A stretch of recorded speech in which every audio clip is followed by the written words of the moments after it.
do is for the state to object, and we'll take it up depending on the questions. So otherwise, we're just going to be having a lengthy argument, and I don't think we're going to be in any better place for me to be able to rule without looking at the questions that are going to be posed. So, Ms. Elise, I know that you're going to take the stand today and you're going to testify for 90 minutes. The state has already let you know they have objections about the relevancy of some of your testimony. Yes. I think they have good grounds to be concerned about the relevancy. I think very abbreviated, limited testimony about some of your background may be appropriate, but for you to go into great detail is not. So if there's an objection, I will rule accordingly. Thank you, Your Honor. We have, I think, about 115 questions, and many of them are yes, no. I'll attempt to answer yes, no. And it does cover, I do believe it's relevant because Judge Welty, when I lost religion as a defense, you must go to, people don't do what I'm doing. How many people stand in your courtroom, Your Honor, exactly like this? I'm not, you know, I'm not maybe a normal person. I need to explain, how did I come to be standing here? And I don't think 90 minutes facing 7 years in prison, I don't think that's such a bad trade-off. I should get to say what shaped me. Well, again, without seeing your questions, I don't know precisely what you're going to be saying. The state has already put you on notice. They have concerns about the relevance of some of them, and so I think that their concerns are well taken, but until I hear the questions, I can't really rule.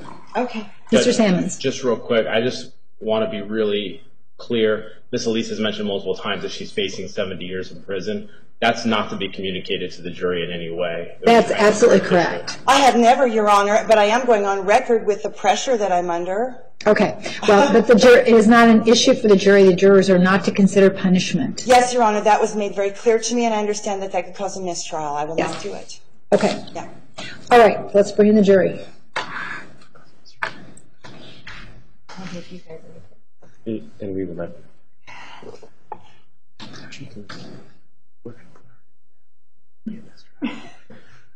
So I basically have 3 pictures. Can I take this?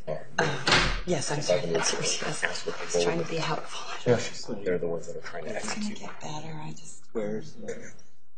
That's really Was she roll found back. responsible, or was she found The one doctor who wrote the report, they got to get inside. They wanted the one that found her competent. confident? Despite that.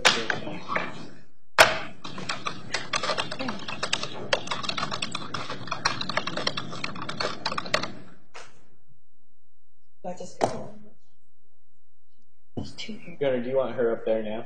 Sure. Actually, sorry. I don't know if you've looked at this yet, but it talks about stuff you don't want. Okay. So, like the meetings. Yeah. Oh, jeez. Yeah. Look at this one. Completely.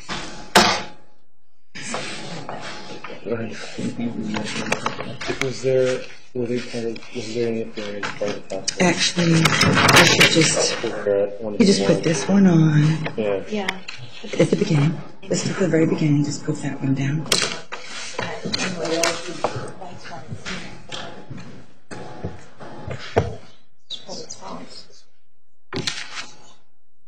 No, absolutely not.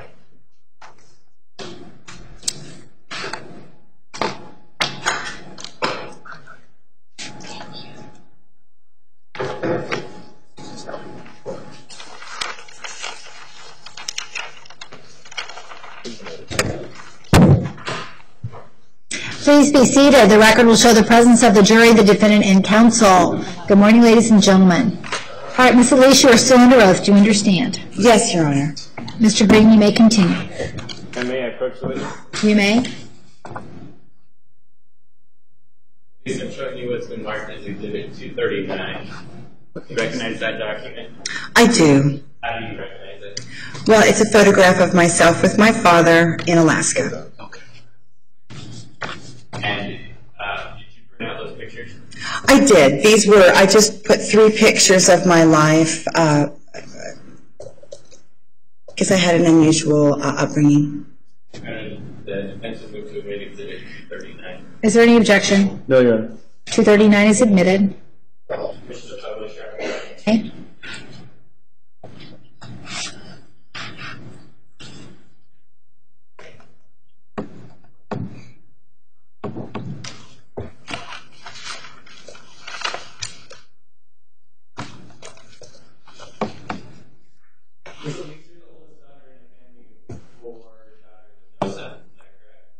Yes.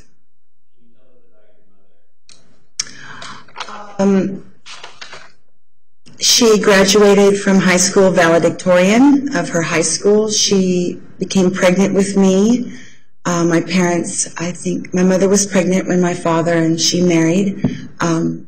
It wasn't an unusual thing to have happen, but what I remember about it was that my mother was a valedictorian level student. She had a scholarship because she was pregnant. She did hamburgers, and my father went to college because that was what was happening back then. So she was really smart. She was a stay-at-home mom for quite a while, until about 6th grade.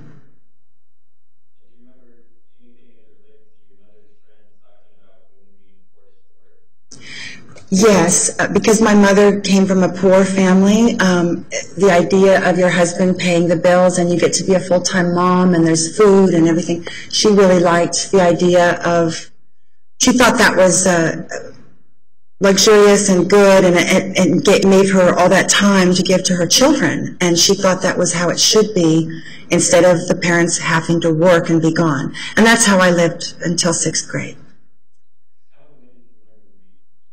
My mother taught me to read when I was very young, maybe 4 years old.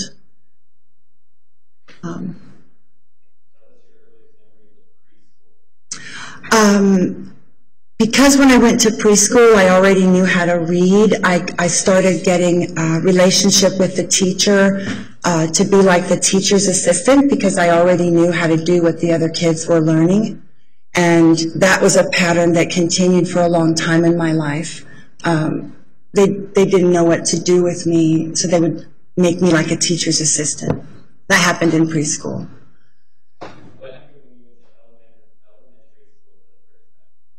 Relevance, Your Honor? Can I address relevance? Or just Yes, you may approach. Okay.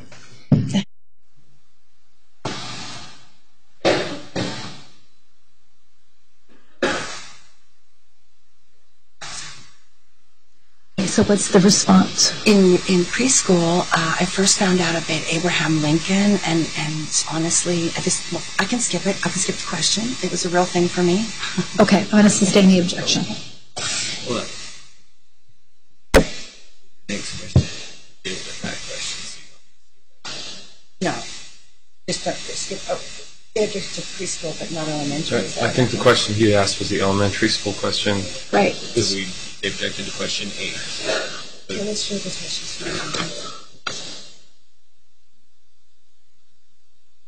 Question 8 was the one that just got objected. Okay, so what were you going to answer?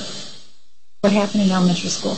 I got to play Mother Mary in the school pageant, and I just wanted to emphasize that was a profound experience for me. Part of why I'm here. I'm not I don't know. I can't change who I am or how I got here. I can only just say these are the things. That's question 10. Question 8 had to do with you being separated from everyone else. Yes, because I tested at a higher grade than what I was in. I was never really in the classroom with other people. And I just wanted to say that it made me, I felt strangely isolated, and it also made me feel special, but it was lonely, and that's all I was going to say. Okay.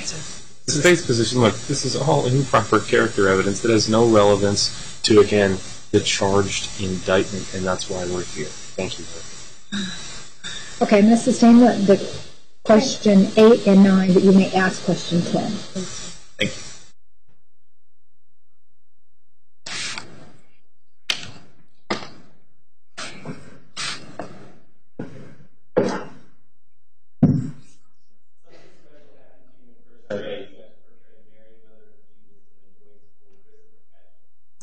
Yes, and it was just a really big deal in my life. I mean, it could have been anybody, but they picked me, and I remember carrying the little baby. It was a little doll, and the whole school was watching, and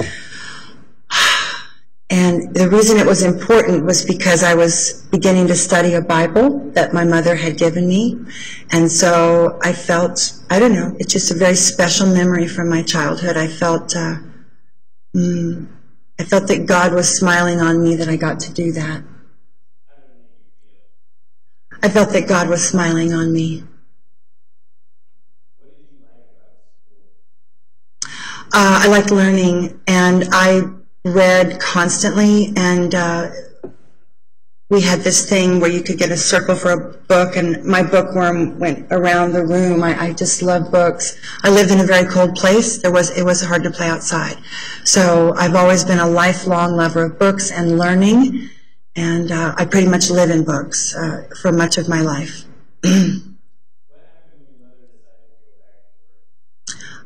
I took up all the household chores of cooking, making sure the cleaning got done. And so I became like a mom to my sisters at that point, and the homemaker, because she was working. And she was excited to be working out of the home. And I was excited for her because it meant she had money to spend. She seemed to have more of a voice in Next what was question. happening. Okay. Next question. Yes, and I learned cooking and sewing with 4-H. I was in 4-H, and I learned to cook and sew. Next question.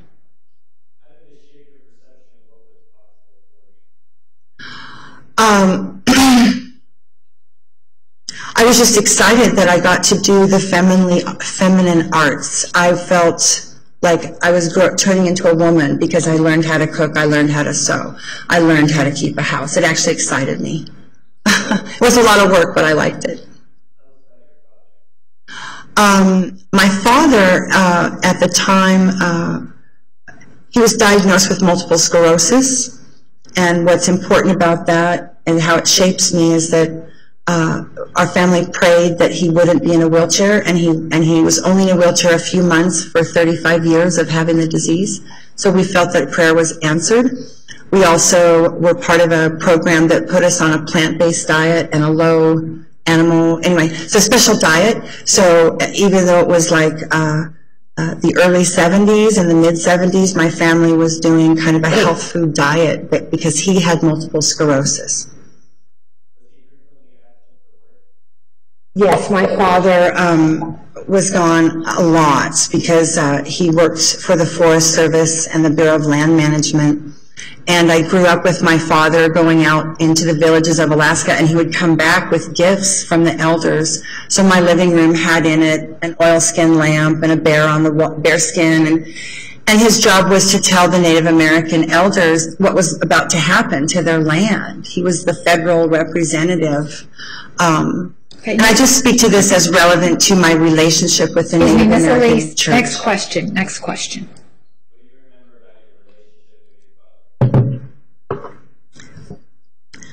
I just remember trying very hard to do things that boys would do because he was very sad he didn't have a son, and I tried to shoot guns and I didn't like it. I went fishing and I did like that. I learned to carry wood with him, go hiking, get up at 4 o'clock in the morning to go grouse hunting, things like that. I tried very hard to be a boy and do everything that a boy could do so that I wouldn't be less than in my father's eyes. I thought if I did all those things, he would quit complaining that he didn't have a son. He did say that sometimes out loud. Yes, I tried very hard to make him feel that it wasn't a loss that he didn't have a son. And I now understand that I could never do what a son could do. But when I was little, I didn't understand that.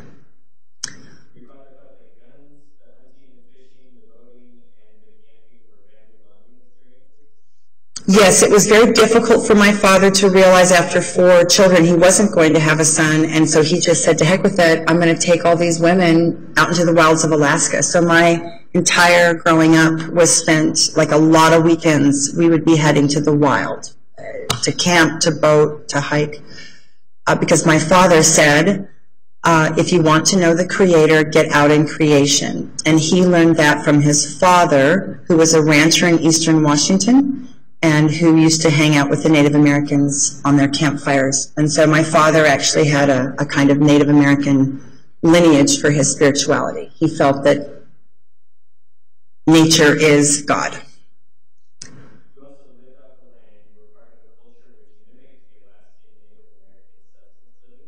Yes, my father, we lived on wild game, berries. We, just like the Native Americans, we had a lot of Native American friends who showed us different things, you know, where to pick berries and stuff, but we lived what's called a subsistence lifestyle, where a large portion of our food we gathered ourselves off the land. So that's unusual.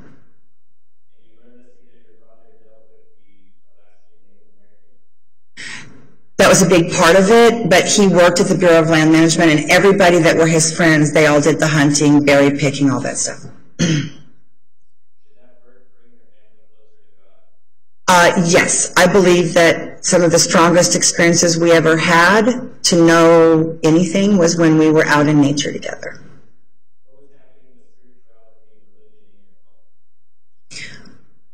My mother wanted us to go to church, and I was about 7 years old when she gave me a Methodist Bible, and we began to go to the First United Methodist Church, which is the church that my parents were married in.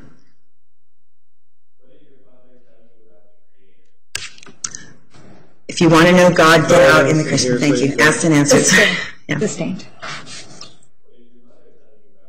Section relevance here. Sustained.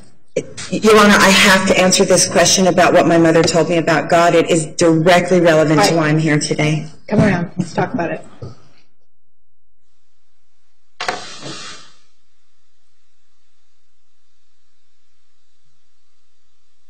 Okay.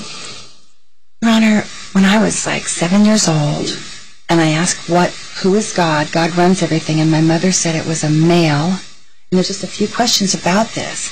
But this is when I was told that because I was born female, that all females, like were daughters of Eve, even caused sin, and that we caused the fall from grace with God.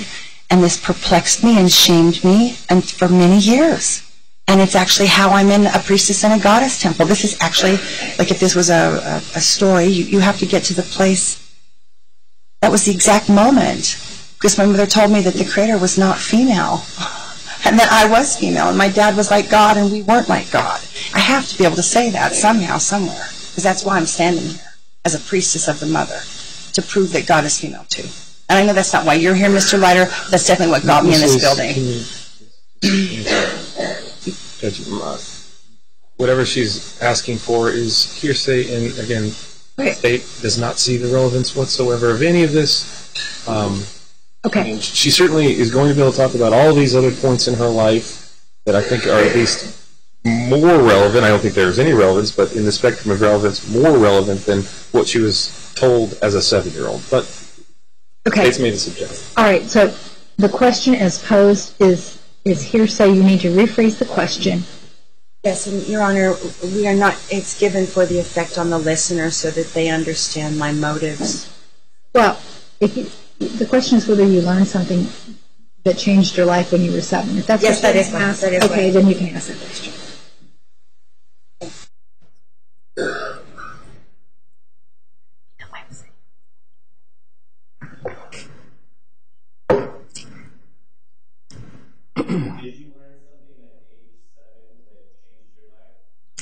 Yes, when my mother began to read the Bible with me in Genesis, when I heard that Eve caused humanity to fall from grace, to fall out of paradise, and that women were sinful, and that women were sinful for seeking knowledge that they weren't supposed to reach for. But that hurt me, and I asked my mother, it didn't feel right. I didn't want to feel ashamed just because I was born in a female body. And I asked her about God and how was this true. And so basically I got kind of an indoctrination in the book of Genesis, and I began to live as if that was true. That because I was female, I needed a man to be between me and God. That's one of the teachings in Genesis. And for a very large number of years, I lived as a Christian girl and a Christian woman. And I wanted to somehow get right with God. I didn't want to have that stain of being female, that stain of being the daughter of Eve. Yes, it was actually an energy that came over me, and I was so used to it that I didn't know it was there until a healer took it off of me. I had a healing that got it off of me, actually at the Sedona Temple.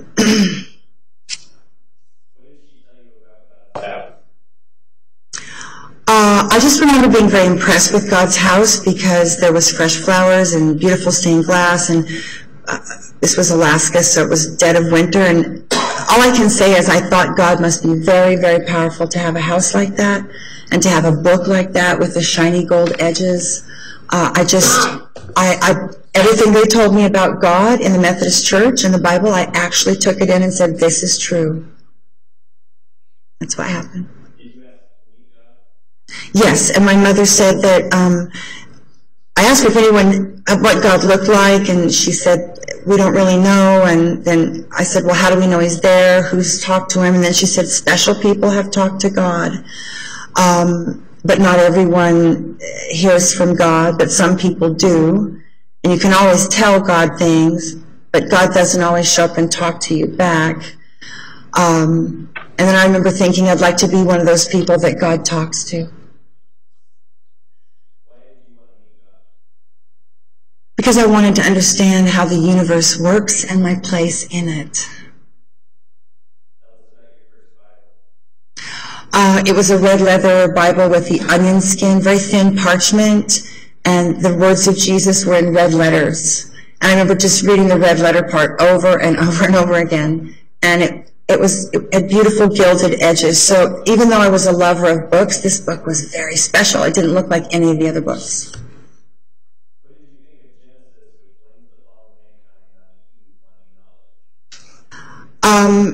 I believe that this definition that women cause the fall and that men are closer to God is a misunderstanding of how energy flows.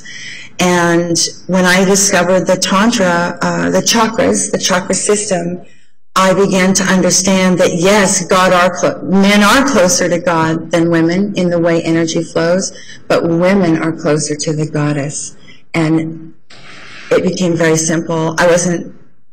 So, yes, that's how I led to this moment, is because I wanted to know how the goddess could be equal with God. Or I didn't even think the word goddess until, I don't know, 1993, something like that. How did you go to the Bible study? I remember being scared to be female, scared to have a menstrual cycle, scared to give birth. There was just a lot of scary stories about it. When I got into the goddess traditions, I discovered that women can give birth orgasmically if their partners know what to do. And I've actually met a number of women and men who've done it. And so, knowing that in hindsight, to me this was like saying, somehow the men were mad at the women at that time, and they just took away some of that knowledge of sex, orgasm, healing through just that stuff that used to belong with the goddess and the mother became not important or even evil. So.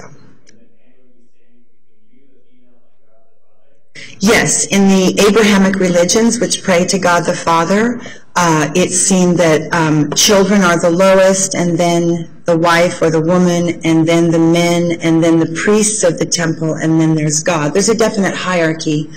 And in the goddess realm, no one's higher than anyone else. It's a circle.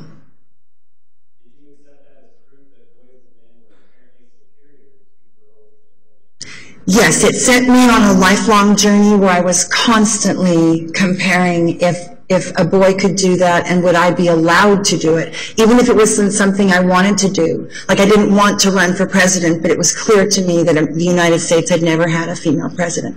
I wanted to go to the moon a little bit, but at the time there were no female astronauts. So there were only a few things where women were not allowed to compete, but the ones that were stuck out in my mind, and the one that really stuck out in my mind was that women didn't lead in churches. That one, actually, I just didn't see it change that much.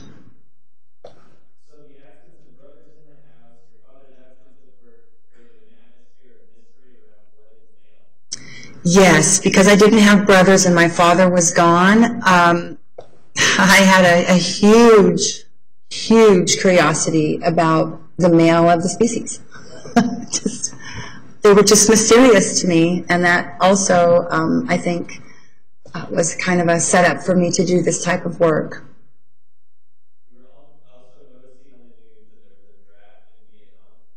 Yes. And this was upsetting to me, and I remember being terrified that they would draft me because I was a woman or a girl, and they said, no, only boys get drafted. And that was the first time in my life that I thought maybe it was better to be a female. That was the first time that I ever thought, oh, maybe it's good to be a girl. And I felt very sorry for all the boys I knew, because when you're little, you think the draft's going to come and take everyone. So. Yes. Out of Alaska to Boise, because of my father's illness, he was reassigned to what he might do as a desk job.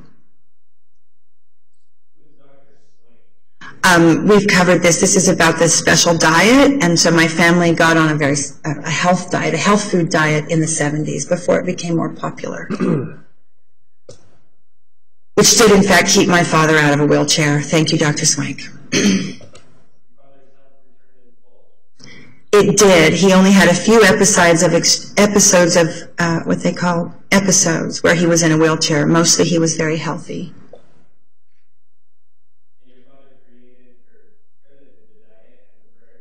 Yes, the whole family believed that the food and the prayers was what saved him, because the diagnosis of multiple sclerosis in the 70s was a very severe diagnosis. It was scary.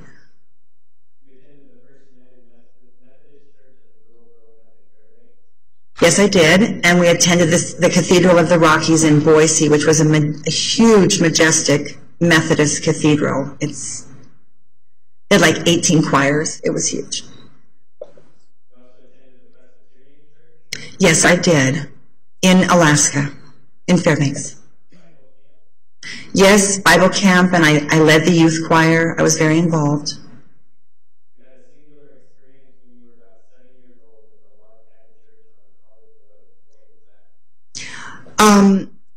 You know, I was saying, will God ever talk to me? I'm a little kid. I'm trying to sort it out. Can I be a special person and hear from God? And it was one of my chores to set up the fellowship hall because I liked being of service. And I snuck away to the chapel. It's a little log cabin chapel, the Presbyterian church. And I can only say that I sat there alone, and there was this beautiful light streaming through the windows, and I had a conversation with God, and it wasn't really an out loud voice, and I didn't see any angels, but I felt very strongly that God told me that there was something that he was asking me to do, that I would do something for him someday, and that he was with me. And it was just light and a feeling, and I remember, I don't think I told anybody about it for a while, but I did share it eventually.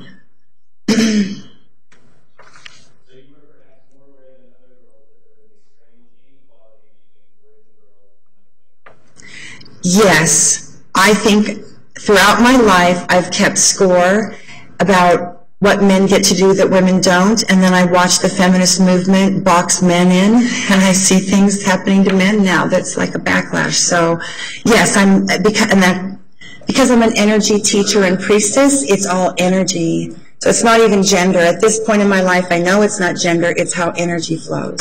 So.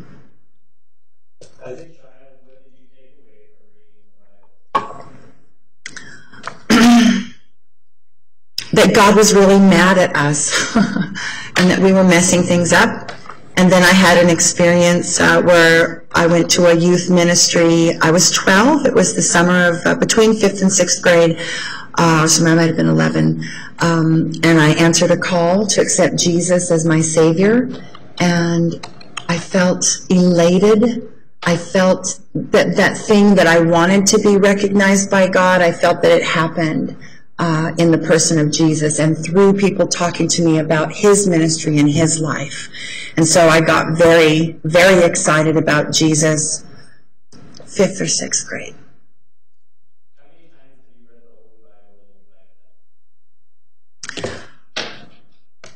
Somewhere between 7 and 10. I've read it all the way through a number of times. And then towards the end of my active Christianity, I began to do what's called bibliomancy, where you ask God a question and then just open the Bible to get an answer.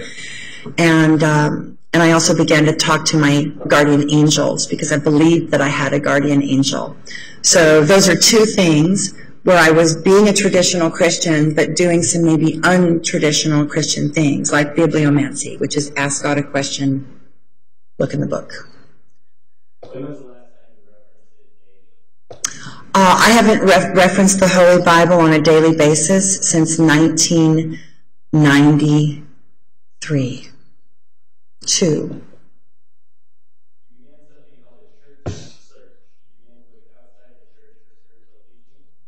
Yes, and I just began to look at how people relate to God and other ways that people relate to God. And I met some pagans and I met some Catholics and I went to some Native American ceremonies. I just began to look at how other people looked at God. No, really more in my teen years when I was able to go with friends to their houses of worship.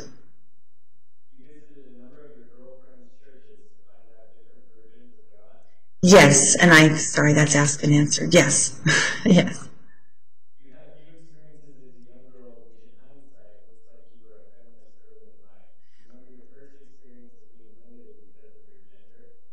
Yes, I was in 7th grade. My family had moved back to Alaska, and I was told that I would be signing up for home economics to learn to cook and sew. I already knew how to cook and sew, and I told the counselor that I would not take the class because I already knew how to do it, and that I wanted to take shop and mechanical drafting. So I had to fight for that, and yes, it was 7th grade. Yes.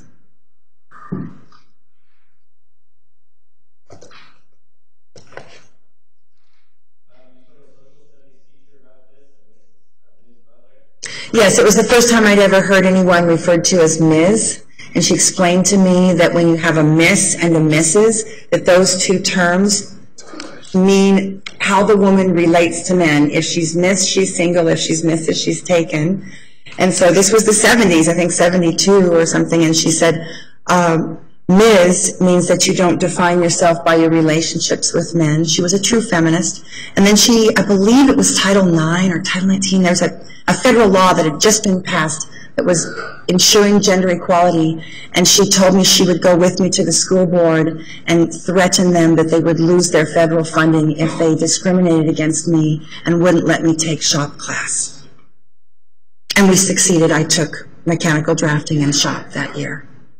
It's a proud moment for me because now the boys take home ec and the girls do take shop if they want to.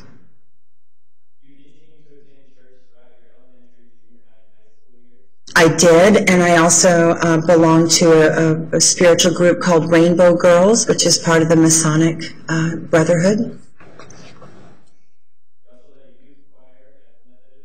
I did. I was a freshman in high school, and I was invited by a girlfriend from the Methodist Church to join a secret organization for girls, and it's sponsored by the Masonic Lodge and the Eastern Star, which is the feminine aspect of the Masonic Lodge.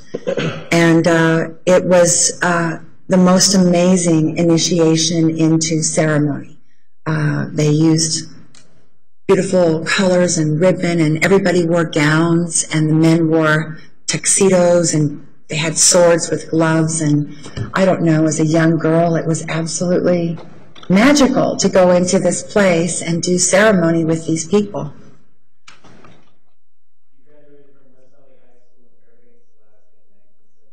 I did. I graduated as a junior.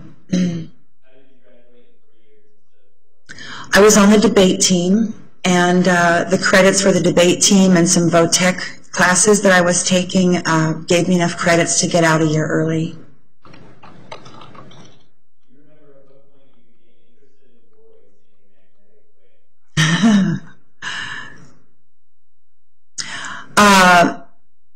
Other than girlhood crushes, I think I began to, it's one thing when you're young and you notice that boys, and then you try to notice it, they notice you back, and that's, would you repeat the question? I'm sorry.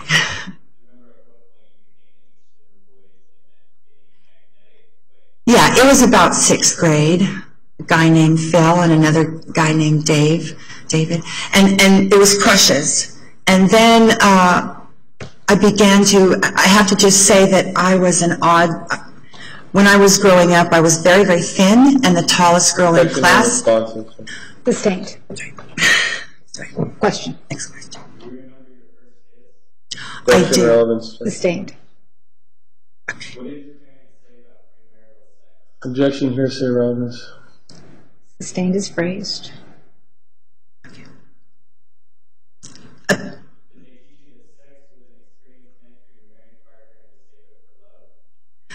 Yes, something like that, that I should be in love before I have sex. And I should think that the man's going to stay with me.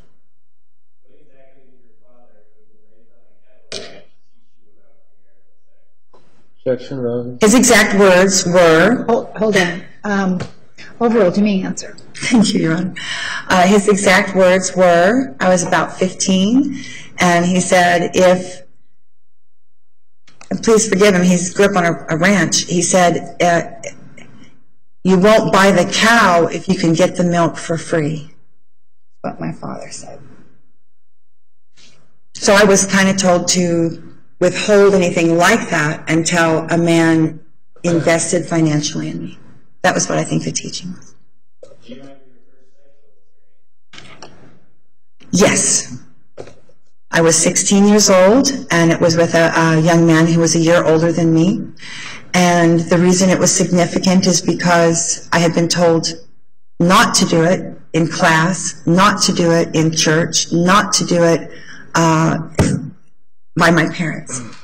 And we talked about it, and this young man got me a ring, and we became engaged, which was silly, of course, now I'm looking back. But we thought we would just do the rules that the adults laid out, and we felt we were in love. And so he got me a ring, I accepted it, and then we had sex. And then I got called to the principal's office for wearing that ring in school. They're pretty upset. They made me give the ring back.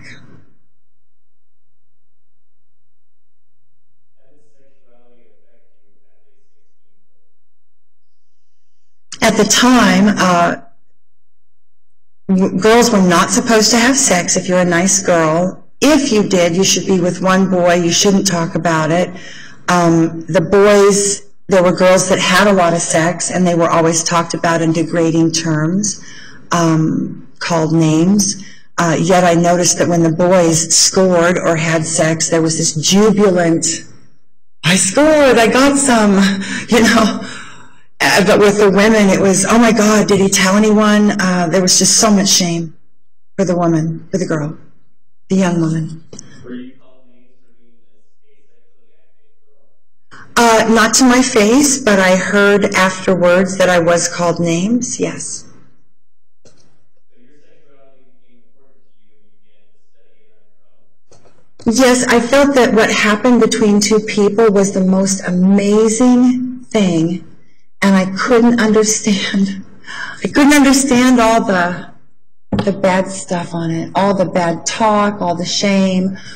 I couldn't understand why there was all this darkness when it was the most amazing thing that you could feel in your body, and it didn't even cost any money. I couldn't understand all of the bad rap that sex got in our culture. I just didn't understand it. You were editor of the high school paper for a semester, and then you interned as a youth page reporter at the Fairbanks Daily News. Tell us about that. Yes, I was a journalism major, and I published a few stories about teenage sex and teen pregnancy, and it caused such an uproar in my small town that they stopped doing the youth page, which they had done for years.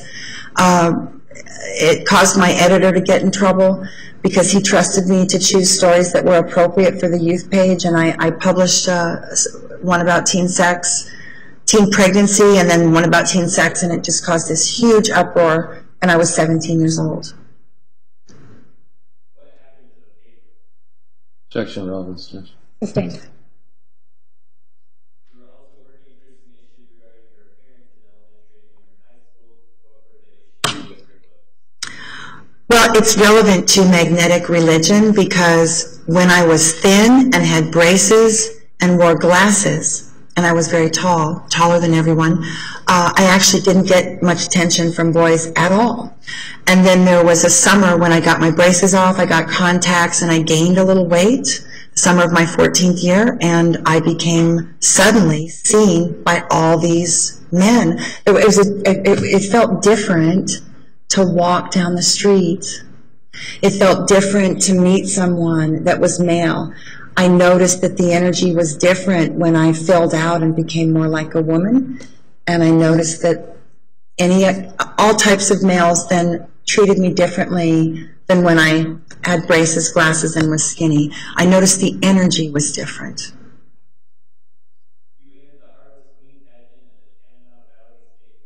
I did, and that was because my mother, up to that point, I'd never been told I was pretty. My mother, when I asked her about if I was pretty, which the culture says you need to be pretty, and she would say, pretty is as pretty does, it's what you think that matters.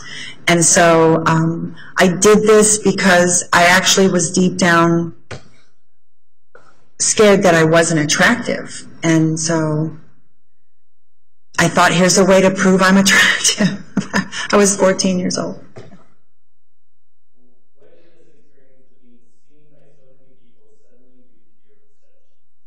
Again, that was an education and energy. I got to walk around the fairgrounds for a couple weeks wearing a little banner and a little crown, Harvest Queen. And I don't know if I've always been energetically sensitive, but I noticed that people treated me completely different, and the energy was completely different when I had the banner and the little hat thingy. And then I noticed when I took it off. And so it was at that point that I began to notice that a person could affect the energy of a crowd, and that a person could affect the energy by what they were wearing.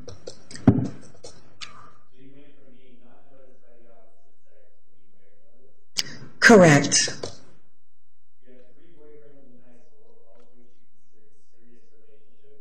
Yes, I had one my freshman year. He moved away one my sophomore year. Actually, yeah. I didn't have a lot of boyfriends, is what I was trying to, yeah. I mean, maybe that is a lot, but it was 3, so.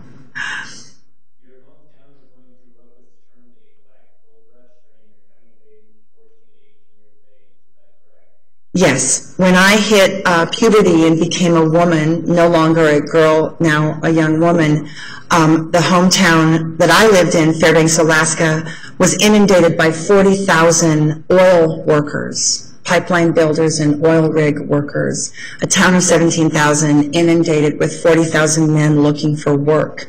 And that completely changed my hometown. It changed everything about my life.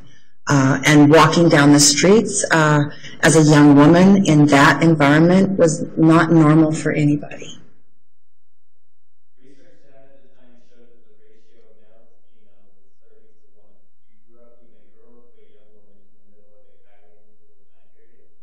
Yes, I just want to say that and it may have relevance, I think, the men had so much money, they were cut off from home, and there just weren't any women, and the ratio was 30-to-1. Some of those, one female for every 30 guys. That woman could be someone's grandmother, a mother, a baby girl. So when you actually get to how many women that might be a potential date, there were hardly any. And there was a ton of prostitution in my hometown during that time period. They actually had a block dedicated to different types of prostitutes in my hometown during the pipeline.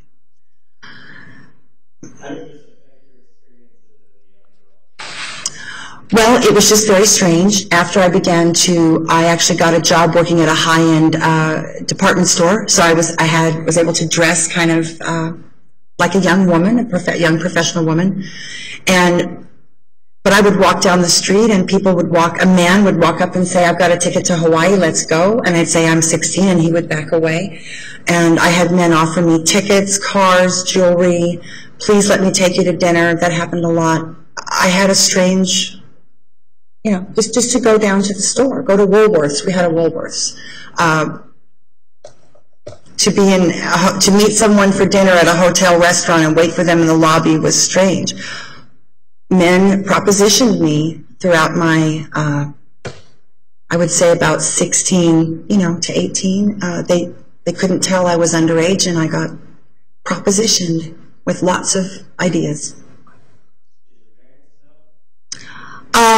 No, they would have been terrified for me if they knew, I think.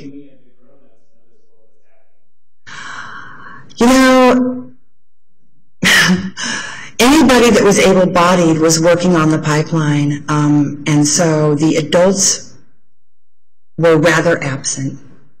A lot of them were they were literally gone because you could make so much money, overtime, whatever. So I would say no, I don't think the adults noticed anything like that.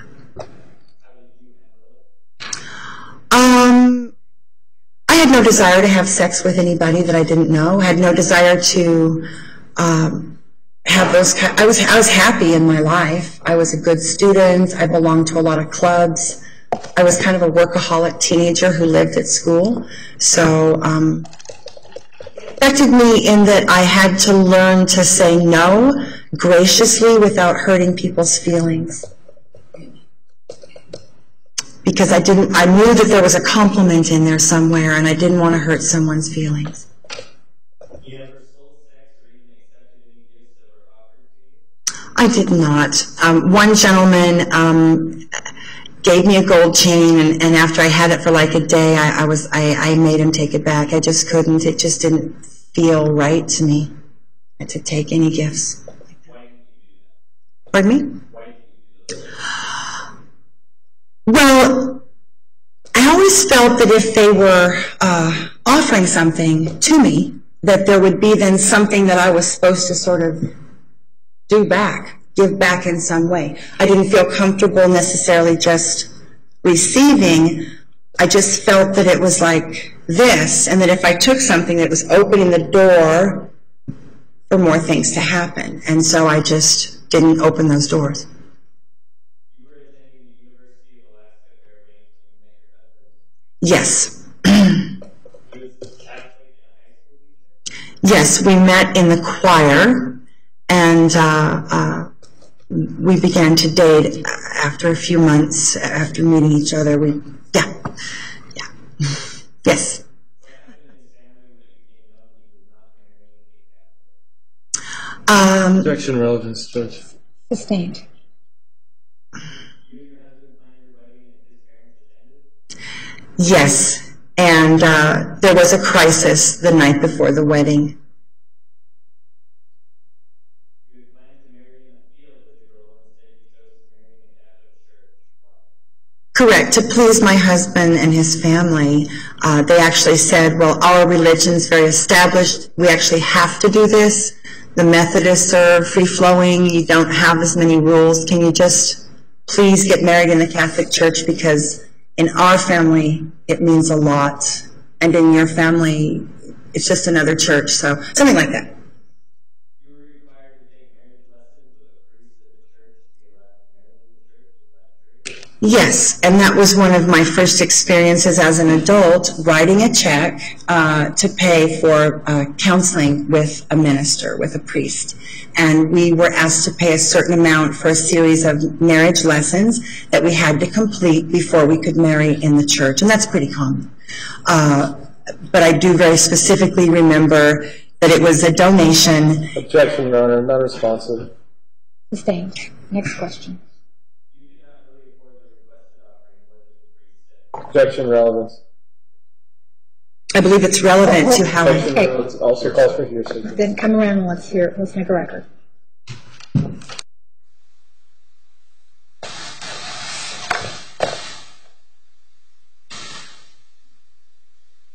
Your Honor, this goes to my basic foundational knowledge of how churches work, and what I'm trying to get to is that some checks that you write to the church are for the facility, sometimes you write one for a ceremony, sometimes you write one for the whole experience, but I actually negotiated with this priest because the fee or the amount they were offering. And we had a conversation, and he said, it's a donation. And I said, well, it's a donation. Can I give what I can afford? He's like, well, we really need this amount if possible. And then I said, can we just make payment? Can we just make payment plans? And he's like, yes, that would be fine. So that's what happened. And I guess it's hearsay, but that shaped my feelings about donations, churches, ministers. It was my first experience How her feelings writing were checks shaped to a priest. regarding and her understanding of some one particular Catholic church's how they did business 35 years ago has absolutely no relevance here. None of this has relevance, as I've stated, but again, we're getting into stuff that this just doesn't matter whether or not she had some idea 35 years ago as to how the temple was run. Mr. Leiter, I'm a minister, and I'm talking about why I'm Tracy, here as a please minister. address the court. I'm sorry. Yeah, you should always tell me to interview. Your Honor, this runs to that they have said over and over again that churches accept donations in baskets, and I'm trying to point out the first time in my life that I wrote a check to a minister, a priest, for individual services, one-on-one services. And that is relevant because that's exactly what I'm saying that was happening in these chambers, that people were making donations of support for an individual. Just so the record's clear, Judge, the state could care less about what goes on in churches. We've never elicited that testimony. All testimony regarding baskets is cross-examination elicited from Miss Elise in an attempt to, frankly, again, misinform and misguide the jury as to... Detective Campbell's testimony, not mine, about baskets and people take baskets at the in church. the cross-examination questions. The state's certainly not eliciting that information. Again, I've made my point, Judge. There is no relevance to this. She's calling for hearsay. What she thought 35 years ago has no bearing on the temple. Thank you. Okay, and I just want to think, he has been saying and they have been saying that a specific amount requested is not a donation. And I'm trying to make a point here that it is possible to have a donation that is a requested amount. I can try to bring it in some other way, Your Honor, if he's that upset about it. Well, here's the thing. You're asking about a specific circumstance, but what you're not really talking about is how it affected your view on donations. That's really what you're talking about. Did you have a specific experience that affected how you view donations? Yes. Okay, thank you. We'll redirect. All right, so Ms. Sustain, that version objection to the question is first.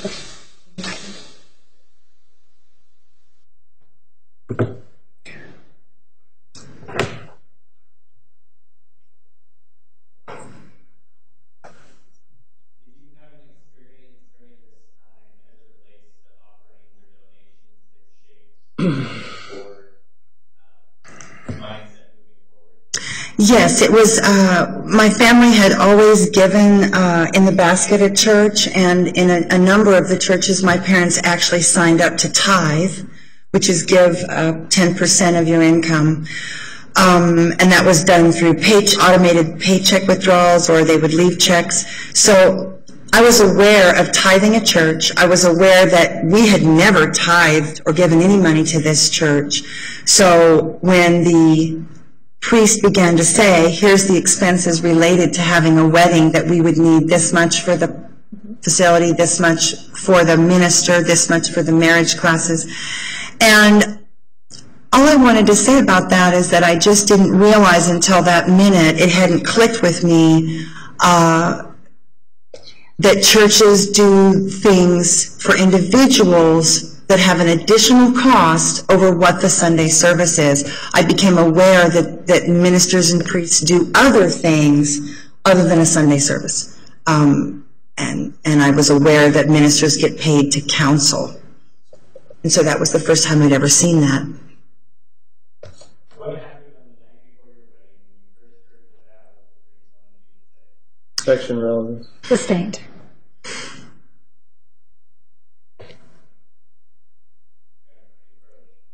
Yes, you may.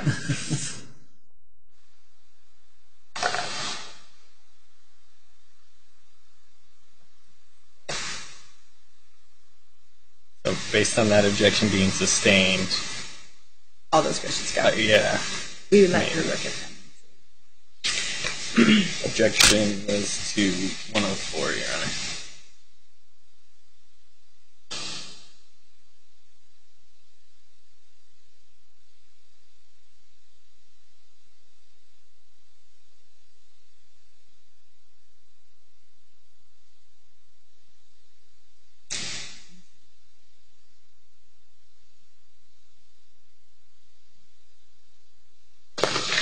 If you want to look at those questions to see if you have any objection to the next group. Mr. Leiter. Which one?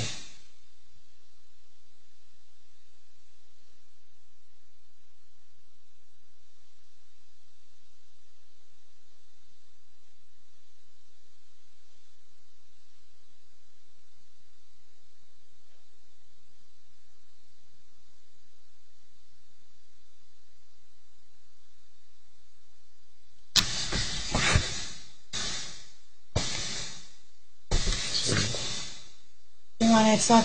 My point would be that I was alphaed by the priest, my husband, and his family. I'm not going to say it like that, but I'm literally like 20 years old, marrying someone 31 who's Catholic, and I'm literally told, go ahead and lie, say that you're going to raise your children Catholic. If you want to get married, or we'll call the wedding off. I mean, I was literally put over a barrel to cancel my wedding or not by the Catholic Church. If you don't think that's relevant, my marriage didn't last. So I don't know. Like, to me, it's relevant. Well, All right, Judge. Mr. Leiter. This is all Miss Lisa. How do you think we'd be done early? Right? Is that? I mean, I have Pam. I just texted that she'll be here. I told her she'd be probably in the afternoon, but she'll be ready at 11. I'm not objecting to the rest of the questions on this page. I may object to some of them, Judge. I mean, anything that sort of gets into... The problem is, a lot of these call for yes or no. I haven't been objecting necessarily. Miss Elise doesn't answer yes or no. She goes on. Again, I will note that the court has sustained the state's objection regarding Catholic conspiracy. I'm not going to talk about that at all. Okay. She wants to ask some of these questions. All right, make the I may object to some. I want to say, Mr. Leiter, I withdrew the conspiracy and said that it's a doctrinal bias. I did officially do that. Okay. That it wasn't conspiracy. The doctrinal bias is what happened. I don't even know they did it on purpose. They didn't know any better. What was it? Tracy, which was the question that you just asked? You asked that one. Okay. And just so the record's clear, Judge, 105 specifically calls for hearsay. I mean, Mr. Green can ask something about how they eventually were married or they ultimately were married. I mean, that's fine, but I'll go ahead and object to 105 on hearsay. 105, I'm going to sustain the objection. It would need to be rephrased. Okay.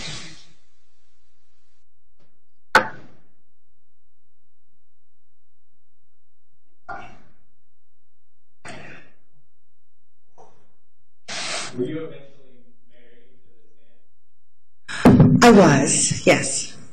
Did you eventually say your vows knowing that they were false? The night before the wedding, a very large Catholic family had flown in for this ceremony, and the priest that had done the marriage lessons with was substituted by a different priest. And that evening I heard, the day before the wedding, that I would have to say, as part of my vows, that the Roman Catholic Church was the one and only Holy Apostolic Church, and that I would raise my children in this faith. And there were like 3 other things. And there were 2 things I didn't want to say as a vow. And I asked the priest, I said, can we modify this? I said, this isn't really how I feel, and I feel like I'm now lying on the most important day of my young life in front of everybody that knows me. And I was told, well, if you don't say this, then we have to cancel the wedding. And then I spoke to my fiance, my husband-to-be, and he said, and I said, we can go down to the Methodist Church. They'll have us in a heartbeat. And he's like, no, it means a lot to my family that we're married in the Catholic Church. Can you please set this aside? Say these things because my family's coming towards you. You're not Catholic. Can you just please? And so I did. I said the things that I knew in my heart weren't true that day. I think from the very beginning, the church was just in my marriage. And for the good and the bad, there was some wonderful Catholic people at that time in my life. So I'm just going to say, though, there's some attitudes that go with being Catholic about sex, procreation, etc., that I believe those belief systems, that doctrine was in my marriage from that moment on.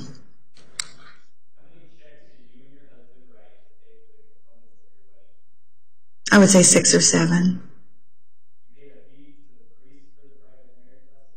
I don't think he called it a fee. I think he called it a donation. There was a specific amount that was requested, and when I said we couldn't, I wasn't sure if we could afford it, had a lot of bills. He asked me about our level of income. We shared it. Okay. Sustained.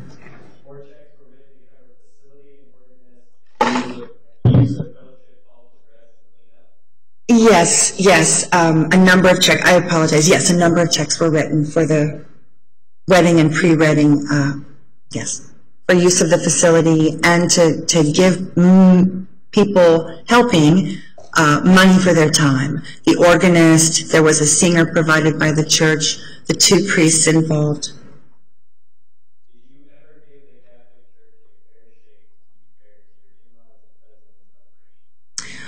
Yes, I did. I actually thought about becoming Catholic. My mother-in-law made a very good case that I should become Catholic. We went to dinner and talked about it.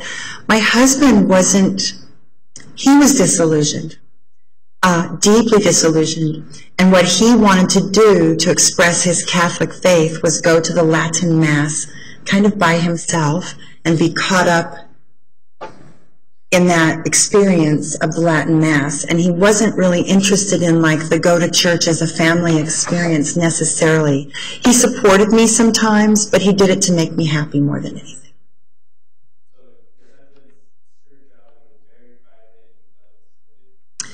He had a very private spirituality, and yet if you go to some of the mainline Christian, I actually was attracted to some fundamental Christian groups at the time, and they're like, the man's it's very important that the man is with you in church, and if the man's not coming to church, you must be doing something wrong as a woman. You've got a hard heart or something, because he won't, if you can't get your man to come to church, you're doing something wrong.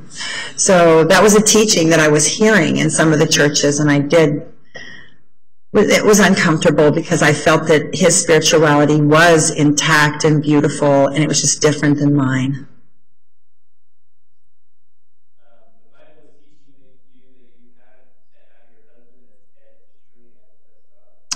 That didn't come from the Catholic Church necessarily. That just came from like Christianity. But yes, the teaching is that men are closer to God, closer to light. And in my discoveries in the temple and energy healing, men vibrate more here, and women have a strong anchor at the root. And so, yes, I actually found that men are closer to God. That is my testimony. And women are closer to the goddess.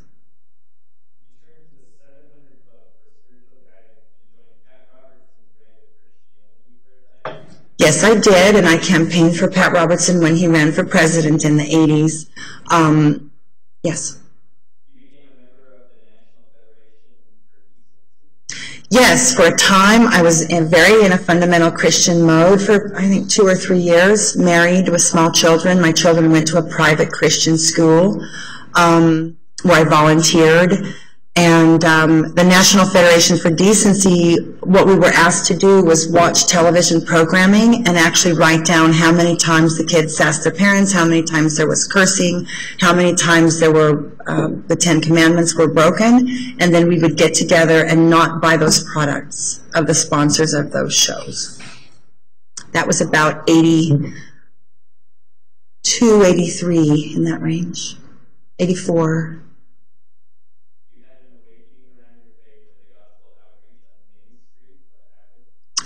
Well, I've been going to a church that was speaking in tongues. I've been on my church search, and Pat Robertson's group is Pentecostal. They do speak in tongues, and I've had the experience. I've never had it happen through me, but I've been in it. And there was this teaching that if we didn't get our money together and send our ministers to Africa, that those people, that Jesus could come back and those people would go to hell because we didn't get there fast enough. And I remember sitting there going, if that's the God I'm worshiping, that he would be so capricious, that he would throw these people into the eternal pit because we didn't get our stuff together and get there in time to give them the word of God. I don't know, something just kind of snapped. After that sermon, I just didn't go back.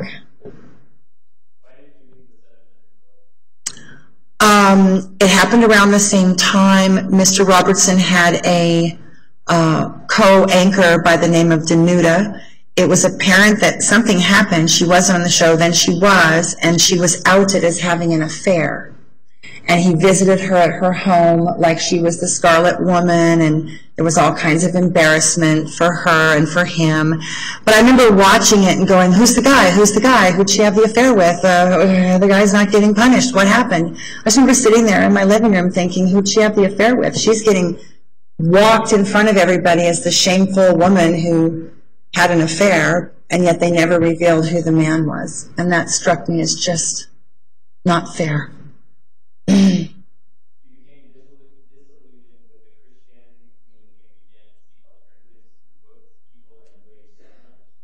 Yes, at that point, I was clinging to, I would still reference my Bible on occasion, but I began to talk to my guardian angel, and I began to ask to be shown I felt like I'd lost touch with God on my church search, and I wanted a more personal experience, and so I began to, I believed in angels from the Bible, and I'd had a few experiences where I believed, that I had been helped by an angel, and I think that people can be angels too, but I believed in angels, and so I asked my guardian angel if she would walk me to the place where I could learn about the Father and learn about the universe. At that point, I didn't have any sense of goddess or sacred feminine. I just wanted a different level of Christianity, and I began to read books. There's many, many books that did not make it into the New Testament, and it was at that time that I began to search out all the writings, the ancient writings about Jesus that didn't make it into the Bible.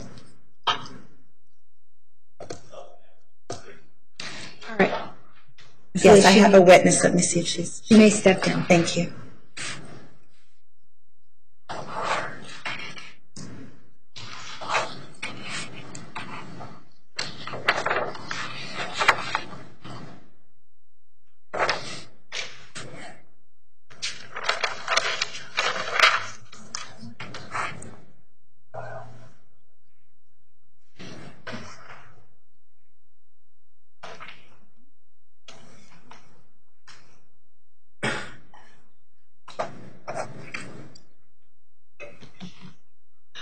I'm communicating to see.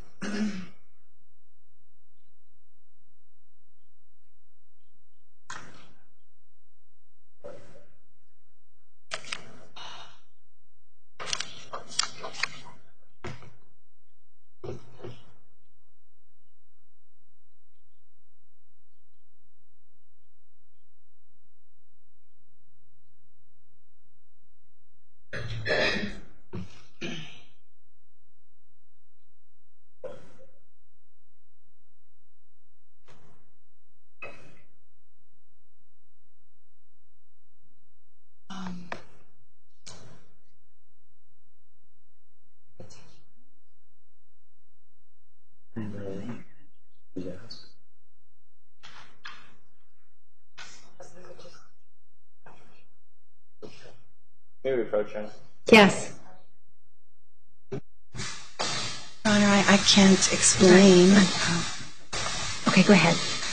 Well, I'm not sure. My witnesses thought they were starting at 1:30, and I thought they were going to just wait in the room, but apparently they left, and they're not here. I think they're going on at 1:30, so I have this as part of this afternoon's testimony with my sister, but I could go over it with Mr. Green, and we would just pick up with the timeline, which would probably carry us, and then I won't do it this afternoon, obviously. And that way we could keep going and not waste time. You're talking about an exhibit which has got a green tag marked. Yes, this was disclosed through Mr. Couture, and then it was disclosed again in September of 13. Right, exhibit 240. It's closed, but it's all of it's hearsay and it's full of false and that's misinformation. It's not hearsay. I have certificates of ordination and witnesses, and that's why my sister, because she lived with me for most of this time, we lived in the same house. Yeah, if there are questions that arise out of that, I'm certainly not going to agree to the document, particularly when there are a number of falsehoods about investigations on the second page.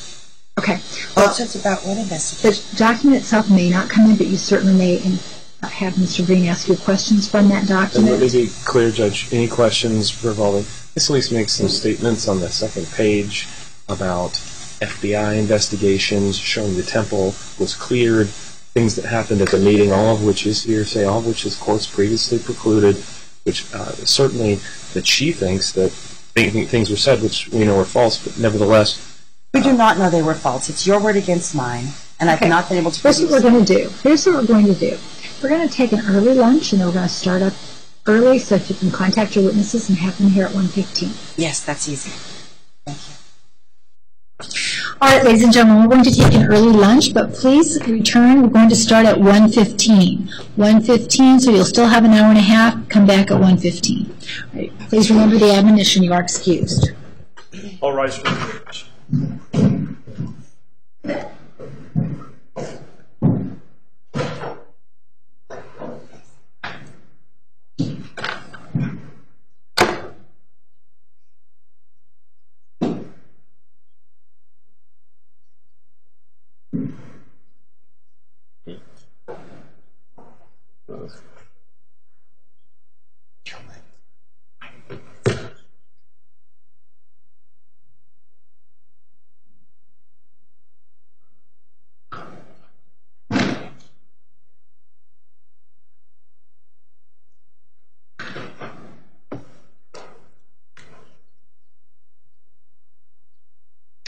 But the record will show the jury has left the courtroom. Ms. Elise, I'm going to have you meet with the advisory council on the issues that we were discussing at the bench, and if we have some objections, I will rule on those objections at the time the question is asked. Thank you, Your Honor. We are at recess.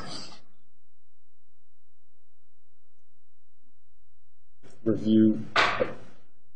Basically, when I wrote down like a minute, so I did plus or minus 30 seconds. So we will want to look through. And We'll have to redact it more. Yeah. So it's true, she pulled and converted the FTRs into WAV files for like the... I can have my paralegal redact them. Some of them, I'd have to look back. Like I put specifically what we were looking for in some of them, but other ones I didn't. And some of these I don't think I've done anyway. Yeah, that was going to secretarial support ended up hearing circuit motions and stuff. Was she in the room? Yeah, she's here. She's waiting for her. The times where I spent, and I think I'd be one, but there's like a couple where it's very small and sort of hidden away. But, you know, it's listed on two at the moment. That was a arduous task. You conquered. I enjoy that sort of thing. But like that's Like a little investigator. Yeah, I can do that stuff. That's why I didn't want to keep going, because basically that's what I did for a year that I had. Do you have a second chair on that one? Yeah, but he didn't have any experience. So, I mean, I did 90. He was very helpful. I had 2 hard drives there. I mean, because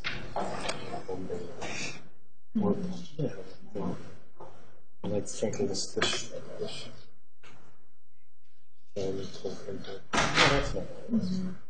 Please be seated. The record will show the presence of the jury, the defendant, and counsel. Ms. Elise, you may call the next witness. Thank you, Your Honor. Good afternoon, ladies and gentlemen of the jury.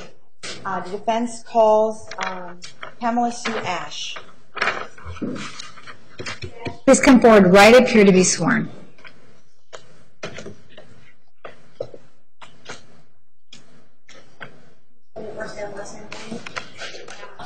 P-A-M-E-L-A. Last name's A-S.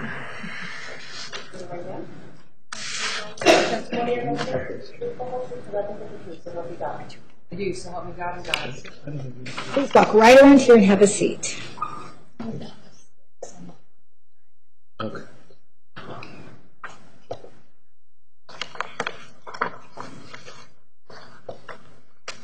Good afternoon, Miss Ash. Pamela, hello. Hi, dear. Thank you for traveling to be with us today. So would you state your full name? My full name is Pamela Sue Ash. Okay. And where do you currently reside? Right now I'm temporarily staying in California. Okay.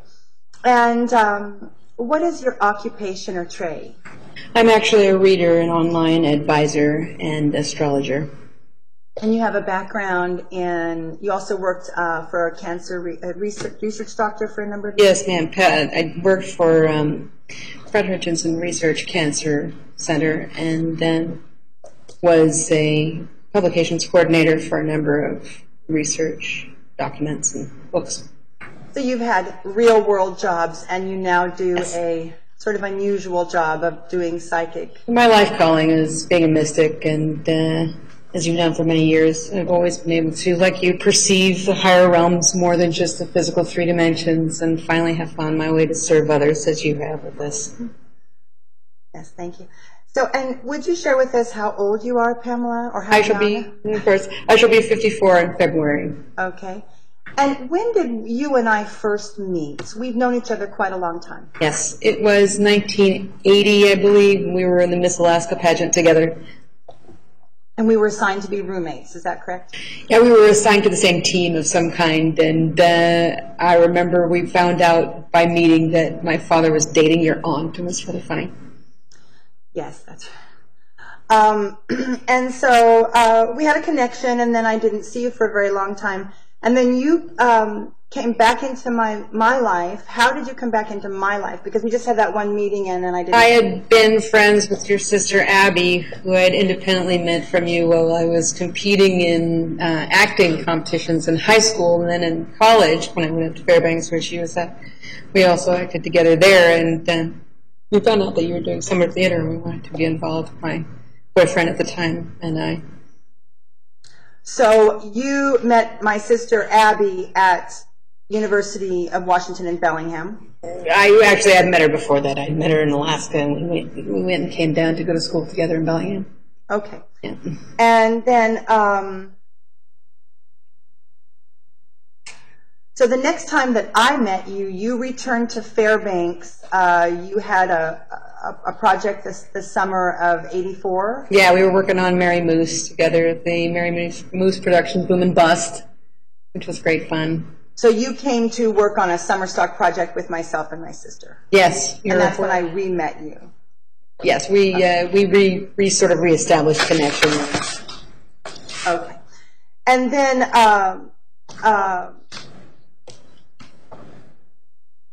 you spent that summer doing lights and sound for the show, and I was there doing lights and sound. So we saw each other on and off. Yes, we saw each other quite a lot. And then the next time that we met and had a significant connection was in the year of '93, '94. Mm-hmm.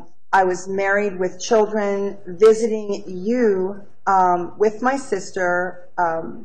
We were attending a film seminar in Vancouver, Washington. Does that sound right? Yes, I remember the two of you were burning up about getting your message out and, being spiritual sisters, and that I always knew you were. It wasn't surprising to me that you're pursuing other avenues of trying to reach mass numbers of people with spiritual messages. And the film we were working on was about a goddess woman. We didn't call her a goddess, but a woman who saves the world with the children. Yes, Mirabella, if I remember right. Okay. So this theme of the empowered woman was really running through. Oh, yes. Since the beginnings when we tried to be artistic and make ourselves known and show up for all of the things that were going on and in a more complete way. We were developing to a point where we had a sense of mysticism between us, that is to say, awareness of things outside the 3 perceivable dimensions, and wisdoms and so on that we shared and grew up with. Yes. And so I was married with 3 children, and I came to visit you in Seattle, and I began to ask you questions which I had not asked of anyone about what is astrology. And you explained to me that astrology is a type of reading it's an ancient science of reading the energy. I'm going to object to leading, Your Honor. Could you explain what astrology is, just ever so briefly? Astrology for me Relevance, Judge. Astrology. Hold on. Approach, please.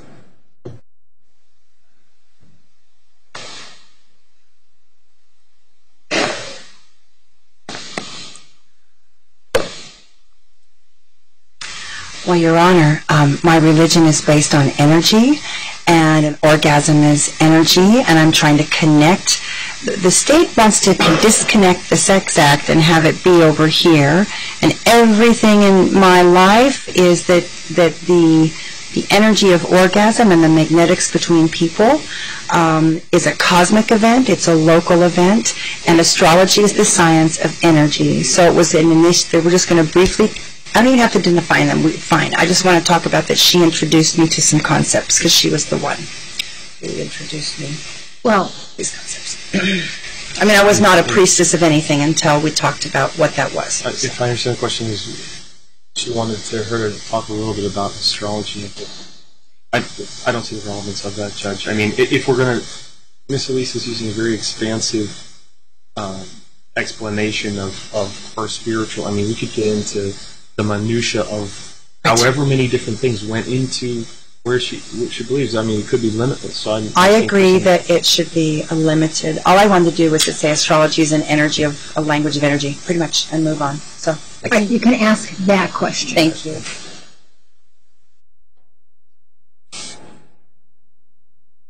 All right.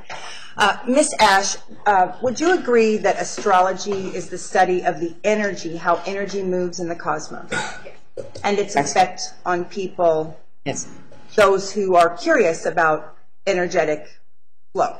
Yes. Okay. And then you also introduced me to the concept of past lives? Yes, as part of the energy of the universe, yes. And so some religions view that the soul comes here again and again. Yes. And that was a new concept for me, and you were sharing what you knew about past lives. Right. And then you also, something very significant, you gave me my first tarot reading. And in the tarot deck, there are 22 cards which are the major arcana. One of them is called the High Priestess. Yes. And do you remember, you gave me a tarot reading about my life and some questions. And I remember being very intrigued about the High Priestess. As a Christian woman, I'd never seen or heard of anything like that. What did you tell me a High Priestess was at that time? It's the ancient concept of the spiritual mother who is representative of the divine feminine and who takes on her power in the world as someone who stands for that wisdom and shares it among all the people that she comes in contact with. I believe at the time I told you that your destiny in life was to be a teacher of divine truths and deep wisdoms, and that you would find a lot of trial and tribulation in that because people are scared of the truth. And do you recall I was excited that there was a woman of spiritual authority on a little card? Yes, and that it was an ancient idea, not new. It wasn't a new idea. Okay. And then, and I believe you gifted me with a deck, and I began to do my own reading. Yes. And so can you explain a person who's devoted their spirituality to the Bible, or say the Quran, or a written book, the Bhagavad Gita, a written book, how in the Goddess Temple, tarot occult is used instead of a book? Can you explain how tarot is used as holy,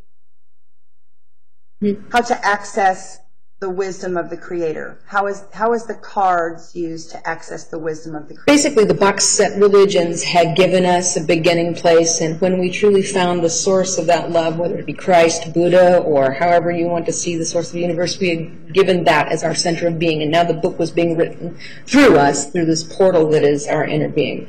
So we can see the truth in whatever methods we try to deploy for divination if we realize that what we're doing is looking within. So in all of these cases, we found ways to look within and find the truths that have been reflected in all these other ways. And tarot is the similar thing to that. It's a form of meditation. It's a form of being able to look into ourselves and being able to understand through the archetypes of the common consciousness, so to speak, that things were going on with us that we were seeing pulling up. So these are reflective tools. Right. So when there's not any magic in the little card, the power is in your reaction to it. The power is simply always within the being that's looking. The power is within the being that's looking. Thank you. And that was maybe the first time I ever heard the word mystic or mysticism. And what is mysticism? It's simply, to me, taking all of the input from energies that abound in the universe, more than just the 3 perceivable dimensions, and filtering that input in and learning about the universe, realizing that we are the center of the universe. All possibilities are within us. And so the 3 perceivable dimensions are only a small part of what we experience. That's mysticism to me. Okay. And very specifically in dealing with the temple, we have the ladder of light chakra symbols, and isn't it true that most people are operating somewhere in here, and the temple was attempting to help them get at the mystic reality? Temple seemed to pull in a lot of people, as if on the days when we had free brunches on Sundays and people would come in off the streets who had no food, we'd talk to them about this, and we would talk to them about how they can come in, and we'll tell them all about their chakra systems, and just giving people the idea that we are beings of light. Whether or not we get to the point where we recognize rainbow colors within each of us, just knowing that we're within each one of us is a being of light. This is what seemed to pull in people to the temple, and this is what seemed to pull us all together, hold us together. I'm sorry if I varied from the question. That's all right. So in mysticism then, specifically, you move from being a 5 senses human, taste, touch, sight, sound, and smell, into a 6th dimension of perception. Essentially, yes, is beyond our physical being to be what we totally are, and so mysticism embraces that. And in the chakra system used by the Tantra temples, not just ours, but all the chakra systems, you basically move from what you know to what God wants you to know in between here and here. The third eye. Yeah, the third eye. And everyone in this room has seen the third eye on a dollar bill. Is that correct? That's probably true. What is that all-seeing eye on the pyramid on a $1 bill? Is that symbolic of mysticism? I believe it is symbolic of the inner wisdom, of the inner knowing that the source light is within us, and we can see it all through our inner eye. Okay. So,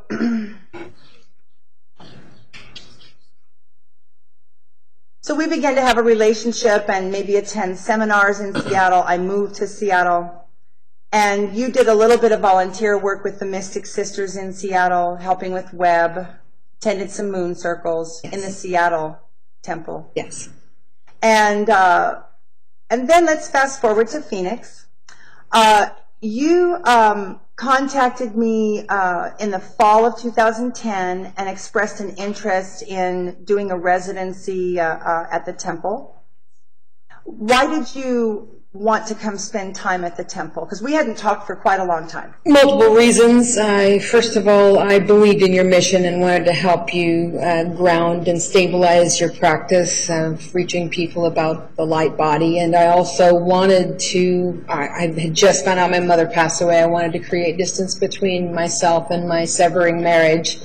And I was in Germany, so I felt very separated off from all my family when all this was going on. So I wanted sanctuary, and I wanted to come be with you because I knew that you were always going to be spiritual sanctuary, and you had been for me and, you know, everyone in the past. You're a vortex that draws people who need you to you. And I knew that I'd be able to offer some kind of assistance there, hold space, do circles and be of benefit, and that I would be able to have a peaceful place where there would be a spiritual environment I could recover in, basically. So there were a number of people living at the temple who weren't practitioners and they weren't on staff. Right. They were there in a kind of pilgrimage state. Yes, sanctuary pilgrimage. Okay. And that was supported by the private practice. The entire building was pretty much supported by the private practice. And the donations from everyone. The people who came in on the weekends for the free breakfast and listened to services, and those people would leave donations sometimes at the table where the food was and so on. So part of what you did is people who lived in Temple did chores around Temple, and Sunday's breakfast was one of your chores. Yes, it was. I had to make sure that the donations from the little donation basket got to the office, and that if there was food and we needed more bread out or whatever, I would bring it, and then clearing up after. Okay. And then you took on some tasks. You took on the task of building the School of One website. Yes. With Wayne Clayton. Yes. And you recall that Wayne Clayton had moved from Chicago with his family to found the school. Yes, indeed. He did that.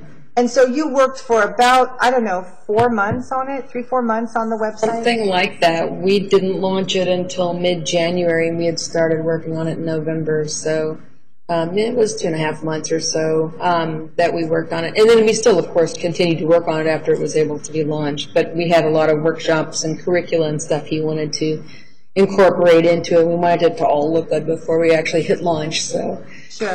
And you recall that the first thing, that there was a launch party for the website. Yes.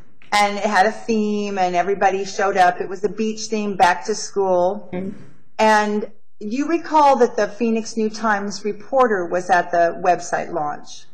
I didn't speak to that person because I actually had a bad feeling about that person. But yeah, I do remember hearing that person was there. I didn't have anything to do with that person. And what happened was the school, there was a demonstration of how the school website would work, and the new launching of practitioner training. You recall we were launching Divine Union Ordination Program. Yes. And that was Wayne's program. Yes. And this then allowed a number of national and international level teachers to come in, teach, get that information to practitioners, and then fly out again. Yes. And the goal of the school was to capture that and make it available at many levels. Right, to be a sort of a warehouse for teaching, so that we would have many experts and many sources of excellent material to draw from and share. And so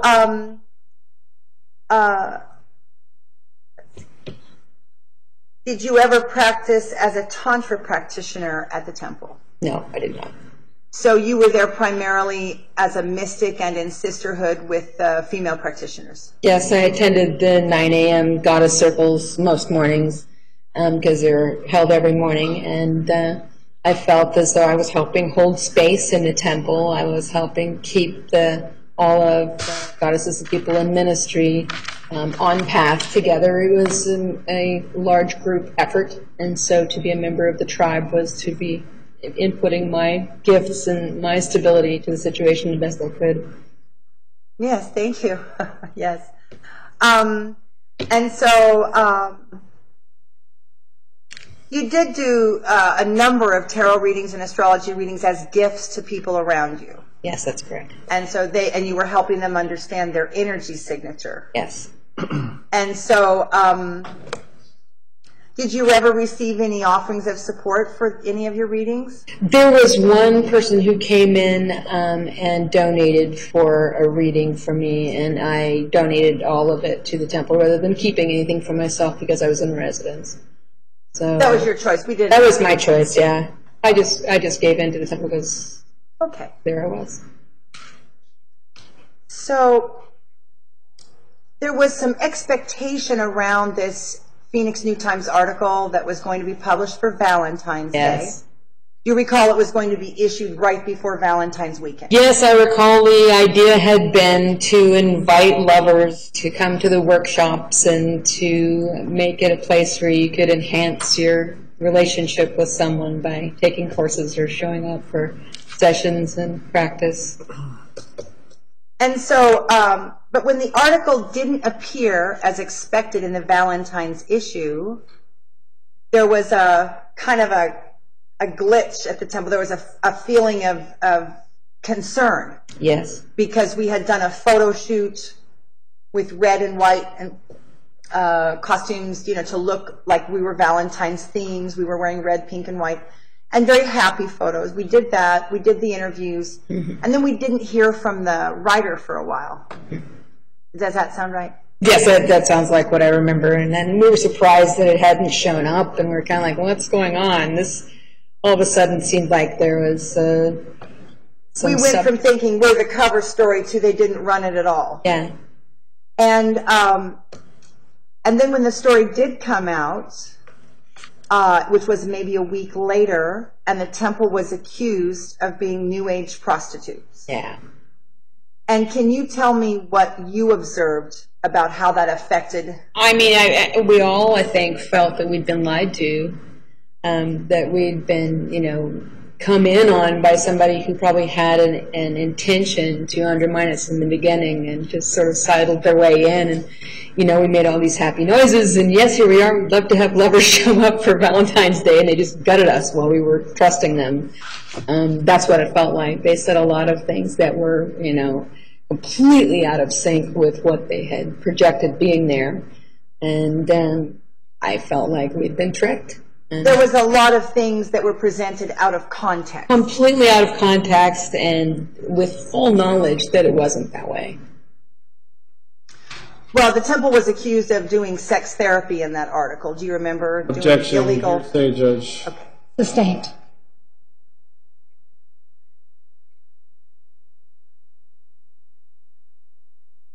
Well, did you agree with the author's assessment that the Phoenix Goddess Temple was a New Age house of prostitution? It was ridiculous. Objection, relevance, Judge. Well, Your Honor, I believe it's relevant because of the Approach, please.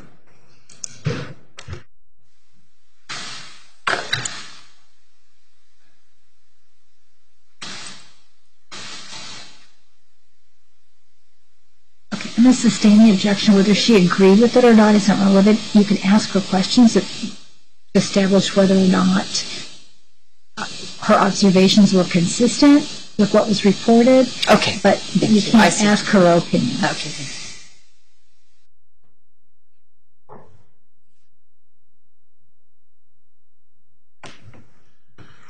Okay.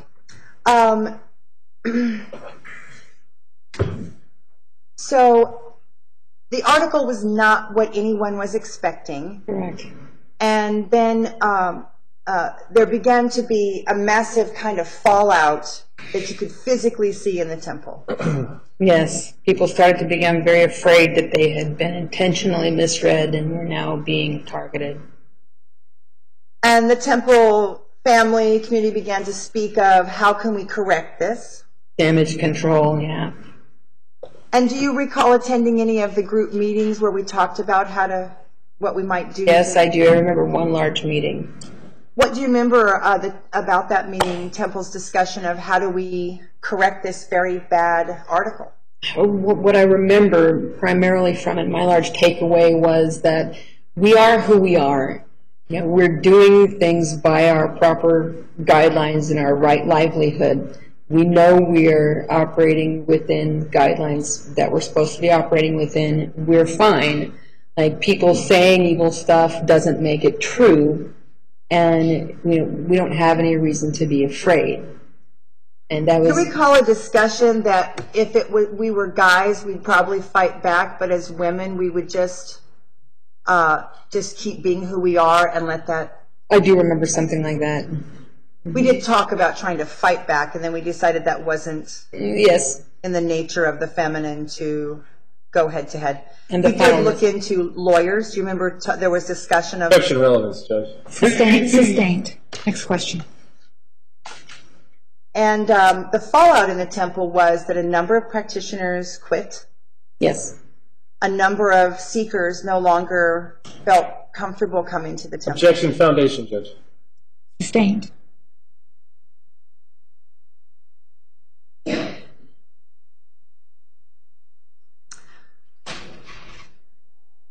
So was it your perception that the publication of the article and what followed after that changed the happy we're being of service energy, and there began to be a fearful energy, a concerned we've been accused of something energy? I definitely felt after the article that we all felt sabotaged. We all felt like there was targeting going to happen if it wasn't already happening. And that, yes, a lot of people did disappear because they felt like they weren't safe anymore. And the reason why was because we'd been openly lied about. And the temple attempted to get some corrections made, and it didn't Yes, work. they just said, oh, you can't make these people say anything. It's their freedom of speech. They're going to say whatever they want, and they don't have to prove it's true. We were just told we wouldn't have a leg to stand on if we tried to fight them.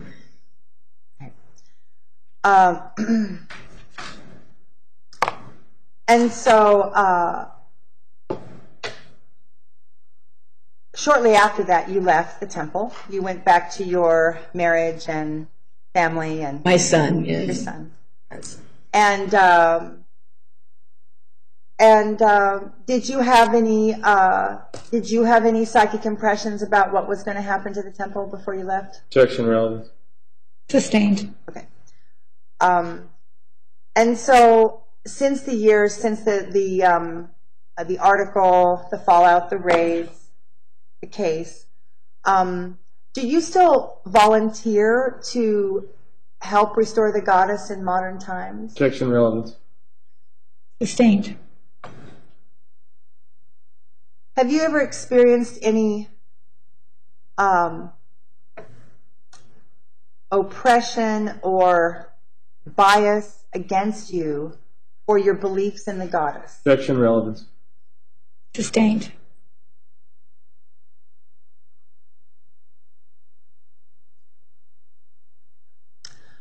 So we met when we were 17. We're now 54, 55. It's been about 38 years. Is it your observation, knowing me all of these years, that I would be motivated to... Objection, relevance, improper question. Sustained.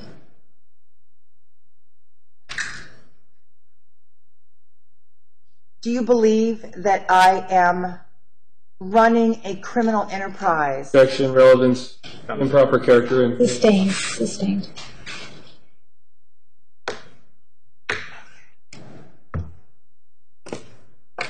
What do you believe motivates me at the Phoenix Objection, Goddess Your Honor, can we approach? You may.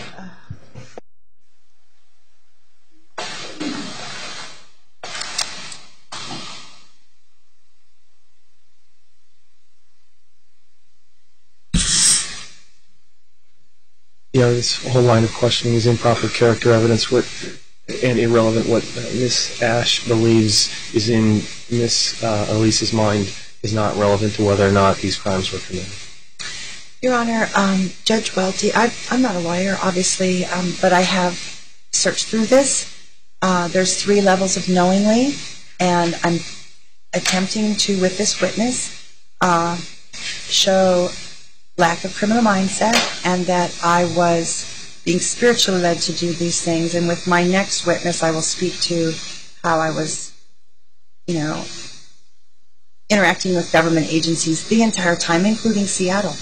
Well, you can ask her what she observed. You can ask her what she knows about specific things, but you can't ask her what was your motivation because she doesn't know what your motivation. She might one of the best ones. Okay. Well, all of this, I would just say, Judge, whatever she'd be eliciting, unless she is eliciting specific observations, as this court said, would be calling for hearsay.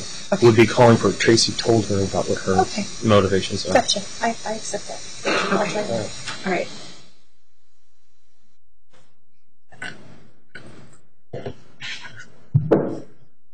I want to go back to that meeting that you did attend one meeting before you left.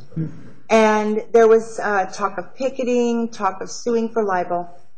Now, do you recall that there was instructions given by temple management that this could mean that law enforcement will now be in our chambers. There was a discussion that this could happen. Yes, I do remember that being brought up. And there were people who left the building because they thought it would happen. I believe that's true, yes. And in that meeting, did we ever... Objection calls for... Did we at that meeting... Calls for hearsay. Did we at that meeting make any kind of plan on what to do if the temple was raided? Did the temple have a plan? All right. Is there an objection to that question? Objection calls for hearsay in terms of whatever was discussed. She was present at the meeting, Your Honor, and I'm asking at that meeting if she... All right. You may answer yes or no. Okay. Was there a discussion... Is that a yes? Yes, ma'am. Next question. Okay. So there was a discussion about...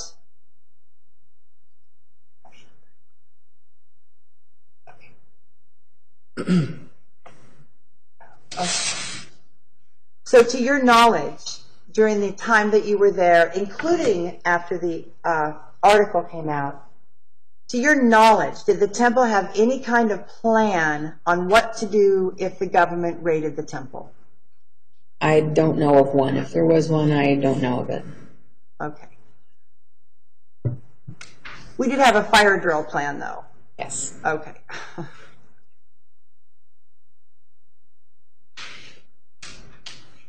In all the years that we've been friends, have I ever expressed a desire to you that I would like to run a brothel? Good Lord, no. Have I ever expressed to you that I want to run a massage parlor? Objection calls for hearsay. Overruled. You may answer. No, not at all. Have you ever known me to be ashamed of my work in sacred sexual healing? Never.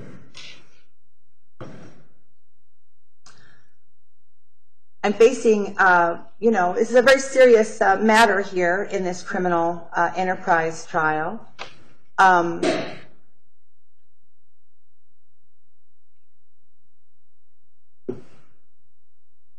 Is it in alignment with who you know me to be that I'm standing here defending the goddess? It is.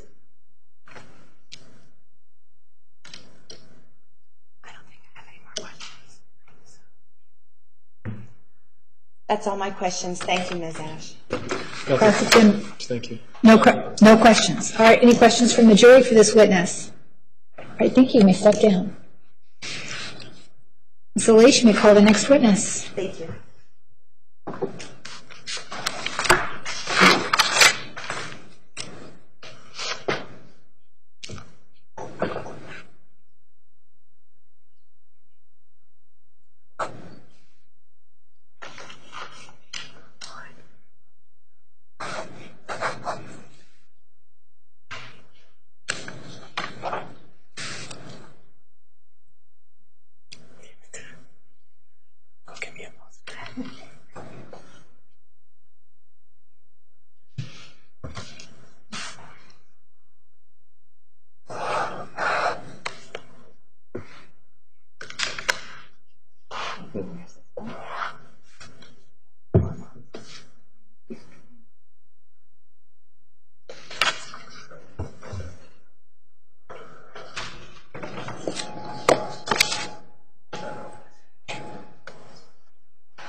Right up here, please.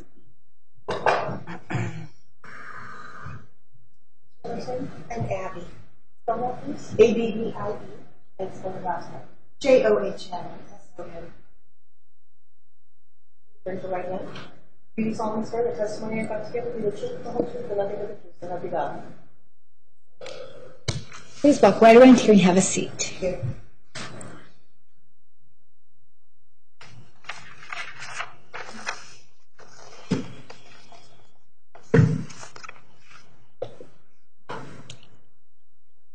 Hello. Hi.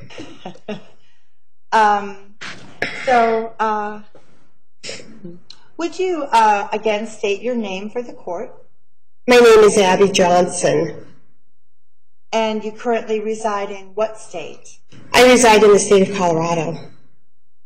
And what is your occupation or trade? I'm an executive assistant. And how long have you had that occupation? Over 20 years. And as of today, how old are you?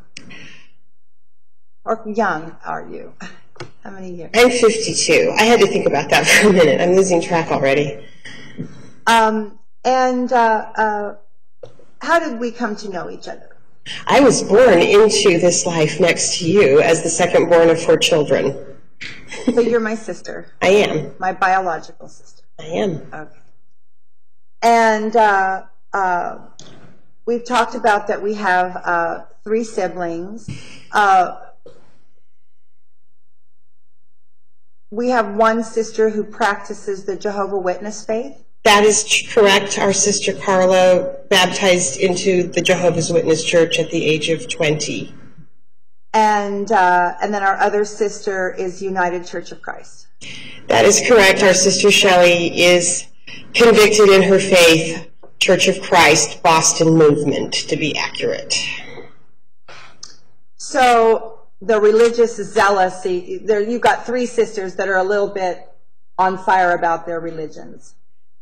I have 3 sisters who are convicted in their faith of a spiritual nature, all of whom practice religion. Yes. And you, among the 4 daughters, are more of a, how would you characterize your spiritual nature? I'm a spiritual person. I do believe in Creator. I do believe that we have something that we can't define that guides us in life. I do believe that there are many teachings that are of use in guiding us from all religions. I am agnostic, human science oriented. I wouldn't go so far to say that I'm an atheist. With things the way they are on the planet, though, I'm starting to believe that way. Yeah. Okay, thank you.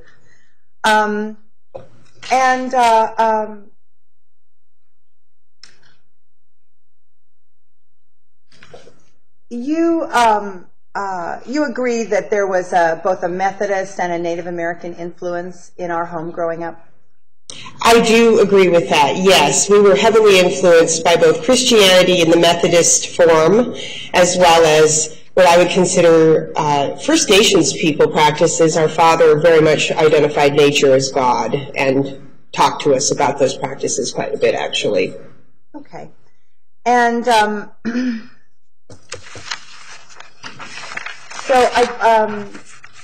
it's true that you and I have lived together on and off for a number of years over the last 10 to 15 years. We've shared different residences.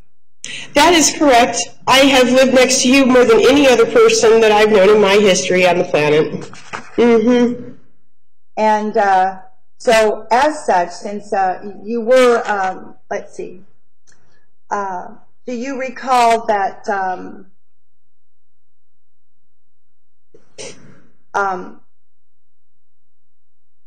you recall when I turned away from Christianity and began to look at the types of spiritual practices that Pamela Ash was doing, past lives, that kind of thing? Yes, I do recall a specific period in your life where you really actively turned away from Christianity, which was something you had devoted yourself quite vehemently as a young woman, all the way up until about 1995, and you knew Pam before that, Pam Ash. You spent quite a bit of time in her company studying astrology and esoteric sciences, as well as history of spirituality with the feminine being held in divine spiritual authority. It was around 1995, though, that you really dumped all that, and it was quite a shock to the family, I have to say. It was like almost a complete personality inversion in that you suddenly turned into a different direction, wanting to study really spiritual authority in the form of the feminine, goddess religions. What I recall is you reading a book that kind of blew your mind called The Goddess and the Alphabet, or The Alphabet and the Goddess, or something like that. So, and that was during that time period too. I was living in Seattle, and you ended up coming into Seattle and living with me after your divorce. So. And at a seminar that we both attended, we met a man who was an Osho sannyasin. I recall that. Okay. And this gentleman began to... I had a tantric experience with him. Yes, yes, you did. And I had what is characterized after we learn about it. My experience with this gentleman was what is now referred to as Kundalini awakening. It's where your energy just shifts dramatically all at once. Mm-hmm. And it had to do with my interaction with this one individual. I recall that experience because I was I was pissed about it, so I will say openly that I was not happy about this meeting.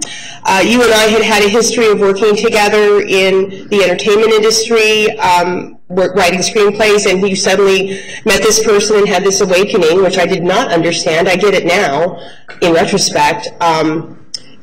His name, Timothy Whidbey, I believe is who you're speaking of, and it was almost like somebody sucked you completely, like your personality changed. You had some kind of epiphany that was really hard to take, because suddenly you were not the mother of your children. Suddenly you did not give a shit about, pardon my French, my English, my profanity, you did not care about your family. And you know what? And it's been really hard to take. I know you care about your family, I know you do, and something happened, and you went on this, like, journey that you're still on. And I know you care a lot about your family. I also know that this is some kind of quest that is beyond comprehension for family members. And that man that you met, the Osho Zen dude you're talking about, yeah, he had a huge part in it too. Mm-hmm. Sorry, just going to go off here. So it's fair to say that I went off the spiritual deep end, as far as my family. That's an accurate characterization of what happened, yes. And we sought counseling. My children, my husband, and I, we all sought counseling. Accurate. You sought counseling in the form of what we all know as, therapeutic family counseling in the United States with an MSW. Yeah. And do you recall that I felt that I was torn between worlds? I couldn't... What I recall is absolute, like a bomb going off in the family, and that you absolutely could not be convinced that you were going down a path that was really hard for anyone to relate to, because Christianity was the center of our family's faith, and that you were making a decision to do something that none of us could understand. Yeah, that's what I recall. And since then, I've grown to understand the decision quite a bit, because I understand you now in the present more than I did back then. And so it was extremely painful for everyone. It's still painful. And it did set me on a path of studying Osho, because this gentleman that shared Tantra with me and gave me this Tantric experience, yes, he had been initiated by the great Tantra master Osho. Yes, yes, yes. And I began to meet other followers of Osho around the Seattle area. Yes, that's true. Yes, and you became somebody else completely so quickly, it just kind of boggled the mind. It's true. I'm sorry. It's okay, I don't blame you for any of that. It's your life. It's your life, not mine. It's your life I'm talking about.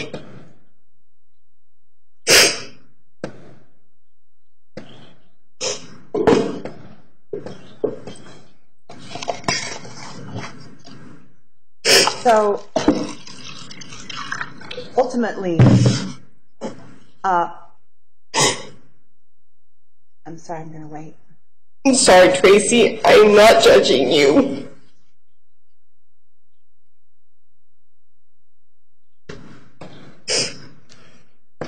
I'm not a spiritual person like you, so.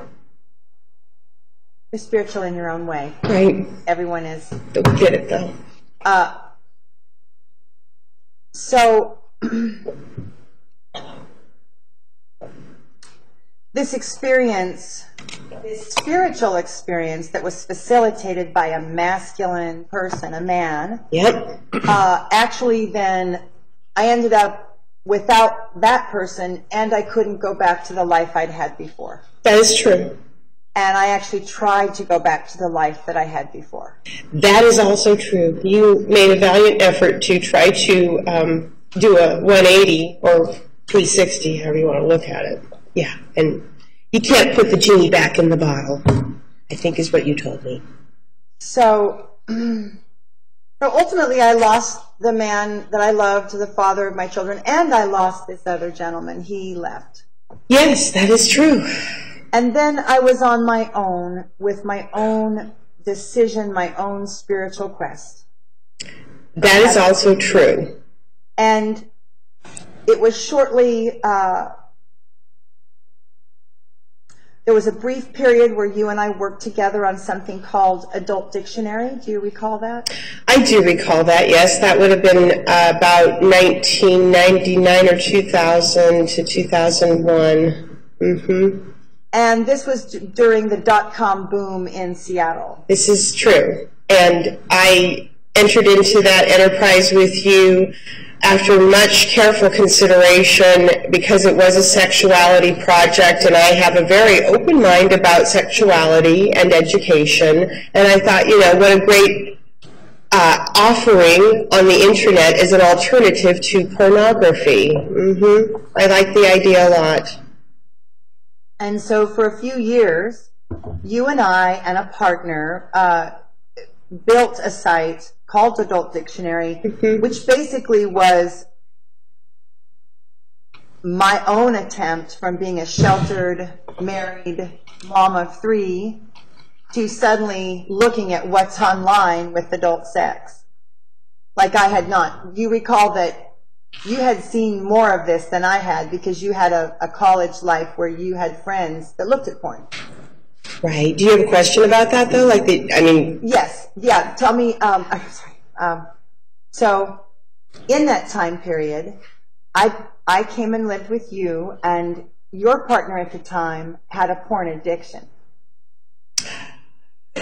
Not to mention anyone by name, but that came up right after I moved to Seattle. We were dealing with pornographic addiction in our family. Yes, this is true. I had a boyfriend for about 1 year from 94 to 95 who had a pornography addiction, and we actually went to a counselor together to try to deal with it. And he was addicted, and I mean addicted to where he was masturbating 10 times a day and had a chafed penis as well as a chafed hand and had to get physical help from a doctor. That's how addicted he was.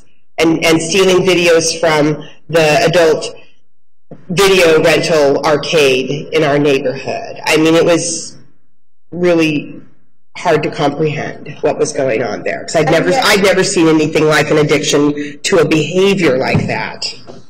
And I was coming from a sheltered Christian marriage and didn't. You'd never seen anything like it. This is true.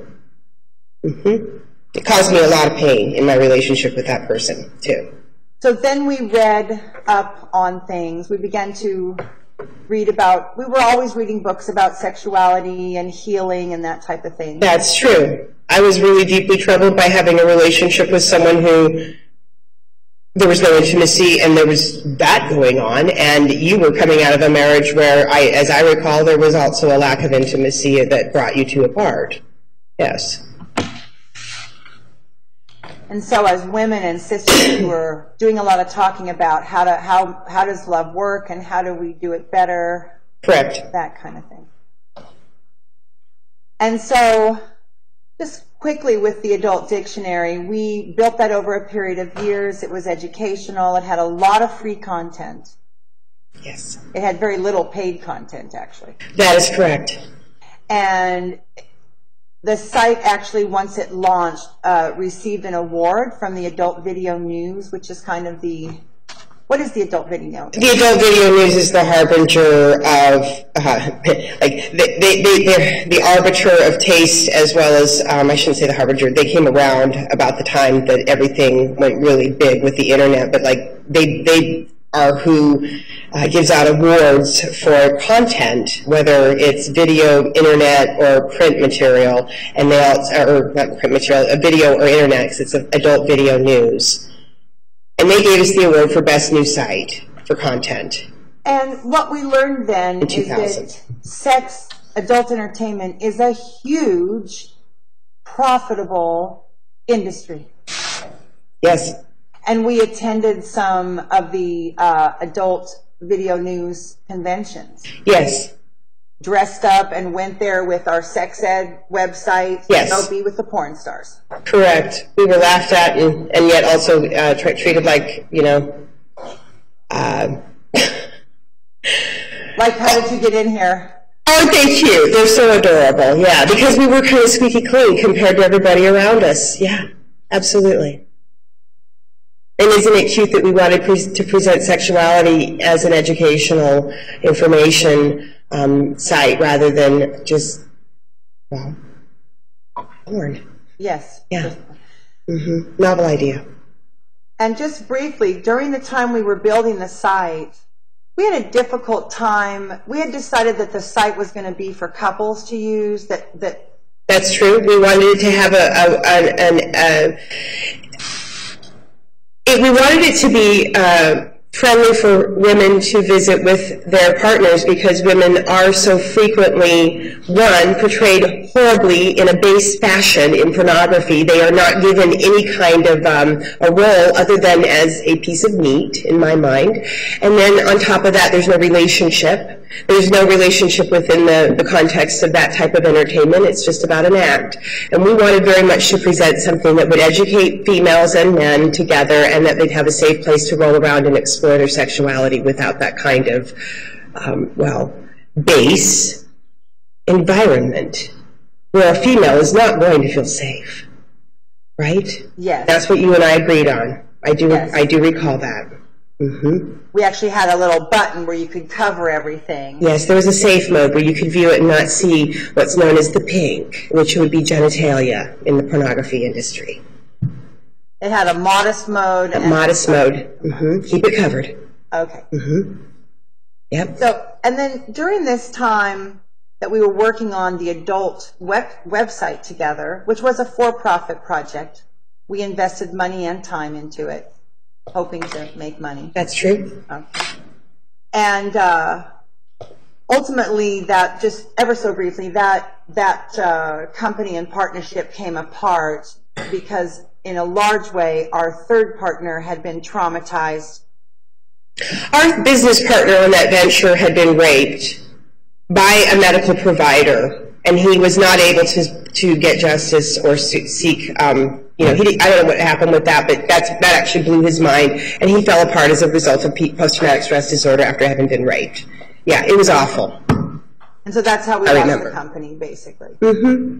Yep. Our partner stopped. I resigned from the company as a result of his inability to have an emotional, stable. He went downhill really quickly after all that. And anyway. Okay. Yep. So it's safe to say that for us as women, lack of sexuality, harsh sexuality, sexuality that takes you away from what matters, those were themes that were up for us for many years. Yes, I would agree. I would agree. And we grew up in a home where misogyny was common in both conversation as well as behavior. And I'm happy to provide examples of that, but misogyny is something that I have struggled with as a result of our childhood as well as you have. Yes. What do you mean by misogyny? Hatred of females, females being held up as less than in their mental education, ability to absorb information, ability to communicate. They are to be seen, not heard. They are servants of the home. You come in here and get my boots up, girl. If you come into the room and there's a man sitting there, and people would talk like that way to us as children. You bet. And then on top of that, inappropriate comments on our bodies as they were developing. You've got fat hips. You've got the Johnson hips. You're you're perfect for breeding. You're going to have babies. You got the right butt for that. Shit like that. Just awful crap that you should never say to a 7-year-old girl or an 8-year-old or a 12-year-old.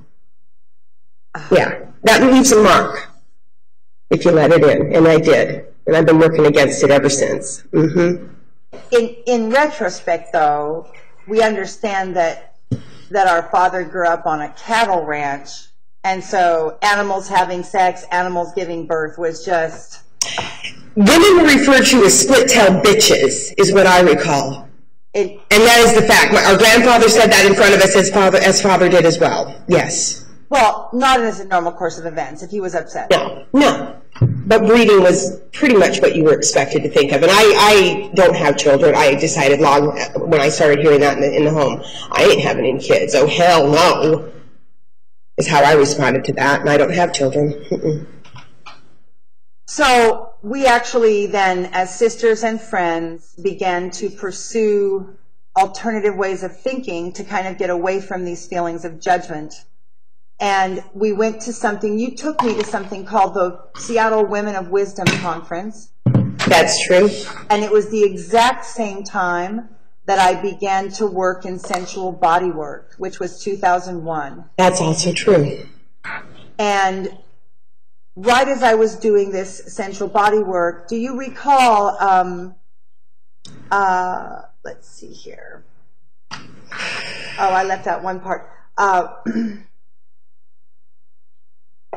Do you recall me legally changing my name from my maiden and married name to Tracy Elise in 1998? I do. You dropped our father's surname very pointedly, made a point to do it when your divorce came through, because you no longer wanted to have patriarchal ownership of your identity attached to a man.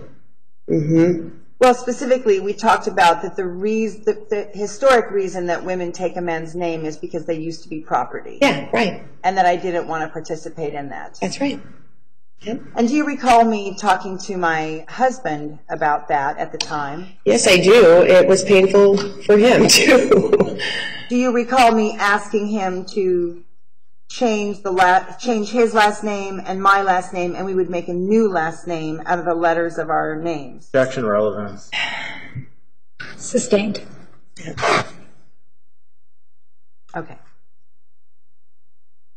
So the website's happening, this is happening at home, and I had done do you recall that I did a brief stint with a gay couple that owned an adult entertainment company, working for them doing office work, Paul and Tony? I do recall that, yes. Okay, so that was happening around the same time. And I was dating someone who was big into the adult swinger scene. Yeah, I remember that man too, David Catterman. And he became kind of a guide for the adult world in Seattle. For you, yes, he did. For me. Okay. I will state for the record that I do not like that man, and I hope I never cross paths with him again. So,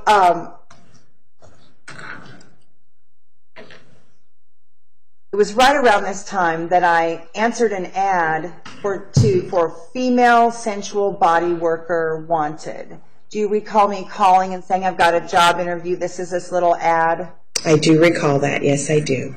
And do you recall that I wasn't sure if the female body worker meant I was working on women, or that I would be working on females, or that I was supposed to be a female?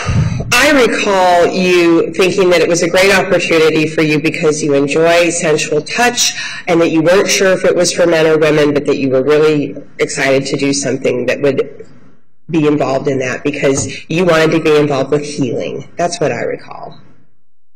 And so, do you recall meeting the person who got me involved, the person who kind of hired me and got me going in the world of... I recall meeting Michael Landy, if that's who you're referring to. Yes, I do recall meeting Michael Landy. He's the one who placed the ad that you answered. And do you recall anything unusual about Michael? Didn't he also go by another name, Michael Michelle? Michael Landy had several identities, yes, I do recall. I don't recall the names, but I do recall him being a slippery person who had quite a few identities, yes. What I was referring to, he was also an intersex person. He was male and female. Yes, I do recall that, yeah. Mm-hmm. Okay. And so I worked for him briefly, and we had some conflicts about the work, how I was doing the work, what he thought I should do in the work. What I recall about Michael is that he did not want you to think for yourself. You were to do things only as he dictated, and that was that. If you didn't do things as he dictated, he would throw you out without notice. He would lock you out of the building. He would do things that were completely erratic and unpredictable if he didn't get his way. That's what I recall. Okay. Yeah. And so I was only there for a brief time, and then I broke out on my own and began to practice, and I began to call myself Mystic Sister. That is correct, and I believe that you decided at that point, when you only did it for a little bit of interaction with Michael, that you decided that what he was doing was not what you felt was the proper way to do things, which was to meet people at a spiritual level, and that he was only about doing, quote, body work, which was rubbing people. I mean, he had no spiritual values on board as far as I know. He was an extremely user-oriented person who would use people. You got out from under that situation really quickly because it was actually a very negative user person running the organization of that, and what he did. It was really bad. And by organization, I mean he had 2 other people he was working with, and he treated them all like crap. And he didn't give. And you decided you felt like it should be something where you should be giving. And you didn't want to be under someone's thumb, telling you how to only take. That's what I recall. It's completely against your value system. Yeah. Okay, thank you. And so then I struck out on my own, and for a few years then, I began to practice as Mystic Healer, Mystic Sister, and then women began to call me. Yep. Women that I didn't know began to call me. That's true. And we were living together, so I would tell you what was happening, and I'd say, another woman called me today. Yes, that's true. And the women were being sent to me by seekers, by clients of body rubs. That's right. And the women that would show up, there were a number of them, they would show up and say, my client thinks I should come and work with you because we have the same attitude about the work. And then people were coming to work with me even though I did not have any need or desire to have a group practice. I remember people calling you and saying that they had heard from other people that you had something special that you were doing that connected people with their spirit, and it wasn't just about coming in and having someone work on your body and relaxing and releasing your tension. That you would sit and talk with people about their heart matters, and that you had been reading quite a bit of esoteric teachings and had been studying for quite a long time, where you were connecting up the spiritual realm with the physical body and how it expresses itself energetically. That was a huge part of what you were studying at that point. Yeah. And there was a real break in how I was working with the gentleman that I worked with, because I didn't investigate someone's background before I would let them come in for an appointment. Correct. So I worked with no screening. Correct. There was a system that he used that was extremely cagey and made me uncomfortable even being witness to it, because it definitely looked to me like he was not doing something that was legal when he was on the phone. It was the way in which he talked to people. And he was very upset with you that you would say, I don't need that, I don't need, you just didn't have any fear Part of people. It was he you just felt didn't have, that I didn't have fear. Right, you didn't have fear. And then the other thing was that he was a very controlling person, and I don't think that that worked well for you, because you're not a controlling person, and you would constantly do things where you had not made an effort to look into someone's background, and he would come unhinged later when he'd find out about it. The method by which you would see people was completely unlike anything that anybody he'd been around had done, I think. So I was working in body rubs. Now I'm with the Mystic Sisters. I've got more women asking me to train them in how I'm working. True. And part of how I'm working is I'm treating the men like I'm not afraid of them. True. Like I expect good things to happen, and I don't need to find out True. if they're dangerous or they're a cop. True. And this was a big, actually, at that point in your development, it was a very big concern of your family. We were all extremely upset about it because in my mind, you were throwing caution to the wind and you didn't know who might come through the door. Your faith in the universe supporting you was so profound and hard for me to identify as I can't identify that as a reality that I can even dock with it, to take words from what you say. I can't dock with that. I still can't believe how you move through life with no fear. Everything's one. But that's Tantra. I know. I'm like, I see it as different, you know. So, well, part of the fear is the faith. You would agree you've seen me take action in faith many times. Yeah, I have. When ego or good reason would say, stop, turn back, you shouldn't do this. Yeah, or your own sister saying, hey man, you're going to get burned or cut. You need to step back. Yes. Stop interacting with that person, right? Yes. No, you don't listen. It's okay. And I continued to actually go deeper and deeper into ministry, which actually then kind of severed our relationship for a time. Yes. I made a point in 2003 to go to your house. I don't know the exact date, but it was November 2003, and I stood on your porch and I said to you, hey, I am not going to come around and try to be your business partner in writing anymore. I stepped away from the website that we were building. I stepped away from any screenwriting that we had done together, and we had been successful with some of that work. It really hurt me. My background, includes working in the theater and a love of acting. My degree is in theater. I really wanted that with you as a partner, and I believe in that talent that you and I have. And I said to you that day, I ain't doing this anymore. I am not coming around here and trying to drag you into my stuff that I want as a reality with you. I see that you are so committed and so invested in this. I'm not going to try to make crazy between you and me anymore by saying, don't do this, this is what you were... I stopped. And you made a public commitment shortly thereafter.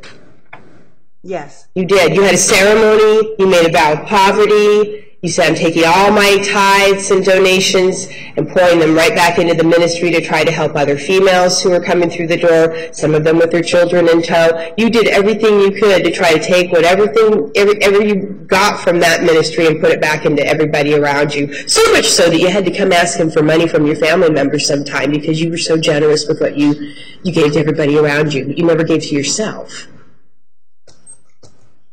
Well, that really bothered me. Still does. A lot. Isn't it true that a lot of the people that we look to as spiritual teachers are humble in their circumstance? Yes. Fortunately, most spiritual teachers are humble. Mm-hmm. Well, I would say you're as humble as you can be. Mm-hmm. So also at the time, then, there was something that we moved a few locations, and we ended up at a place called, it was near Green Lake, and it was called the Mystic Sisters Healing Arts Center. Do you recall that? I do recall that, in Seattle. Yes. And I began to hold the new and full moon sister circles in the fall of 2002. Mm-hmm. Mm-hmm. And we were there at the Mystic Sister Healing Arts Center. That was about 15, maybe 20 women practicing together, doing sensual body work.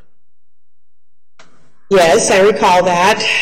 And then you and I were traveling with my daughter, your niece, and we were in Manhattan. We went to New York in November of 2002, around Thanksgiving, yes. Mm-hmm. And do you recall standing in line at a comedy club and getting a phone call from the Mystic Sisters Healing Arts Center? I do recall that. What happened, do you recall? The temple had burned.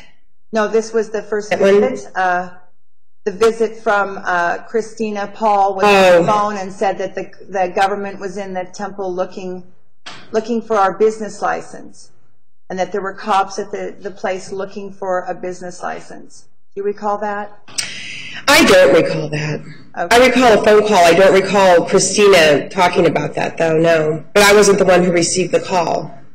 So I recall Christina calling you. Yes, and actually there had been a fire prior to that, and the space was remodeled, rebuilt after that fire. And yeah.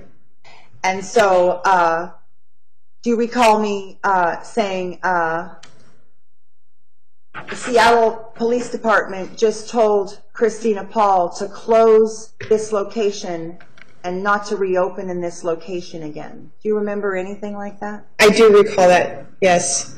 So when I got that happened actually in the spring of 2003. But that happened in November of 2002. It happened, yeah. I do recall them coming by there and saying that to her, yeah.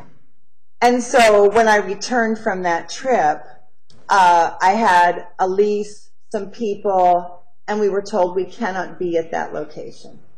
Yes, that's true. Okay. And then it was shortly after that then that we all moved into a house at Northgate and began to practice there. Yes. And it was at that time that I began to say, this is the Light Body. That was when I opened my Ministry Light Body of Light Temple. Yep. The Ministry of Light email. You helped me open an email because I wasn't really sure how to do it. Right, that's true. Mm-hmm. And so it's now 2003, and we're in temporary quarters. And again, the women have scattered. Many of the women have left that were practicing with me, and I'm down to just a couple. Correct, because of what happened with them telling you in the location in Green Lake, yes? So, and to your recollection, no one was actually arrested. They basically came and said, we've had a complaint, don't. What I recall is that the police said you can't be in this zone. There's too much activity, cars coming and going on the street, and the zoning here won't support the amount of street traffic that you have. And therefore, you cannot stay here. That was the reason that they provided to you. Right. That's what I recall. Even though the house was actually commercially zoned. Yeah, there was actually a used car lot across the street that had equal number of patrons coming and go for most businesses in the hood. In fact, you actually, I don't think, had that many people, but I don't know. I wasn't in the building, so. Well, we displaced parking, and that's what people were upset about. One at a time. Yes. One at a time. They were upset about the displaced parking, the other businesses on that street, yes. Mm-hmm. Okay. Because it was not paid parking. It was come and go as you can every 2 hours. And so it was after that location, losing that lease, and actually the landlord's property was also actually repossessed at the same time. I recall that we were, do you remember that I said that the property was repossessed as well at the Green Lake location? Yes, that Steve Fedorko, the owner of that building, lost the building. He lost them. After he renovated after the fire. It was really bad, yeah. So now we have the Light Body Temple, and we're looking for another location. And there's a short time when we're using our home to practice. I'm practicing out of our home. Yes, that's true. I have one healing chamber, and the rest of it is people's bedrooms and the living room and kitchen. Right. We were living at the time, my former boyfriend Scott was living with us, as was your daughter and your son Daniel. Actually, I believe it was. This was 2003, and so Ben was living at the Northgate house. Okay. Yeah. And so just to go through that quickly, that 2003 year, there was a conversation that I had with my son Ben, and he said, Mom, if you're serious about this church, it's going to take you a decade. You better just invest a decade. Do you remember having that conversation in the living room? Yes, I do. And so from there, we went to the Light Body Temple, which was a beautiful home that we rented on First Hill, what in Seattle is called Pill Hill. It's where all the hospitals are. Yes. And we went into that location as the Light Body Temple. Yes. And do you recall that at the end of that year, 2003, I began to speak with a gentleman by the name of Narav from the Venusian Church? I do remember Narav, the Venusian Church out in Redmond. Yes, and you talking with him. I believe that introduction came as a result of your relationship with David Catterman, didn't it? Yes. Yes. And the Venusian Church worships Venus, the goddess of love and beauty. That's right. And so we were already identifying ourselves as the Light Body Temple. We weren't doing goddess, it was the Light Body Temple. At that point in time, you were all about that. You were madly, as much as you could get your hands on, studying the chakras and the ladder of light. And the quantum physics. And the quantum physics behind it, that's right. Do you recall, shortly after moving into that building, that the state of Washington called me, specifically me, because I was the leaseholder, and said that we have a complaint for illegal massage in your building? I do recall that, yes. And that we had to make an official response, and then they were going to do undercover Yes, that's true. visits. I recall that. Mm-hmm. And they were letting us know, we've received a complaint about you. We want you to know this is the law. We want you to sign this. And I went through some pretty intense... I recall all of that. I recall it being extremely stressful for you. I recall your concern about it because in your mind you were doing healing. This was not an act of any kind of shame or illegal behavior, and it concerned you. Excuse me, wait for a question and answer only the question you are asked. Thank you, Judge Stevens. I will do that. So it was specifically about massage therapy without a license. Correct. And that I needed to... basically, there was a website that I think you helped build that had a picture that says relax on a massage-style table, and it had quotes around it. And that was the complaint, was from relax on the massage-style table. Correct. So it's true that from your experience with me that there's a large massage industry, and they're very particular about how their words are used, and they want them used only with the industry. Correct. Correct. And then from that building, there was a second fire. There was a fire at the Light Body Temple. After we received our charter in December from the Venusian Church, there was a fire in January of 4. Is that correct? That is true. Mm-hmm. And that was my second fire. Yes, that was your second fire. And the first fire was caused at the Mystic Healing Arts Center by a fountain that caught fire, electrical. Do you recall that? I recall that the fountain ran out of water, and so the motor overheated and caused a fire. Mm-hmm. And then the second, the Light Body Temple location, you recall that the police department, it was a 12-truck alarm. People had to flee the building in the middle of the night. You recall that? I do recall that. The fire was caused by greasy rags in the dryer.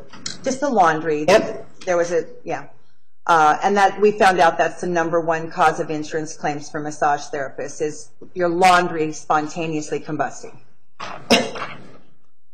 It happens to other people too. Okay, so then we moved into a commercial location after that, and that was the School of One. Correct. With Rainbow Love. And it was during this time period also that I met Tamara Brusso in 2003. Correct. And she became a major supporter of the vision of sacred sexuality and the goddess. Yes, I recall Tamara having an alignment with you in your spiritual path. And she also came from a Christian background, so we shared that. That's true. And that it was in that time period that the Da Vinci Code, the Dan Brown book Da Vinci Code, was popular in the fall of 3 and the spring of 4. Do you remember me telling you that I received 8 copies of the book from seekers over a 3-4 month period? Yes, I do. I recall you continually bringing it home, and yet another copy would appear. Yes. Mm-hmm. And do you recall what I said about why those people were bringing me those books, Da Vinci Code? Objection relevant. Sustained. Isn't it true that they were bringing those books because it... Objection leading. Sustained.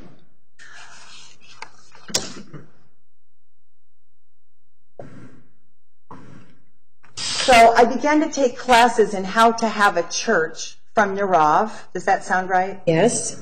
And then we began to work together, and we had we wrote a mission statement and began to describe our ceremonies. We began to call the healing room the transformation chamber. Does that sound right? That is correct. he instructed us to create vocabulary that described specifically what we were doing. Yes, Narav wanted you to have a glossary of language that related strictly to how your rituals were carried out and demonstrated your faith through language. Mm-hmm. And so the teaching was coming from a person who had an unusual church, who had not been attacked by the government ever. That was I was telling you I had found a teacher on how to have a church. Correct. Does that sound right? But you had not had a teacher in that yet, and yes, that's when you met one. Mm-hmm. Okay. Mm-hmm. And that was in 2003 into 2004. Which was also when our break in our relationship occurred. Yes. So I went deeper Same into time. the church. Yeah. Because you went pretty much, in my mind, you were gone. And I said, okay. Because you were like committing to having that church, and I was like, okay, I have pretty much lost my sister, is how I felt. And my partner in my writing, my acting. Yep. I'm not angry about it anymore, but I forgive you for it, and it's really hard for me to still, to this day, stomach it, because you were my partner in so many things, and you just walked away, like, I gotta do this now, and I'm like, I don't understand it still. And here, I get it here, though. I don't get it here, though. I'm sorry. Ms. Elise, next question. So the next thing that happened that's probably noticeable is that we did our first ordination cycle with the Mystic Sisters, and we had a big public ordination ceremony and a commitment of the Goddess Temple. Yep. And that was May 1st of 2005. May 1st, Beltane, 2005. That celebration was quite big. Yes, it was a big deal. And you recall that I publicly took a vow of poverty, which is a legal status that all my money goes to the church and the church takes care of me. Yes, I recall that. And there's been a lot of discourse in our family as a result of that one action in your life, because what's continued to happen as a result of that one action is you take care of everybody, but yourself, and we all have to take care of you. And I sit, and I'm awake at night with our mother wondering how the hell I'm going to do that when we're old and she's dead. Because I'm the only one who seems to want to work for a living in a job that makes sense in the world. And I'm a little angry now, I'm going off. But, vow of poverty was real. And you've kept it, much to my chagrin.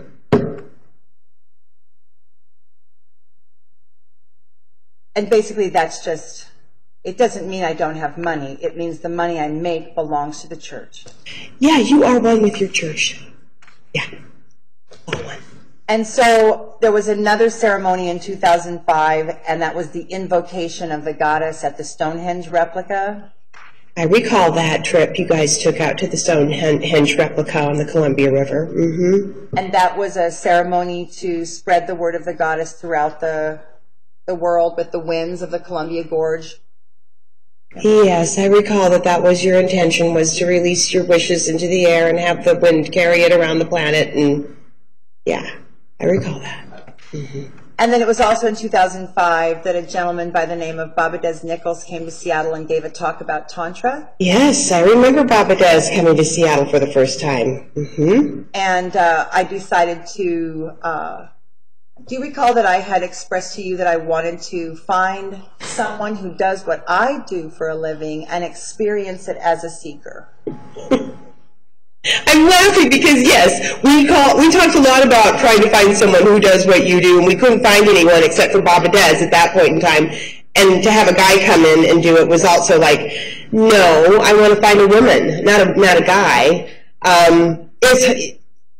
Okay. Yeah, it's almost 11 years ago, so a lot of people have come forward and since then who've studied. But at that point in time, it was really hard to find anyone, yes.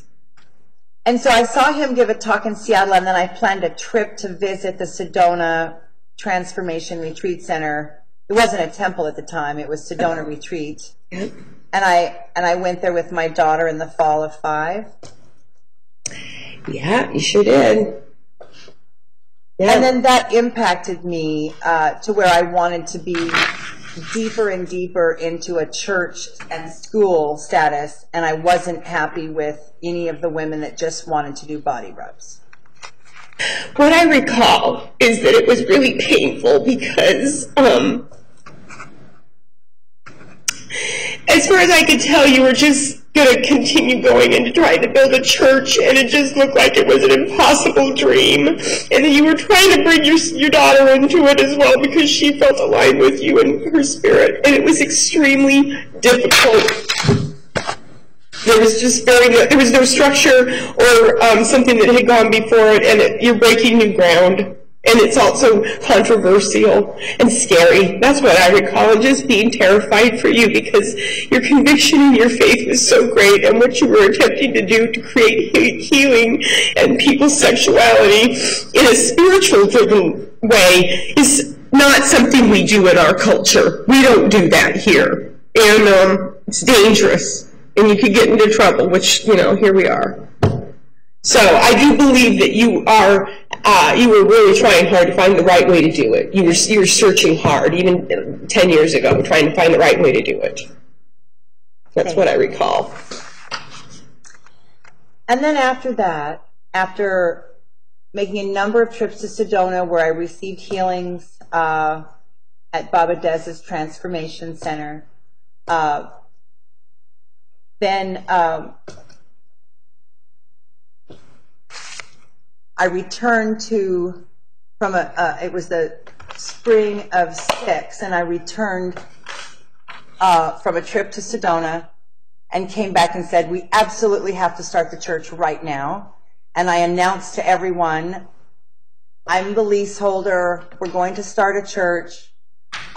You have 90 days to think about whether you want to be in the church, but you'll have to find another place to work if you don't want to do this, this, and this. That's true.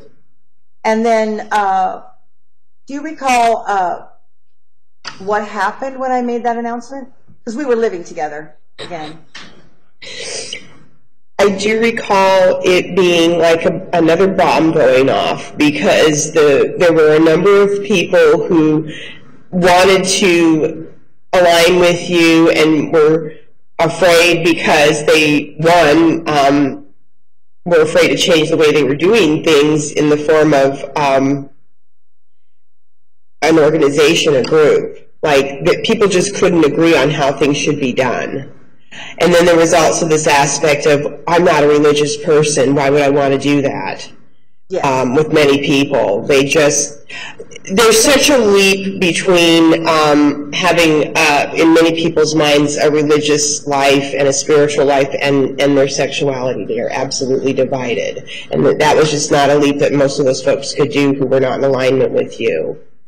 And then there was another person who really was like, why would we do that? We could make so much money if we did it this other way. And I believe that this is the way we should do it, and I want to make money. And she was your best friend at the time, and you guys had an absolute break apart as friends, where you couldn't even talk to each other. It was awful.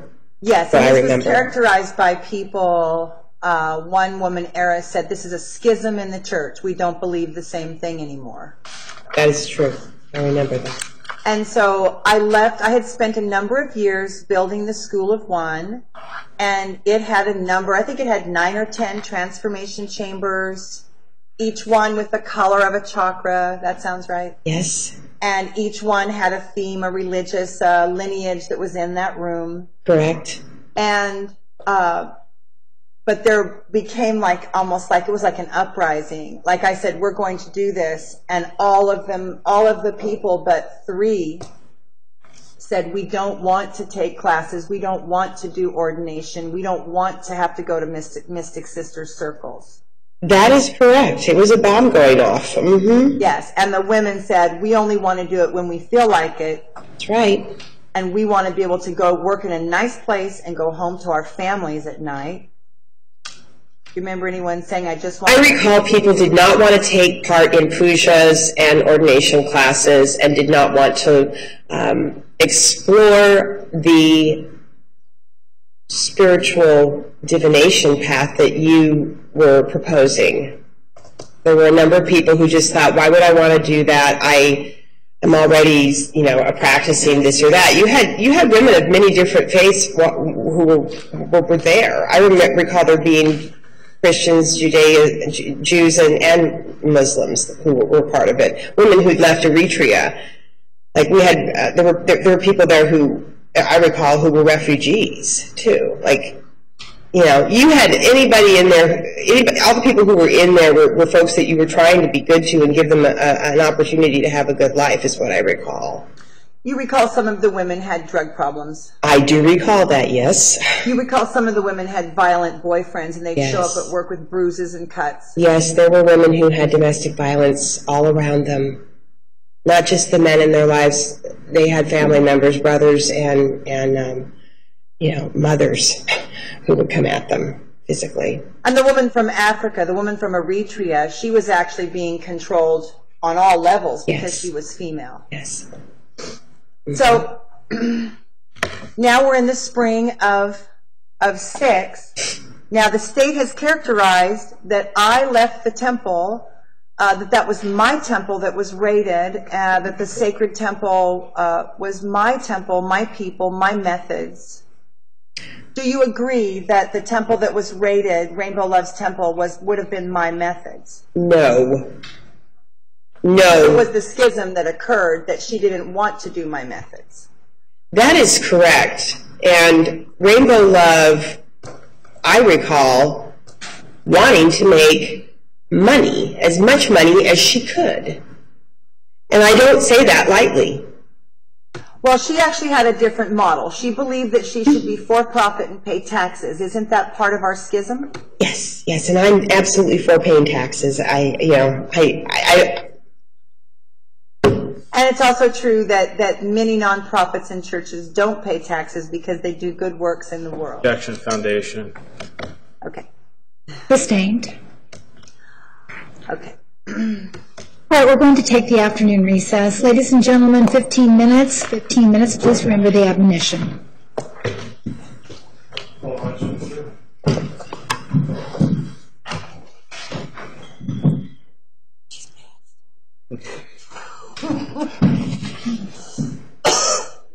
What class?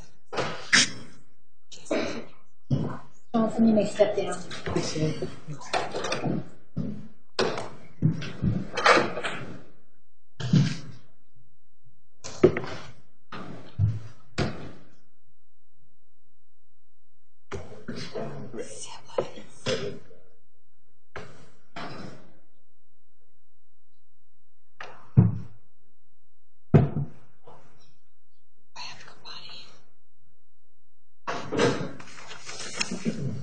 Okay, so Kyle, I'm going to totally focus on the questions. I've got a bunch done. I'm going to do some more and email them to you for the next portion. We're going to dive into the newsletters and we'll time it. Okay.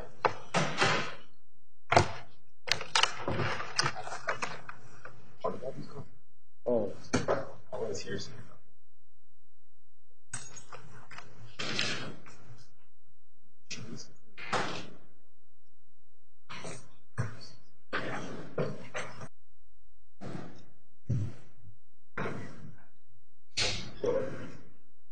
Your Honor, my understanding is that, in speaking with Mr. Leiter, that there's some additional information with a hard drive that hasn't been transferred to Ms. Elise. I know back when I very first got on the case, I got a hard drive from OPDS that was turned over to the state, but apparently that hard drive isn't enough capacity for all of the information.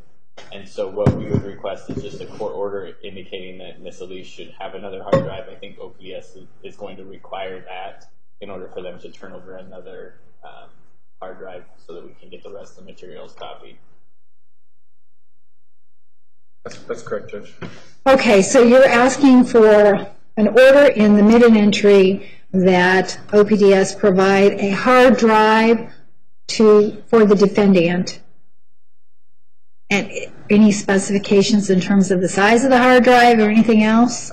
I've been told it was 2 terabytes, but just to be safe, 3 terabytes because they've previously underestimated how much material, how much in terms of data was on the various computers. Sufficient to contain 3 terabytes of data. Yes, sir. Okay. All right. That's what we'll put in the minute entry. All right. Send it again. All right, for the jury. Oh, you're right now. Again.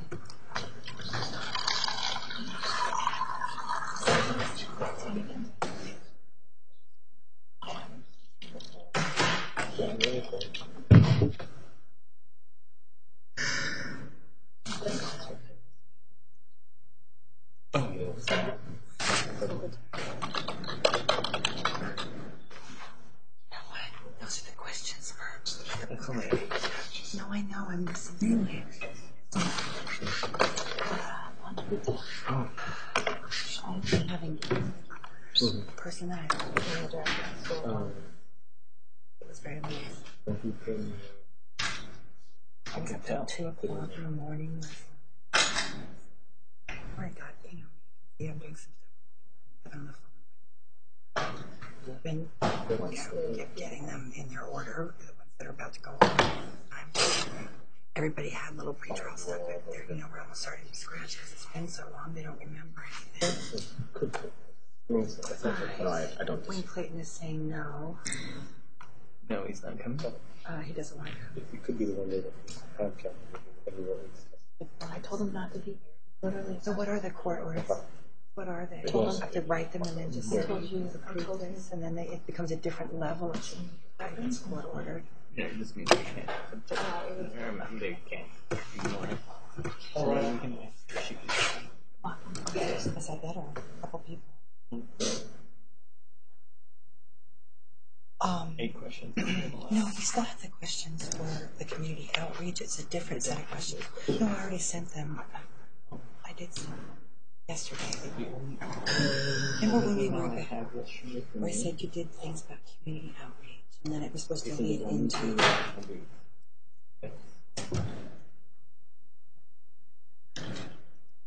Please be seated. The record will show the presence of the jury, the defendant, and counsel. Ms. Elise, you may continue with direct examination. Thank you, Your Honor.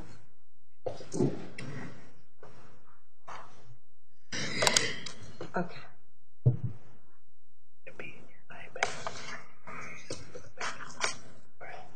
Yes. Okay. Okay.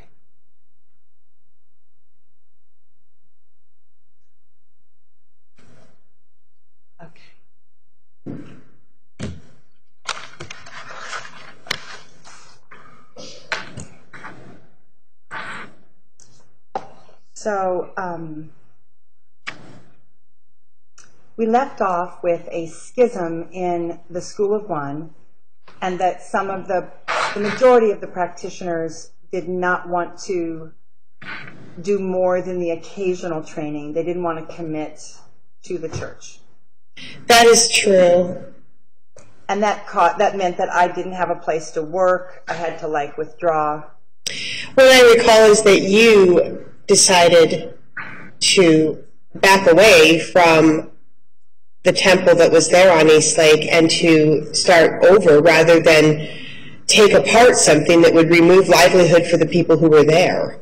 And that you felt strongly that you should make sure that this wasn't a situation where you caused everyone to have to start over as well. You started over rather than do that with them.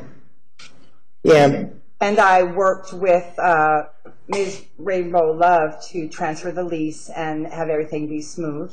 That is correct. Now, but it's true that I left that location with the contents of the Egyptian Tantra room and the Hindu Tantra room. Does that sound right? I recall you wanting to keep the things that had deep spiritual meaning for you that you could then take them into your practice that you were going to start somewhere else. And those were the things that you would ask for, yes. So just to briefly touch on this, the School of One was a commercially zoned building that sat near the lake, East Lake of Seattle, Lake Union. Correct. And I had at that point been building a nucleus of practitioners and a way of working for at least 4 or 5 years at that point. Correct. And again, the way we were working continued to set us apart from other central body rub places. We had some procedural differences. That's true. You did. And then we did have active training. They just weren't constant. We did That's have true. some. And we brought it. You remember me bringing in teachers. Like there was a series done by the Reverend Gaia's Temple. Maybe you can't remember that. Let's see. Anyway, so it's now the spring of 2006, and I'm leaving the temple, and I'm going, and then something happened in our private lives, our personal lives, as the temple is splitting apart, and I'm leaving the temple with High Priestess Naomi of the Purple Ray. She left with me, and Diana of the Red Ray left with me, and Tamara, the holder of the Green Ray, the Heart, she left with me. Yes. So basically 3 priestesses left and about 15 to 20 women stayed. That's correct. And at the same time as all that was happening, our residence burned to the ground, the house that we lived in. There was an electrical fire that we all came home to the house on fire. While that was all happening.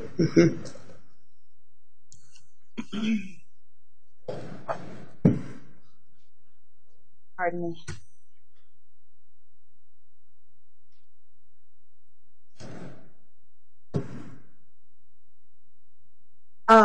And so this fire was the home that I was living in with my children, my 3 children, and you. That's correct. Together. And so basically in the space of 2 weeks, I lost the temple, left it, turned it over to other people. To your knowledge, did I take any assets when I left? No. Other than the contents of a couple of practice rooms? Correct. You took the contents of those 2 practice rooms, and then what you took with you was your knowledge base and your teachings of training. And so for a short time, I didn't even have a way to practice. I had no place to work. That's true. And the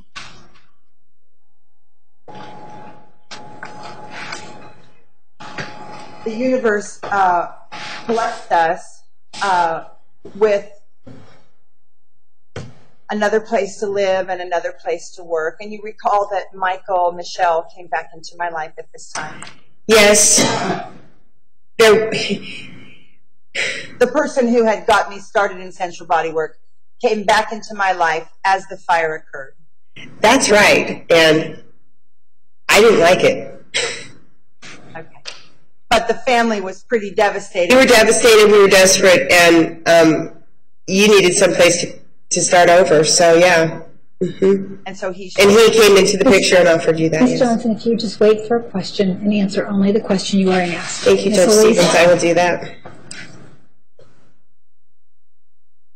And so the summer of 2006, I did another kind of karmic dance and worked with this gentleman, gave tithes to hold space in his space. Is that correct? Yes. And Naomi was also with me, the priestess of the Red Ray. She practiced with me at that time. So basically it was down to me and her practicing together. Yes. And at that point,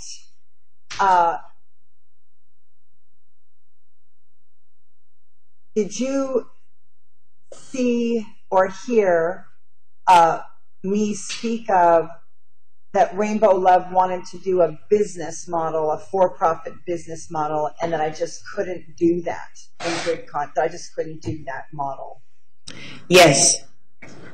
And do you recall we had a School of One bank account, and that in the schism there was no money, and the bank account got plowed under because they were supposed to make deposits in the transition. They didn't make the deposit. I do recall all of that. Judge, at some point I have to object to leading. She's leading on every question. Yes, sustained. Okay.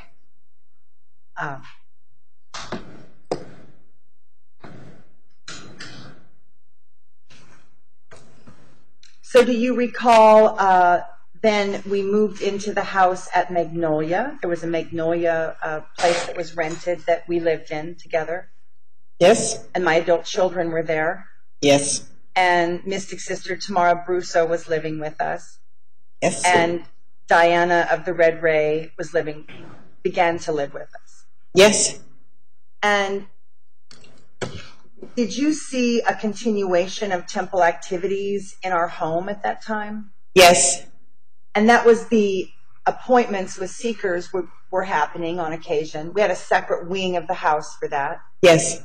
And then we also continued to be in ministry with some of the women who were lost. Yes.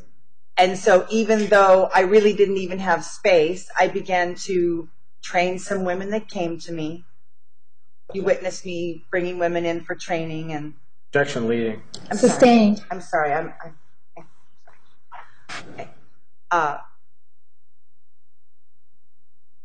So now it's the fall of 7, and there's talk of moving to Sedona. And do you recall Tamara and I making a trip to Sedona together to visit the Sedona Temple, her and I going to? Yes, I do recall that. And that was when we were living at the house in Magnolia. And do you recall what did we say happened when we went on that trip, or what? You came back, both of you, saying that you felt like you had found the place where you belong and that you wanted to move there. You immediately started to make plans to make that happen so that you could go where you felt there was a lot of energy to support the type of practice that you had, which was faith-based in Gaian religions, and that you felt Sedona was a perfect place for that. And part of my encouragement was that there was a small community called the Sedona School of Temple Arts. Yes, that's true. And so I was attracted to those people as well as the town. That's correct. And I had a strong reaction to the geography, the vortexes. Yes, that's what I meant by you coming home and saying that you thought that was the place you needed to be, and the energy supported you. Literally, the earth itself supported you, is how you felt. Thank you. And do you remember that in December of that year, there was a seeker who'd come back from Sedona, and he talked about how the Native Americans had a tradition about Sedona, about when the tribes gather in Sedona, they had a certain tradition. Do you remember us? Yes. That was? And I Yes. saw it as a sign to go there. What was that? About the Native American, the First Nations, they meet at Sedona and leave their weapons at the edge of town. Do you remember me saying I had a sign from a seeker that I should go? Does that ring a bell? I recall you coming back and saying that you had met a number of people that were telling you that you should move there. I don't recall there being a particular seeker. No. And then just briefly, so I did travel with Tamara. Before we left Seattle and moved away, there was a small period of time when we were trying to help one of the Mystic Sisters who could not function. She had fallen into chemical dependency. Is that right? That's true, yes. And who was that? That was Diana. And how did that impact our living condition, that she had these problems? It was really hard. It was very hard. I was very upset about it because I knew that you felt that you were trying to make a difference in her life and she needed medical attention, and she refused to take it. Do you recall that part of her problem was that she was addicted to 2 things, and that the clinics that did this one said they wouldn't take her if she was on this? I recall that the safety net system in Seattle was pretty hard to navigate, and that in her condition it was impossible, and that she had a methadone problem and a heroin problem as well as an alcohol problem, and they were all going on simultaneously in her system. That's what I recall, and we couldn't find a proper place for her to receive help. It was awful. And so we tried to fill in ourselves, and we gave her measured doses of vodka and tried to help her wean off vodka so she could go to the methadone recovery. Yep, I recall coming home from work and seeing her in a terrible state, coming home out from my day job and seeing her there. Okay. So all of this happened, and then we got to the end of 2007, and Diana went off with a guy in her life. Diana went with her boyfriend who abused her and ended up, I don't need to talk about that here. At that time then, that household that we'd been sharing broke apart, and I moved to Sedona with Tamara. That is correct. You left in February 2008 for Sedona. And before we left, we had built a website called Sedona Goddess Temple. That is correct. And so we had decided that the goddess was what we were going to go serve. There's these two women, we're going to go serve the goddess in Sedona. Yes. Okay. That is what you said. Do you recall how I afforded to make that move? My finances weren't really good. How did I make that move financially? Do you recall I got a loan from a family member? Objection leading. Sustained. Okay. Next question. And just a quick question. I did legally change my name from Tracy Johnson Wade, my maiden name and my married name. I did actually legally change it to Tracy Elise. Do you recall me doing that? Yes. And do you recall my reasoning for doing that? Yes. I thought we talked about it. Oh, I'm sorry. I thought we talked about that. I apologize. I'm on the wrong part of my questions. What I recall about you leaving Sedona. Ms. Johnson, just wait for a question. Next question. Okay.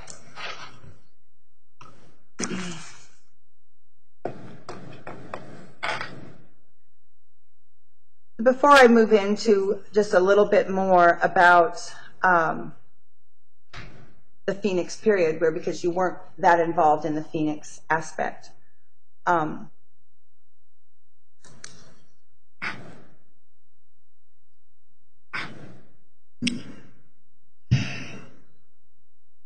What do you remember about my excitement to be part of the Sedona School of Temple Arts? I thought I was moving to help found or strengthen an existing school, correct? There was an existing school there and temple. What I recall is that you went to Sedona with great hope to be able to join forces, if you will, in bringing Tantra and Gaian religion and goddess worship to the planet, and that when you got to Sedona, what you thought was going to be a union of minds and hearts was actually a bit of a battle because of the different personalities that were involved there, and everyone had a different idea about what should take place.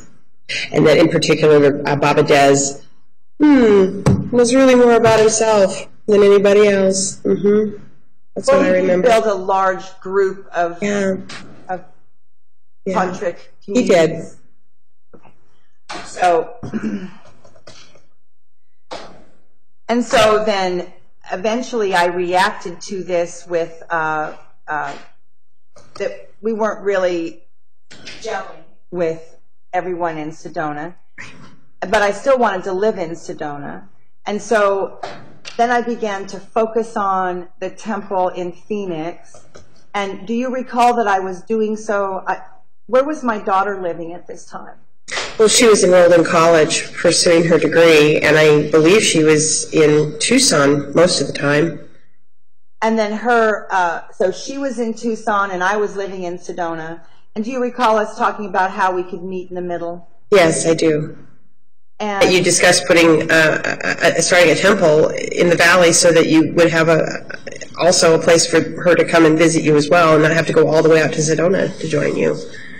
Yes, and both of my 2 of my 3 children have been actively involved in temple. That's true. And they're not going to be taking the witness stand because. Are you aware of why they are not taking the witness? Objection relevance. Sustained. Okay.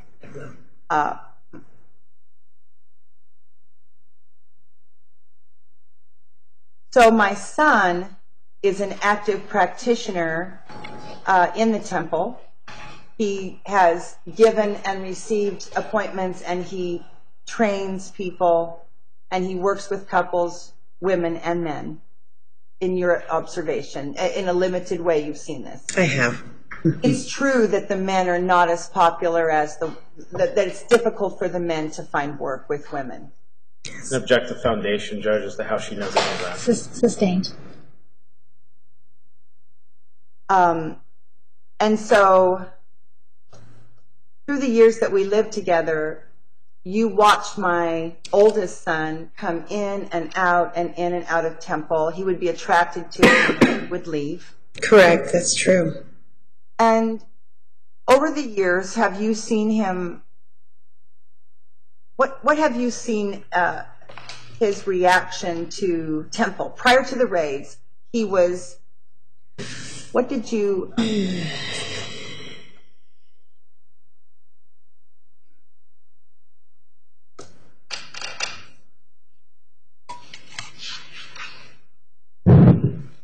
Do you recall when my daughter began to work at the Temple on phones and facility and scheduling? Yes, I do. And that was in Seattle? Yes. And she came to the Temple because she wanted to see what her mother was so passionately doing.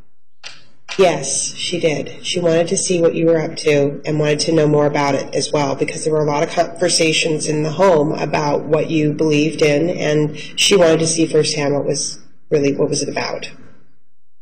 And she was very young, but she's a person who wants to know. She's very bright. I would characterize all three of your children as incredibly bright, Tracy. Okay. All three of them. So she was there of her own accord to see what her mother was doing. Yes. And so she began to answer phones in Seattle for the Temple, the School of One. Yes. And then she took a break, and eventually she began to do phones again in Phoenix years later. Yes. So she had a few stints on the phone, and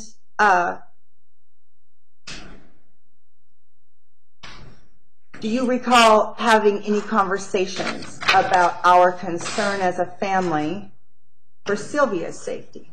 Yes. And that did not have to do with seekers. What was the concern for her safety? Was it seekers or was it something else? I believe it was something beyond seekers, although seekers were something that I know our mother was concerned about. I believe that the bigger concern was that she would leave school and that she wasn't going to finish her degree, which she did with honors, and she might get in trouble, I guess. There was a concern that her mother's church, sorry. I don't know what the other concern would be other than that your church might somehow affect her in a negative way, but I can't imagine how that would be. Well, it had to do with her father. For a very long time, she didn't feel comfortable sharing. Neither of my children felt comfortable sharing. Sustained. Sustained.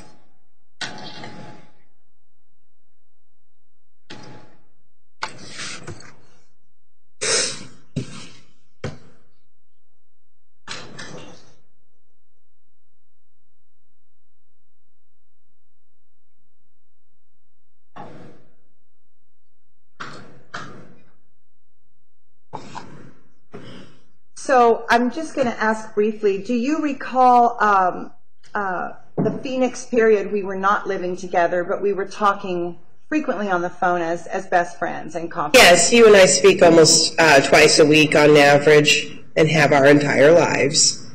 Yes. And so whenever something brilliant happens, I will tell you something brilliant happened. Yes. So there was a meeting before we found our major big building, our commercially zoned building, in May of 2009, and it was the third week of May. And I got a phone call telling me that Rainbow Love's temple had been raided, the sacred temple. Do you recall Rainbow Love's temple being raided in May of 2009? Yes, I do. I was living in Seattle. And I had left that physical space in April of 2006. Correct. And to your knowledge, I never practiced there or went back to those temple spaces. Correct. That is true. So I'm informed that her temple's been raided, the sacred temple. And then just a few days later, I find out that I have this meeting at the Camelback Church. And after I went to this meeting, I was very elated because... Judge, I'm going to object. Sustained. Rephrase. I'm having cross-sex and the other... I'm sorry.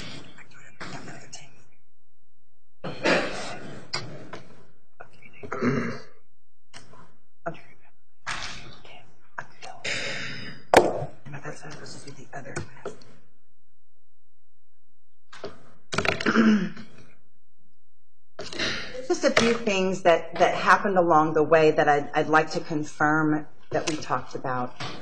What do you remember about when the Scottsdale police picked up Benjamin for questioning in the summer of '08? Objection, relevance, and hearsay. Approach, please.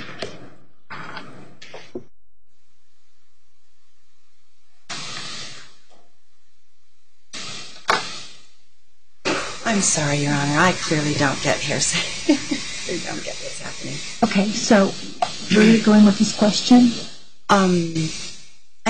Your Honor, with the whole thing that I can tell now, their case is going to be knowingly that I was evading the law. My whole defense is that I'm leaning into it, meeting law enforcement, meeting zoning officials.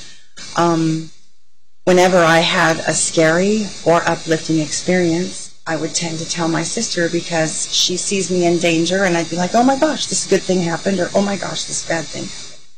If there isn't really any, I don't know how to bring it out through my own testimony, so I thought if I went through my timeline of events and asked her if she remembered that we could bring those things out, because I don't know how to bring them out myself. The last question was about Benjamin. Yes. And what she knew about him being questioned in the summer of '08. Yes. So, does she know anything about that? Other than We didn't prep this question, so she may not. All right, well, it calls for hearsay, and so unless you can tell me that you're anticipating her saying something about it, what that would be, and you can rephrase and sustain the objection. Okay, thank you.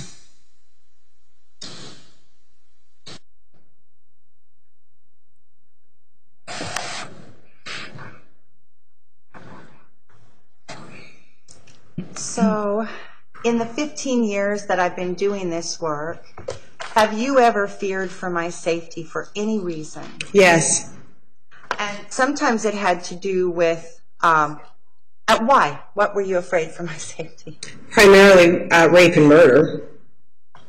Because of my practice? Because of strangers coming, through the door, and you don't know anything about them, and your practice, your faith, as you put it, is everything's one.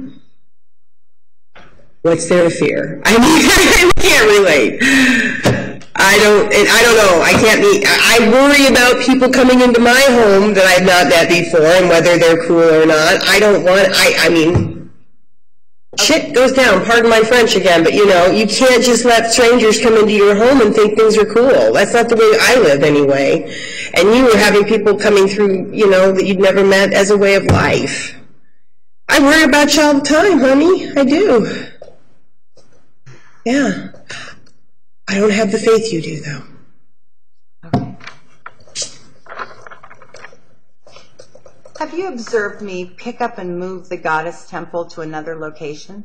Yes, I have observed you do move to locations for any number of reasons, but a lot of the time it has to do with why whenever you have found a place for your church, you've always sought a place that had more than just the right parking and the zoning and all of that. You think about like where it is on the planet.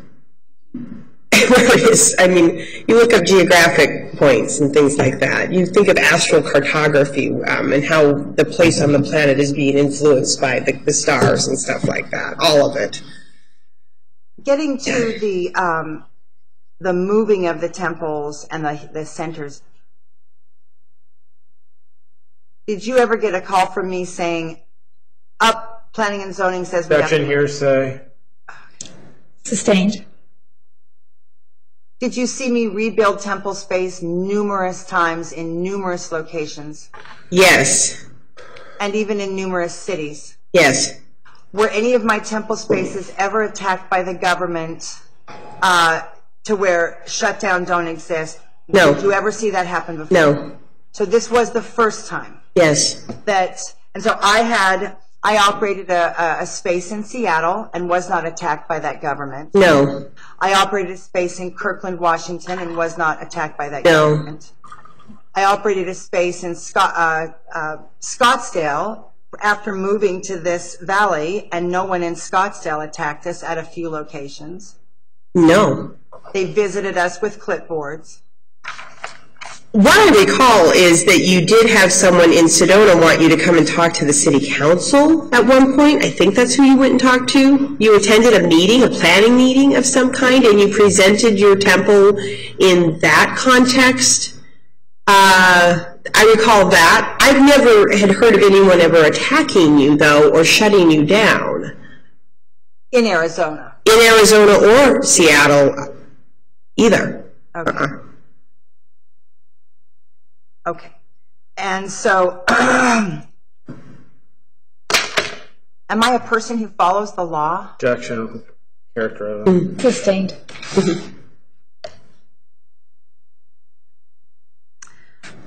Okay.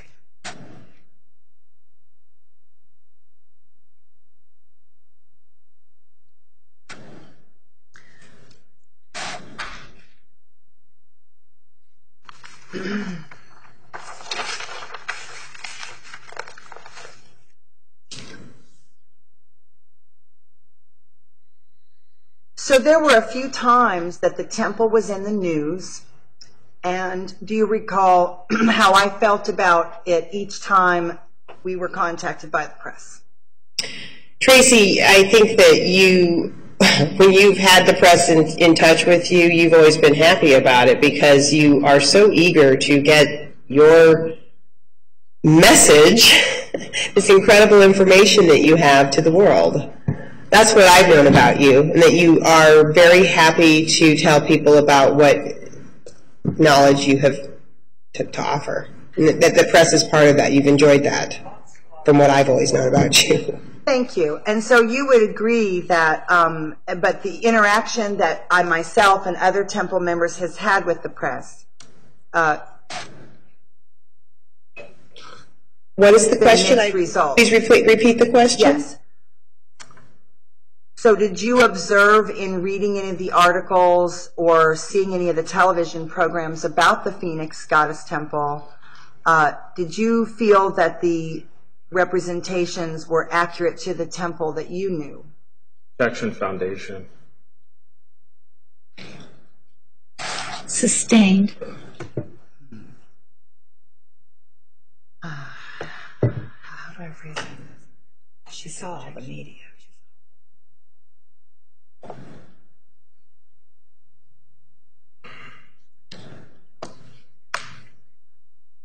Okay.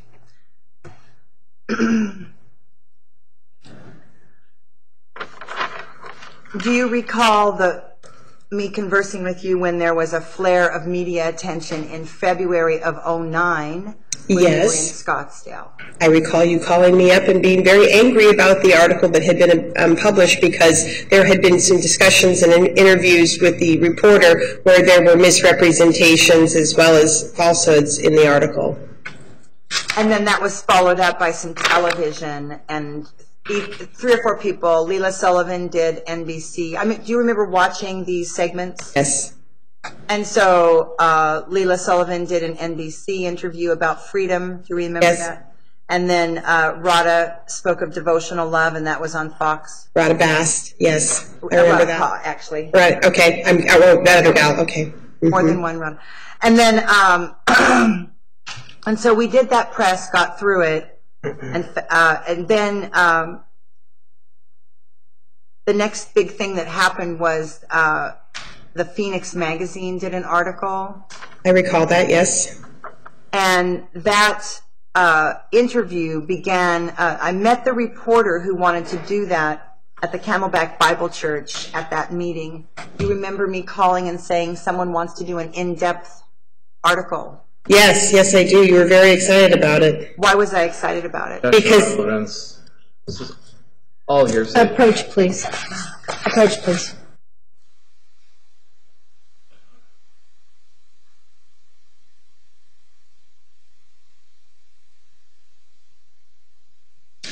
Judge, we've had 8 witnesses testify excited about the article, and the article, this is all cumulative.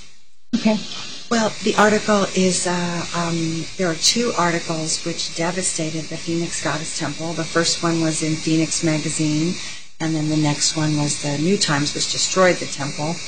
And both of the articles have been admitted into evidence by the state. Right. So I just was trying to get another perspective on my reaction to it, and if I'm not asking the questions quickly, then I'll withdraw the question. Cumulative is that there's already been evidence presented, and there has been voluminous evidence about that issue. So if there's something she has that's beyond what's already admitted, all right. If not, I'm going to sustain it.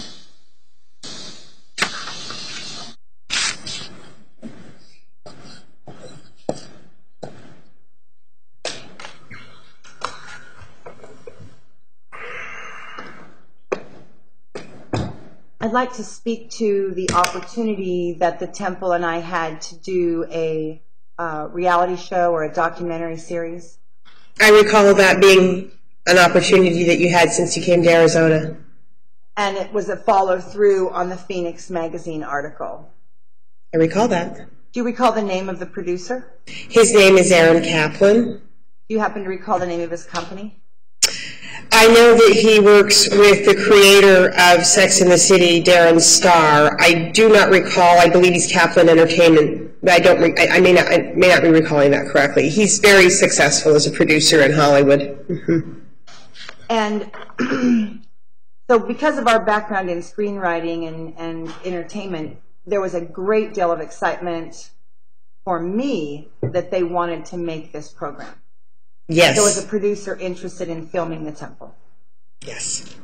And fast forward, it was December 20th of 2010, and I woke up on my birthday and canceled the contract, decided not to do it. Do you recall that?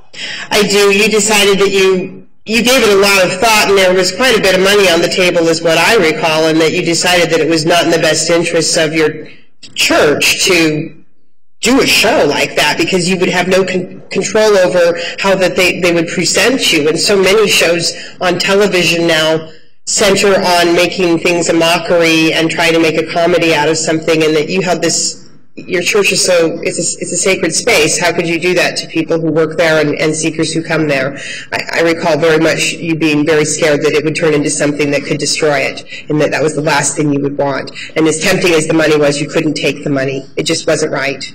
And that partly had to do with our experiences with the press. Everybody was kind of like, wow, what if they twist this? You know, I don't recall that being, well, I do, what I recall is that you were afraid that, like the press, this could turn into something where things would be interpreted and misrepresented. Mm-hmm. And it wasn't worth the money that would be gained through that.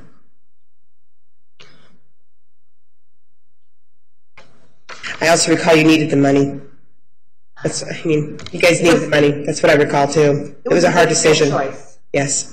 Because you wanted to get your teachings out to the world as well. Like, there was a lost opportunity in many different directions when you thought about that opportunity. It wasn't just a chance to make money or to get some kind of attention. It was really about, like, would this further this information to the planet?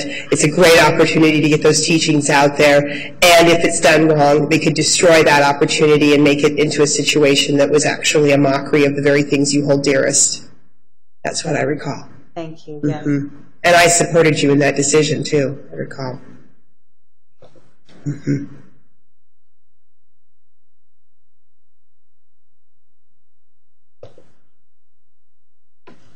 Have I ever expressed to you an interest in being a prostitute? No. Escort? You have never expressed that to me. Mm-mm. Have I ever expressed as confidants and close sisters that I have an interest in being a madam or running a house of prostitution? No. The state has characterized me as being a criminal enterprise in these works at the Goddess Temple and in Sedona. And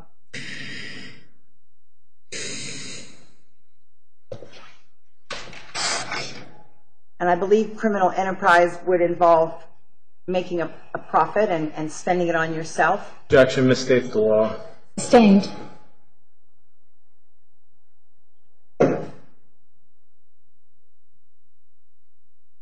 Did you ever see me be ashamed of the work that I was doing? No.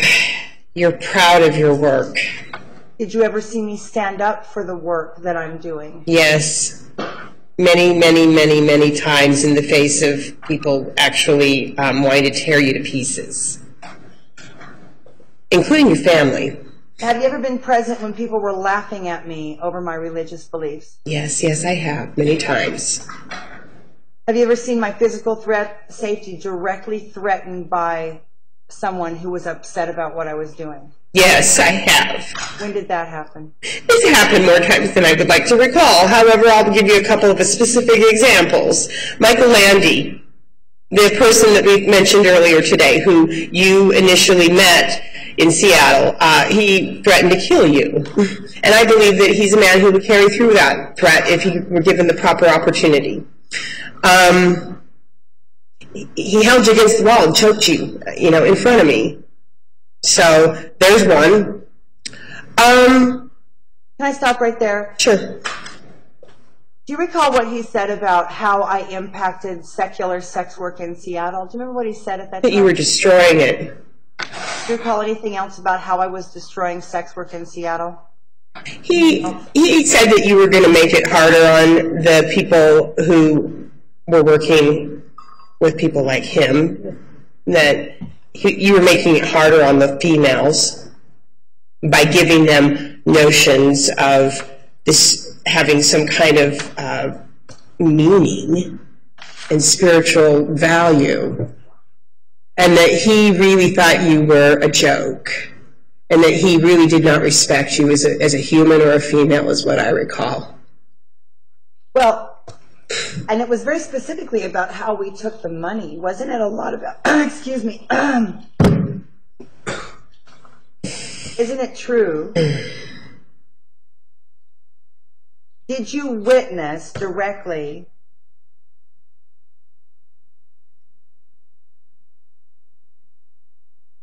that the issue of money coming at the beginning of the ceremony or at the end of the ceremony, practitioner getting paid up front, giving money up front, practitioner waiting to see if there's a donation. Did you ever directly hear any discussions about that? Yes, I did. Hearsay. Sustained. God.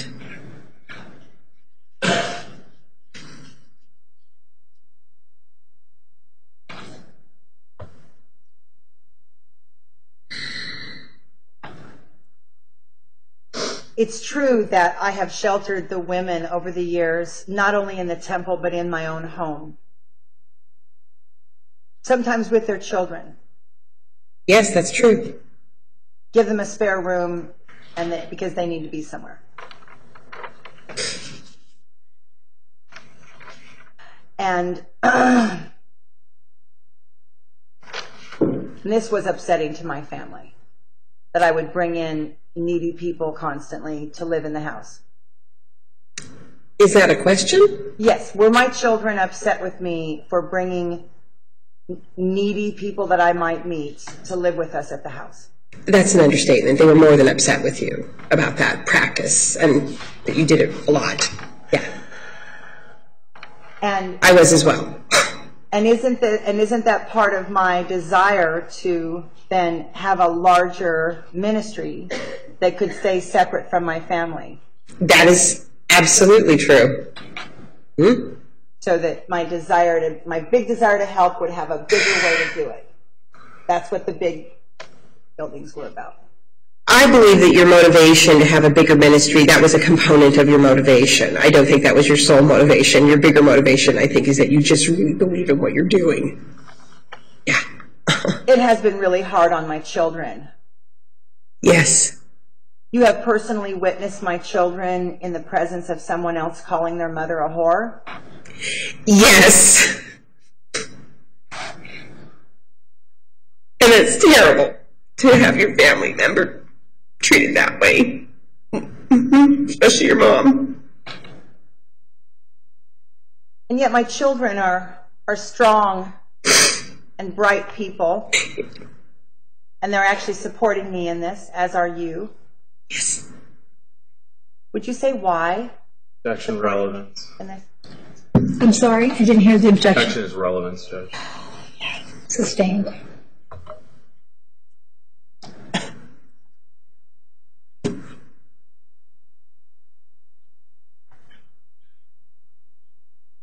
Is it fair to say that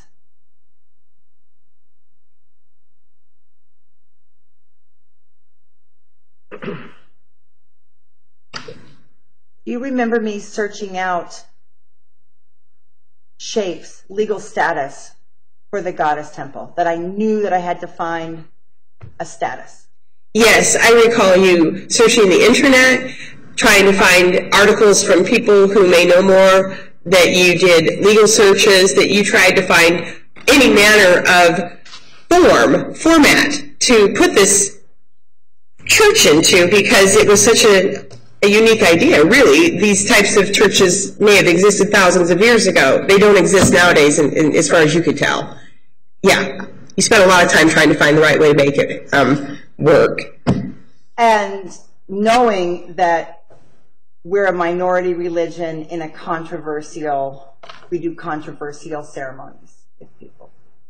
I mean, this is pretty controversial. Do you have a question? Yes.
So when I called you and said that I was joining the Native American Church and that I was very excited about that, do you recall why I was excited about the Native American Church? I recall, it was like you connected the dots on things all of a sudden. Part of it was because of our upbringing around First Peoples religion, First Nations version of spirituality, the way our father had brought us up, which was different than the Christianity path that we'd been provided by our mother. So there was that, like all of a sudden you found somebody who you spoke the same language. Also, these people, the founders of the Aclabah Native American Church, had gone light years ahead of you in establishing a church that is a legitimate church in the eyes of our government, our federal government, and that they were Gaian-based.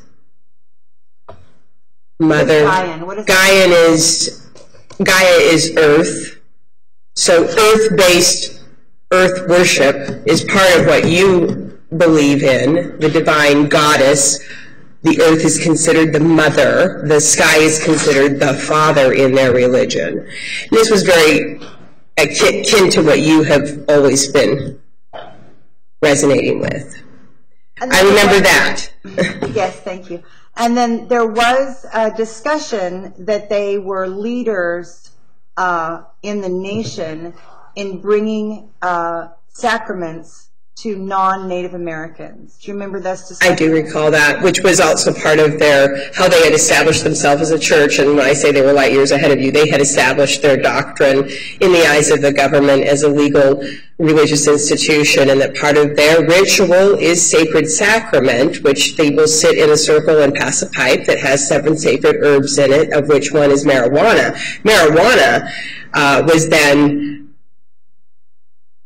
legitimized in their organization by their being recognized as a church by our federal government, and it was legitimized in their sacred ritual. So I think that there was a connection that you made there with an organization that had done a lot of hard work in that legitimizing a ritual that perhaps is considered illegal outside of our government standing. That's what I recall. And that these folks had done a lot of hard work in their upholding their constitutional rights for those rituals in their sacred faith. Mm-hmm. It was your understanding they had to go to court to be able to give peyote and other plant sacraments to non-Native Americans. Yes, they had been to court to legitimize that and get that okay by the federal government. Okay. Mm-hmm. It took them years to get that. Okay. And so at this moment, the Native American Church has provided structure to the temples in Arizona.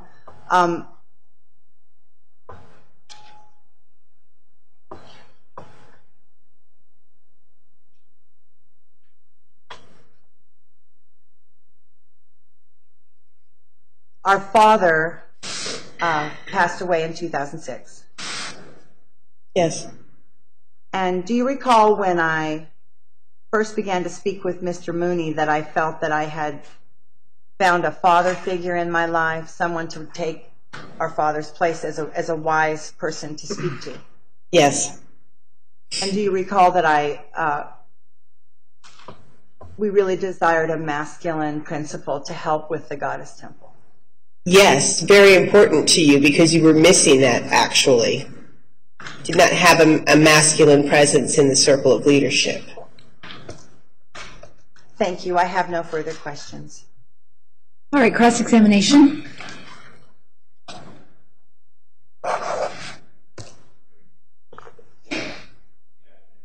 Good afternoon.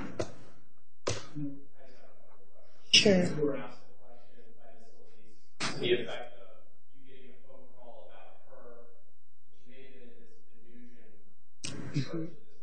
They're off.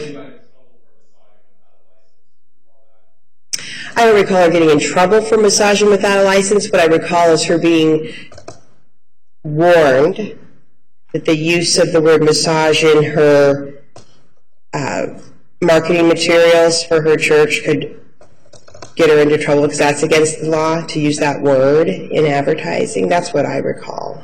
Yeah, and that she should pull that marketing. It was illegal.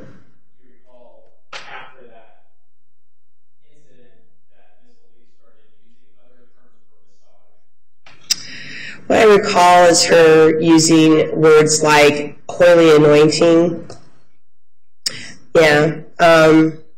I don't know at what point that term came in, but I do know it came in after she had organized as a church because she felt that she was doing more of a holy anointing than a massage. That's, you know.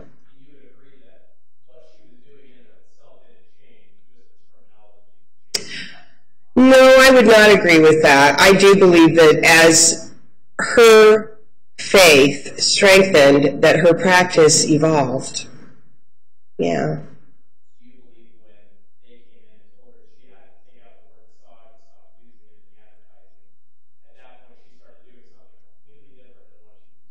No, I would not characterize it as completely different either. What would change? No, I received some healings at that temple, and I can tell you only from what I know from my own personal experience. And do you want me to tell you about the sessions, or what would you like to know? Because I can tell you that, you know, a session for me, which I went in there to receive relief from terrible problems emotionally, and I had a lot of anger in my body, and it was not what I would call a typical massage. And I've had a lot of licensed massage therapy following a car accident, so I do know the difference. Energy work is very hard to describe.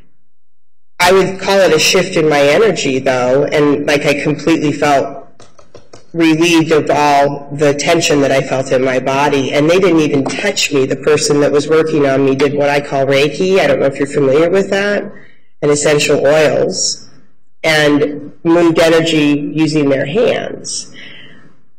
I'm not a religious person. I've already testified to that. I can only tell you I don't know what that was. It was something I felt in my body, and it was not a massage that I received.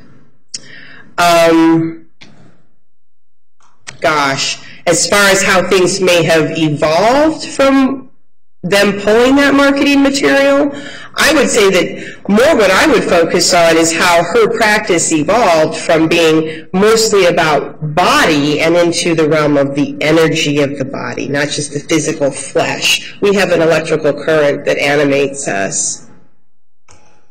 Yeah, and that she got into really understanding that, too.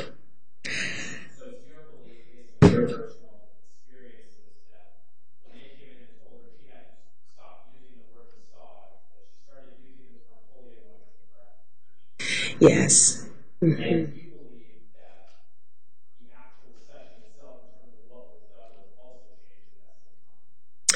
I don't know, because I wasn't in there in the chambers where those things were happening, so I really can't answer that question. I don't think it would be appropriate. I don't know. Yeah. Well, I'd say her evolution of how she practiced changed. Yeah.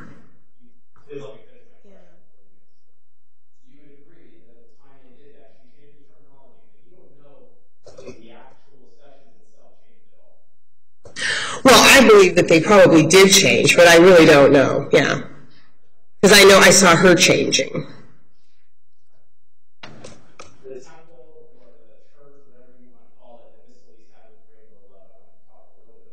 Sure. 3 or 4 times a week. Yeah, I would drop by there on my way home from work and drop food for her to have dinner and things like that. Yeah.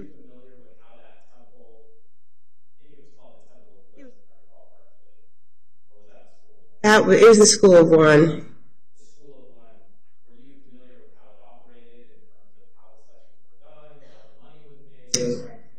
I do know that it was all by donation. I do know that they had training classes that were also by donation. I know that there was, from my understanding, nothing would ever take place without people making a donation because they served so many people who had so little money.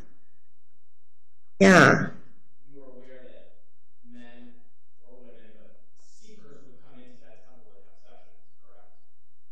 Well, that is why they were there, yeah. Yes, anyone who came there, male or female, was considered a seeker, yeah. Yeah, they were.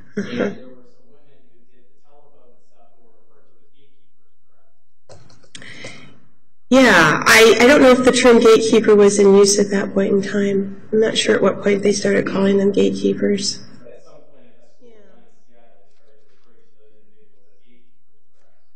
Yeah, I think so.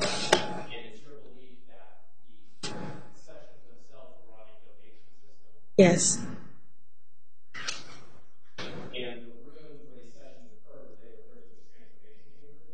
Yes.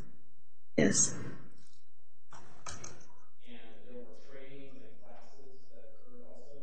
Yes.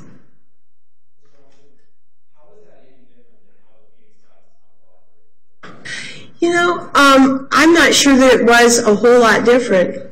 I do know the ordination path that has been discussed for the priestesses. I do know that that was a curriculum that evolved after she came here, where it got really nailed down. I know that it was in development in Seattle and that they tried to have a curriculum there you heard me testify when I was talking to her earlier that was very challenging because it was hard to keep a group of people together there.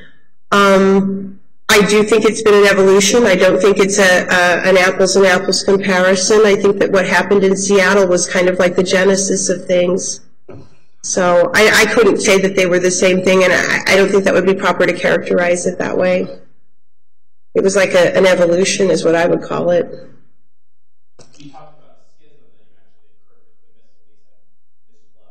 Mm-hmm.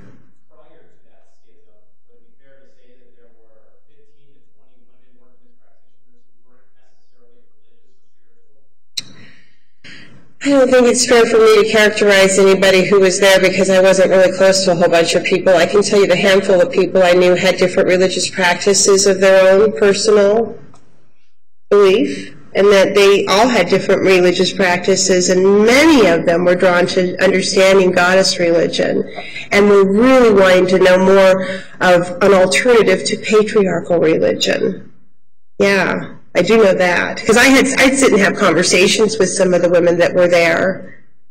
You recall there being testimony earlier where the women did not want to start a church with Miss Louise, they were there to make money. Some of them were, a lot of them were, yeah, you bet. And the ones who were there making money, you agreed, based on your knowledge of what was going on, they were doing sessions where they were performing sexual acts on the men who were coming in. You know, I didn't talk about that with people because it really was none of my business. And even though I perhaps seem as a very open person, I don't drill down on people around their privacy. I try not to. I don't know. I would say that it occurred to me that people were coming in there, though, to receive healing and relief from their lives, whatever stress or horrible things they're facing. And that's what I thought was going on there. Whenever I visited the temple, it was always very quiet and very peaceful. It wasn't like a party atmosphere or people, I don't know, it was very much like what you would expect from a sacred space.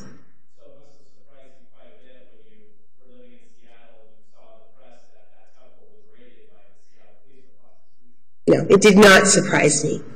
Because Rainbow Love did not believe in the same things that Tracy Elise does. And that did not surprise me at all. In fact, that was the very thing that Tracy was trying to prevent from people getting involved in, which was a fee for arrangement, right? We've talked about that in here. I know I've heard about it for quite a bit, that fee for arrangement is something that is in the law.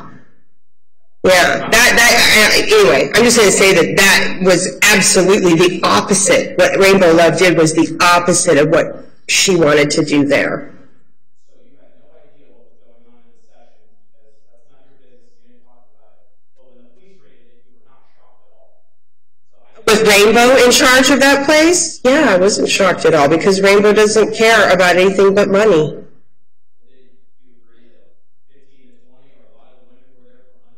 I don't know who was still with her at that point because once Tracy stepped away, I didn't continue to have any interactions with Rainbow Love or any of the people there. So I don't know.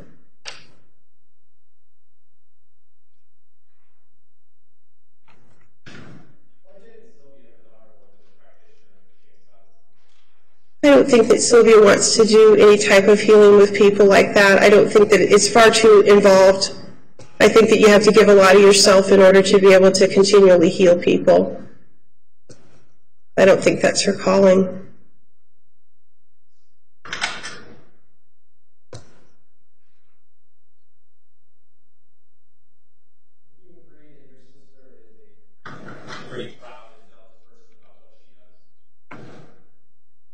Yes.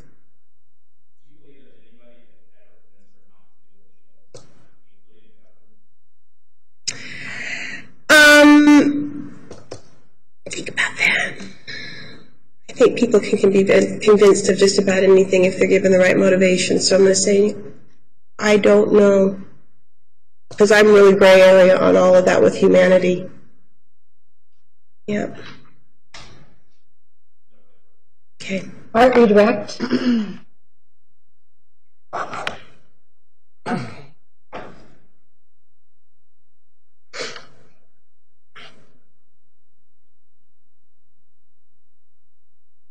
So just quickly, do you recall that the phrase whole body healing began to come into use after that interaction with the massage board? I do recall that, yes.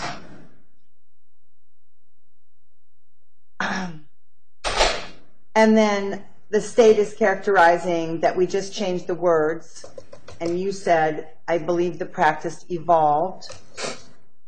Could you say anything else to that? What you think you saw, that how it went from body rubs to something else? Any other? The light body system, or the chakra system that you've talked to me about, became the real focus of so much of what you did, and that there was a definite shift in the sense of you wanting to wholeheartedly, meaning all of your heart be involved.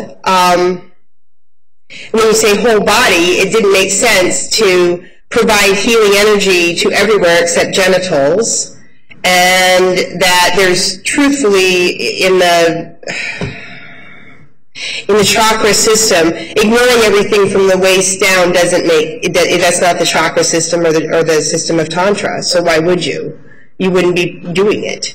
I do recall all of that being discussed around whole body healing as being what you were transitioning to calling it. Yes, and that holy anointing was a big part of it, and that comes from your Christianity. Yes. I guess. Well, that was Mary Magdalene. That's in the Bible. Yeah, well, I don't read the Bible, so. And then,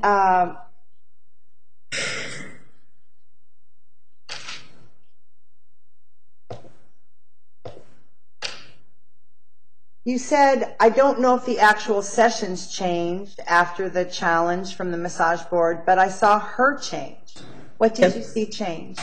I just saw that you were convicted in your faith around that you, one, it needs to be whole body, and two, we can't use the word massage, but it wasn't appropriate anyway because you're not doing massage.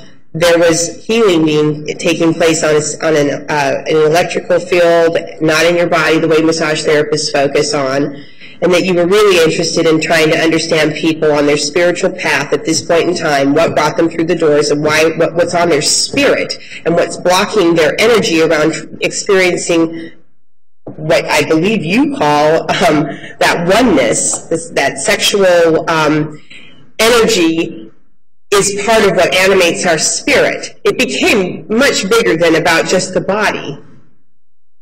Yes, thank you. And I'm sorry, I need to... Wait for a question. I'm just... Sorry. Thank you for your testimony. It's very helpful. Thank you. Fine. The complaint about massage and massage therapy, do you recall that it specifically had to do with a website called True Spectrum Tantra? Do you recall anything about that? I recall a website called True Spectrum Tantra, yes. I don't recall the rest of all of that, though. Okay. Do you recall that the complaint came in on a website that was not actively being used by us? Does that sound right? I don't recall. Okay.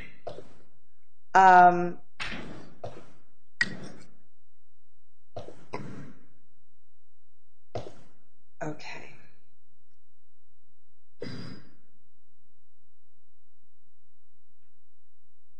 Is it possible that the women who said they didn't want to start a church, they just wanted to make money, they may have had some spirituality, but again, they were keeping it private and not wanting to share it? Yes.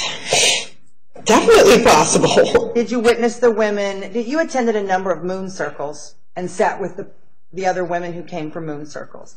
So in those moments, the women were sharing at a spiritual level. Yes. Yes.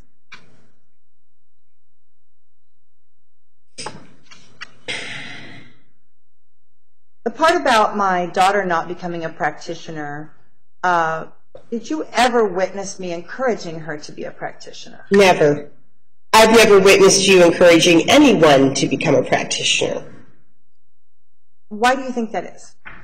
I believe that... Relevant speculation. Sustained. Your Honor, it's relevant because under the pandering statutes, the word encouraging is actually pandering. So I am trying to get to something specific. Rephrase then. I'm going to sustain the question as asked.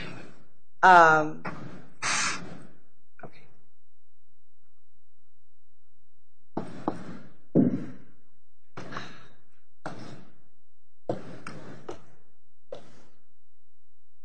the state asks you, is there anyone who could convince me to not do something that I want to do, even the government?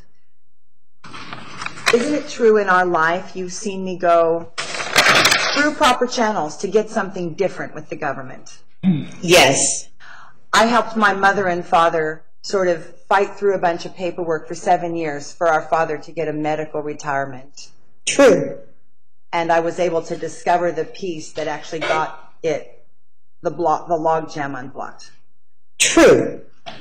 I also had a catering business and had a number of contracts with the municipal and state governments and the federal government. Yes. So I successfully fulfilled a number of legal contracts with the government where there were even huge penalties involved if I failed to perform. Yes, true. You worked on some of those contracts with me. I did.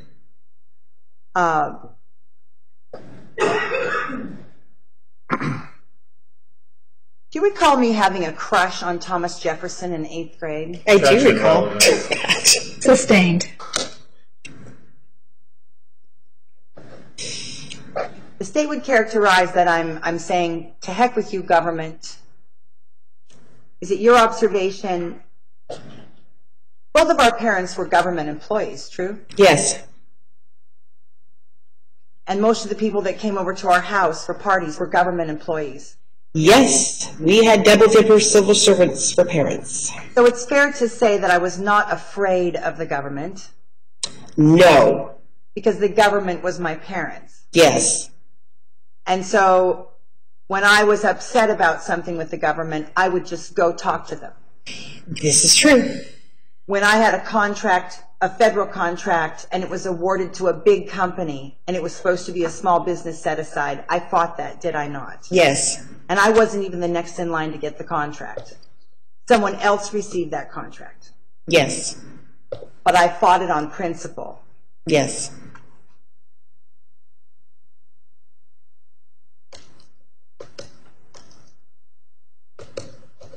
Are you surprised I'm standing here now defending the female aspect of God? Action relevance. Sustained.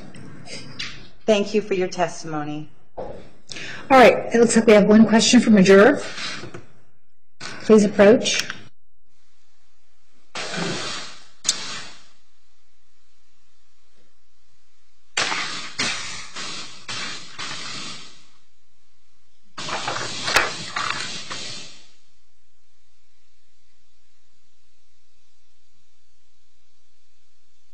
This is jury question 84.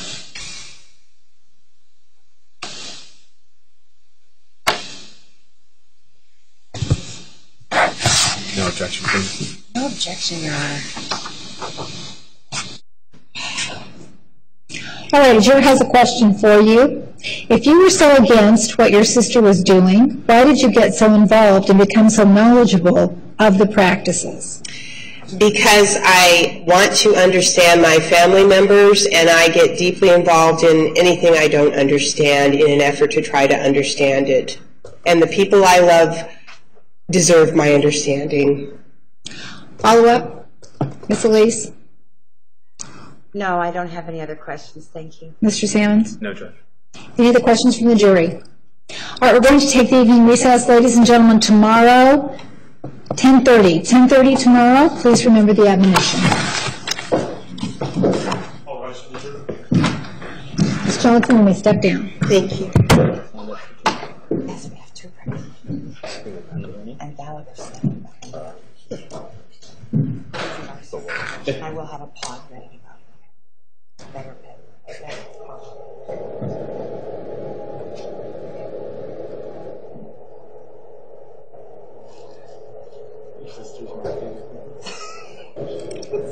Please tell her that.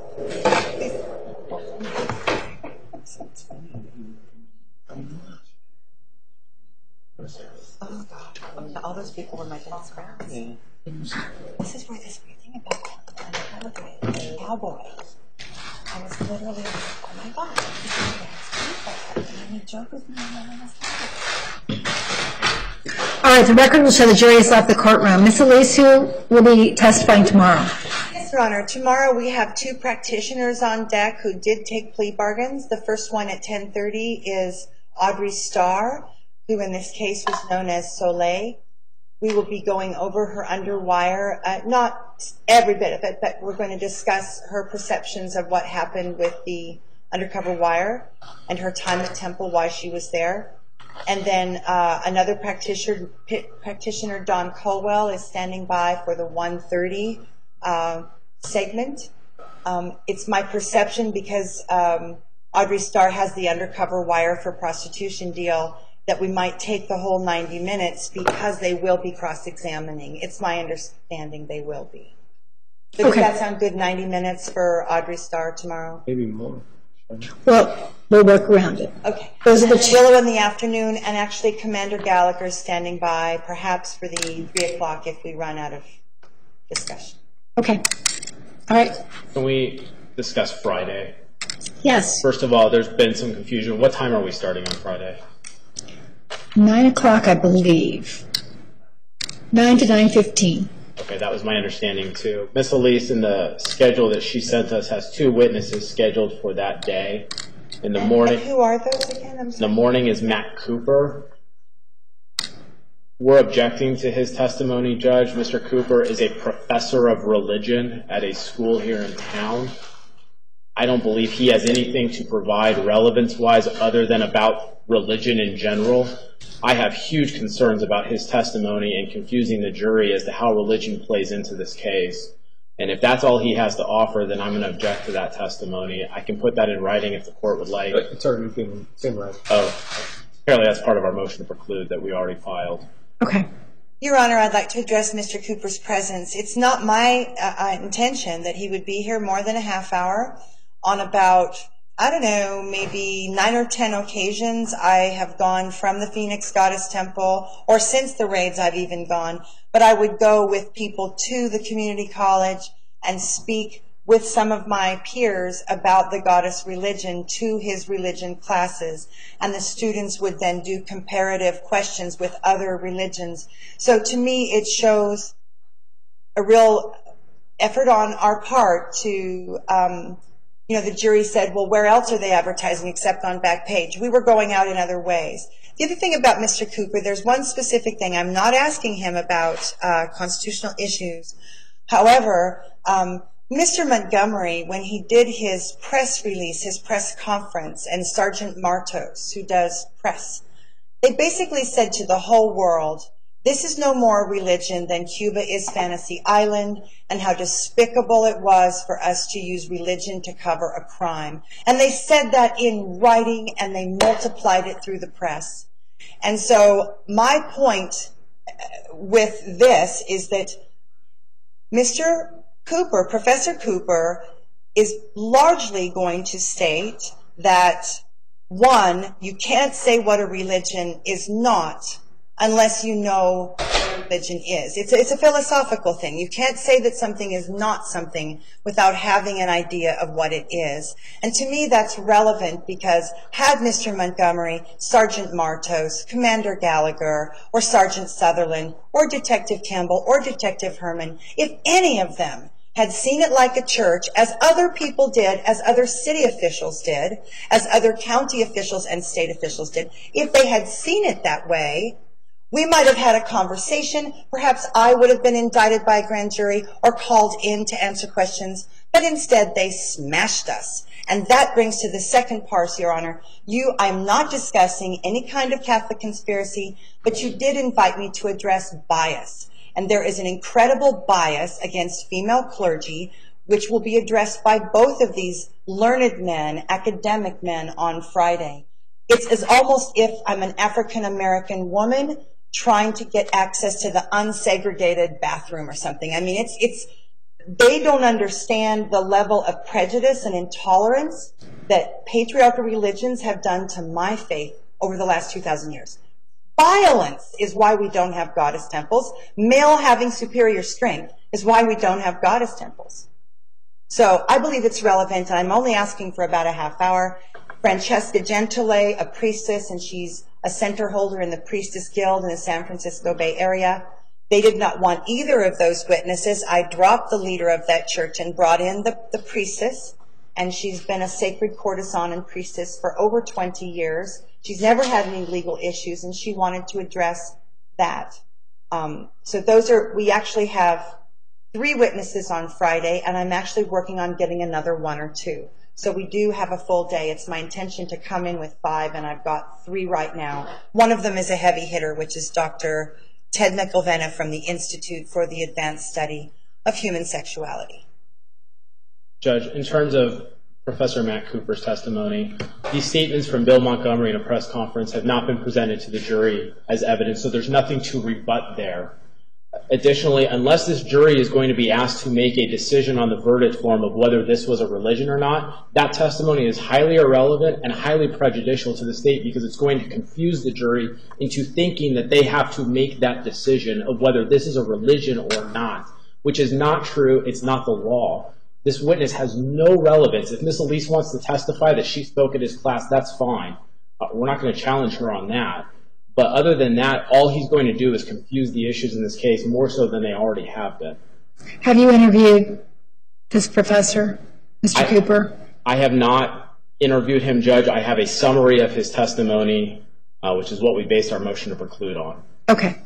Well, Ms. Elise, I will allow you to call this witness only for the purpose of testifying that you did go to his class and you did speak about the temple, but there will not, I will sustain the objection to questions relating to his assessment of whether or not you were a religion, because I think Judge Welty's ruling was clear that your presence at the temple, your testimony on that issue is admissible, but this expert witness... There's a mistaken error here, though, about what I'm trying... I'm not asking him to say that I'm a real religion.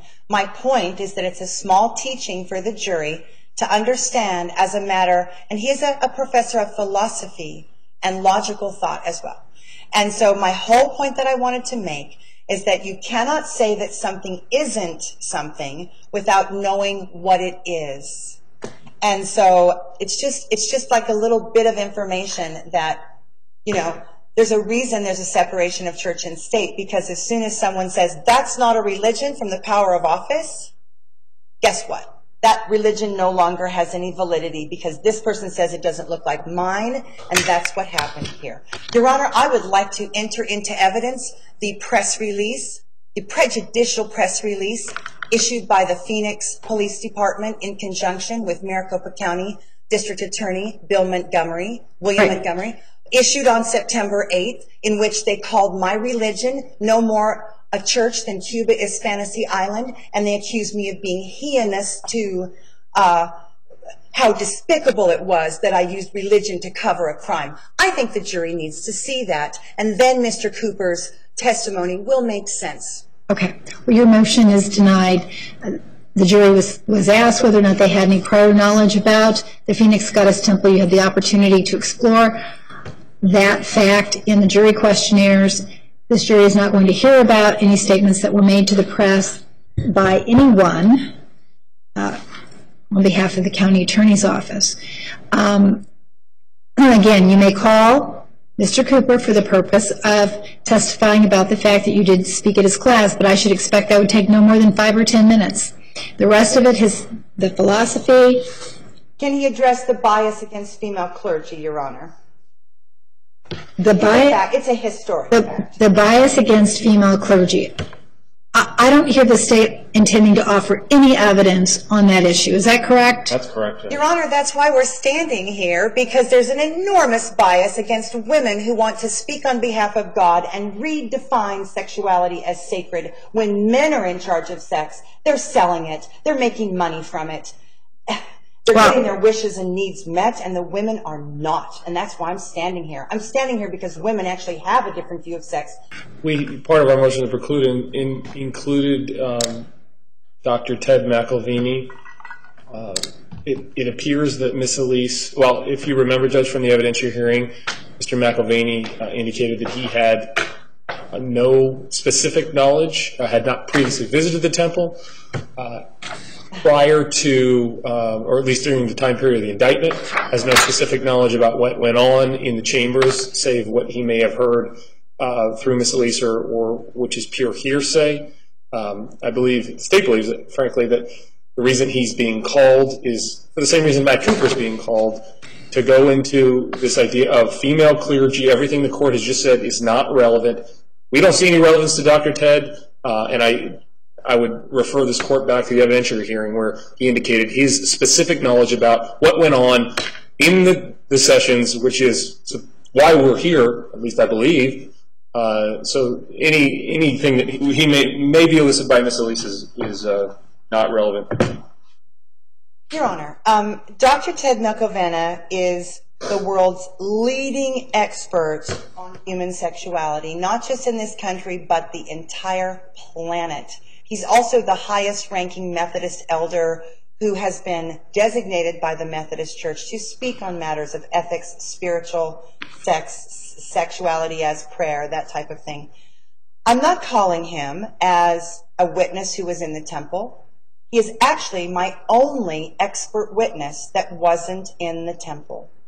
And I'm calling him to give a good picture, a concise picture of the landscape of sexuality, which includes prostitution.